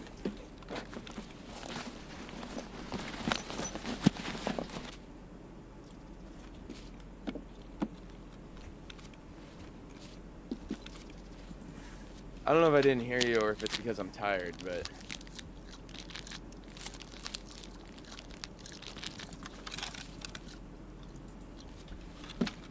I'm drinking this Pepco. Do You it. need it? No. Okay.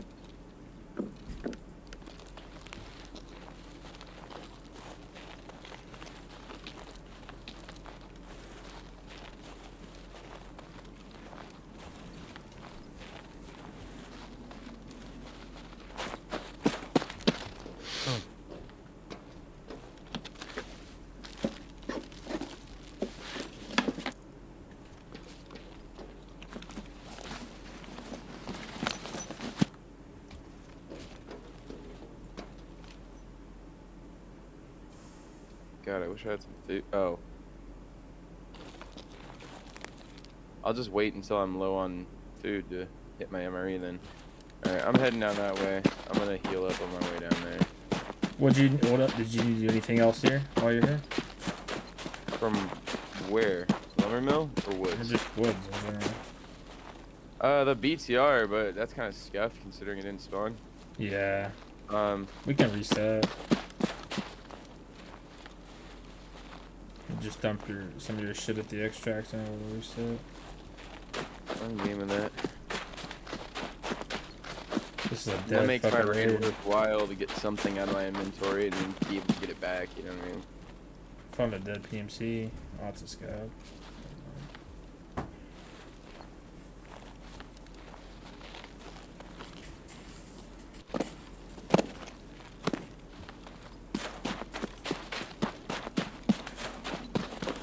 I got weird noises. Weird noises. That's not good.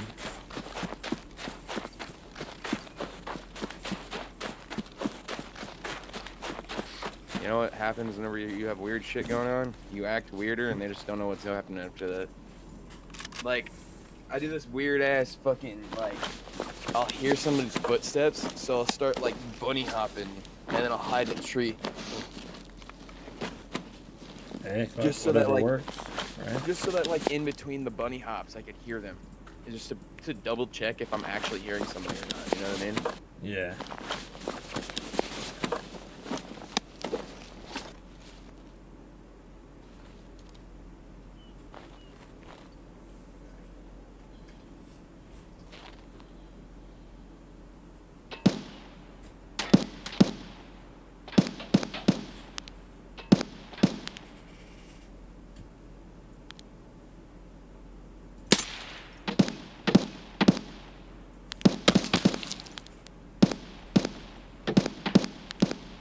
What the fuck is that shooting at me? Can't even tell, bro.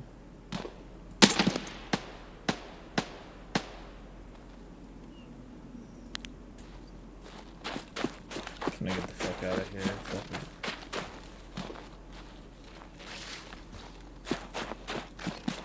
It's not worth that one, bitch. Get a scav. I want his scope. Oh! Oh, 9-8 on the wall. We've got 10 minutes. That is a fair statement, actually. I didn't think about that.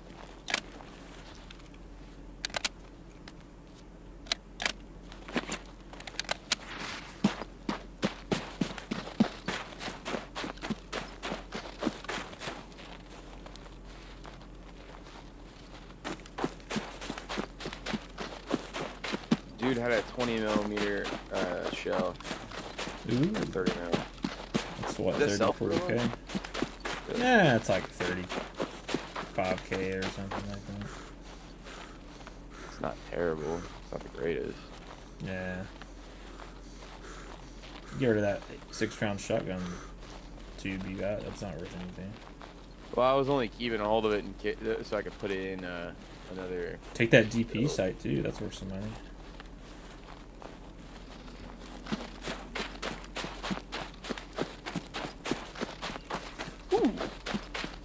Oh, 30K? Is that what that is? Yeah, it is. I'm just gonna drop another band-aid. Shouldn't need them. That was kind of a scuffed raid. Beard oil, that sells for like what? Yeah, 30K. Oh. It's worth it. It's 30K Oh shit. a slot. Oh shit. Fuck. What's that Never PS ammo? Is that Mosin ammo? No.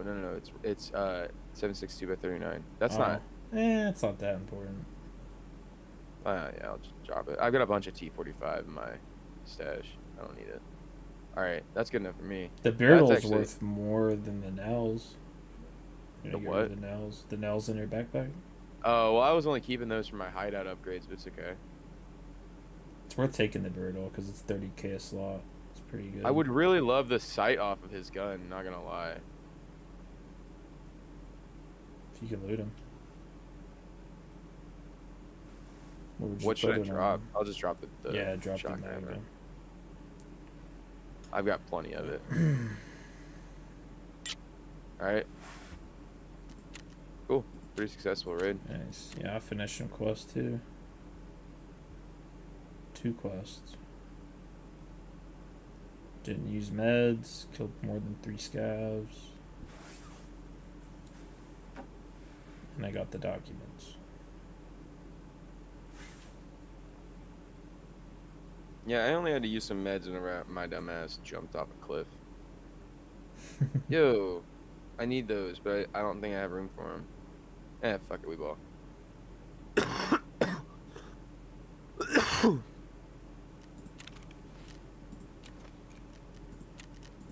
Moments when I wish I would have brought a bigger backpack.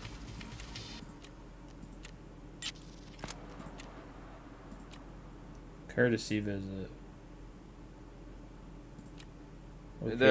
The upside is me having more stamina, though. Now I gotta kill players in the factory office. Kill players at nighttime. You should wait. Oh, you should wait to do that factory office one so that I can do it with you. Yeah.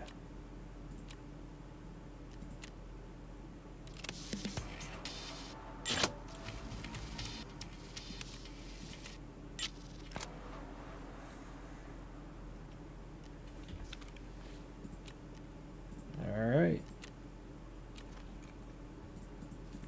There's some shit done. Really, Scout?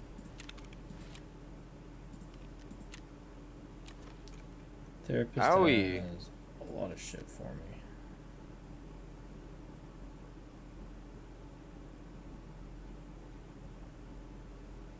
Alright, y'all hurt. Yeah, fuck them.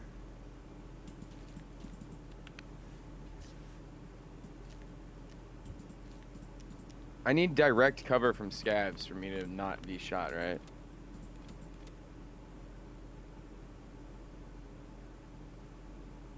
For them to not shoot you, yeah.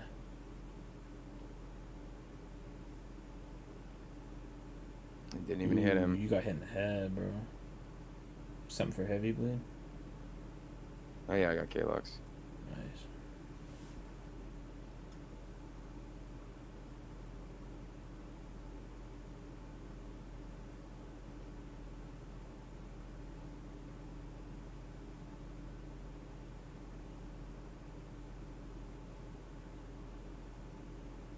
I'm just gonna dodge him. Yeah, you're almost out. I hate dodging scavs because sometimes you never know if a scav is just gonna. Oh, what? Go yeah, more no. left. Okay, yeah. just I didn't know. You're good. Sorry. I hate dodging scavs because you never know if a shotgun scav is just gonna take you out with one BB to the back of the neck. You never know. That fucked you up good. Dude, it's happened. I'm tired of hearing people complain about scabs headshotting them. Like, I'm gonna keep it a buck. You remember that night when Zozo rushed the boss at Old Gas or New Gas and fucking died, and then got really pissed off and got off for the night? That sounds like something that happened. But I don't. It was like my memory's 2 kind of nights bad. ago or something like that. Yeah, seems familiar. And it was Sturman at at New Gas, and we went to go rush him, or he went to go rush him, and I was already at extract, and I was getting ready to leave. There was like 10 minutes left for it. I was like, "There's no way you're gonna kill Sturman, have enough time to loot him, and still get out of the raid from there." You know what I mean? Rashala? It might have been Rashala. I don't know. Yeah, I think it was Rashala. Rashala's the one with the guards, right? Yeah. Then yeah, it was Rashala. I was like, there's no way you're gonna kill him, be able to loot him in time to get out, and well, I mean, Like that was my first thought, was that like even if you did kill him, like the only reason you would at that point is literally just for the XP, and you would run up to him, grab the most important shit, and leave. Like, there's no other way you're getting anything off of him without possibly you getting yourself fucking killed. Yeah. How much time did he have left? Whenever I got to his body, I want to say there was like 3 minutes left in raid. Wow. And I had enough time to hobble from his body. Package will expire in 26 minutes. Yo. Shit. I don't think I have enough time for that.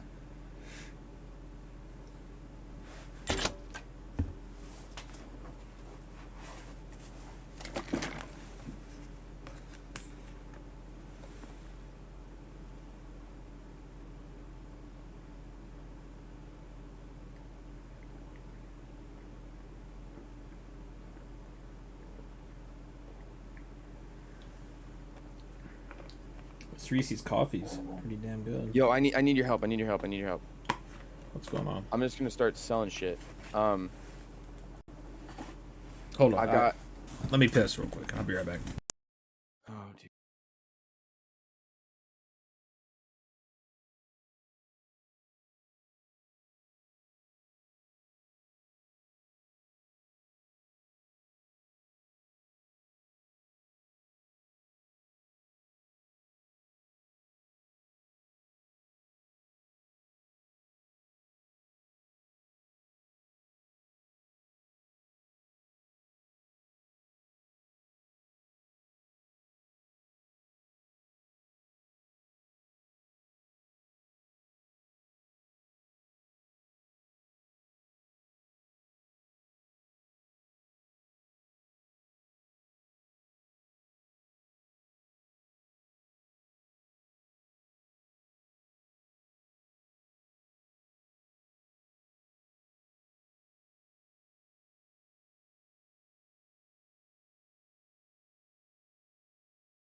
Okay, I'm back. I gotta sell 40 bajillion pillboxes like right now.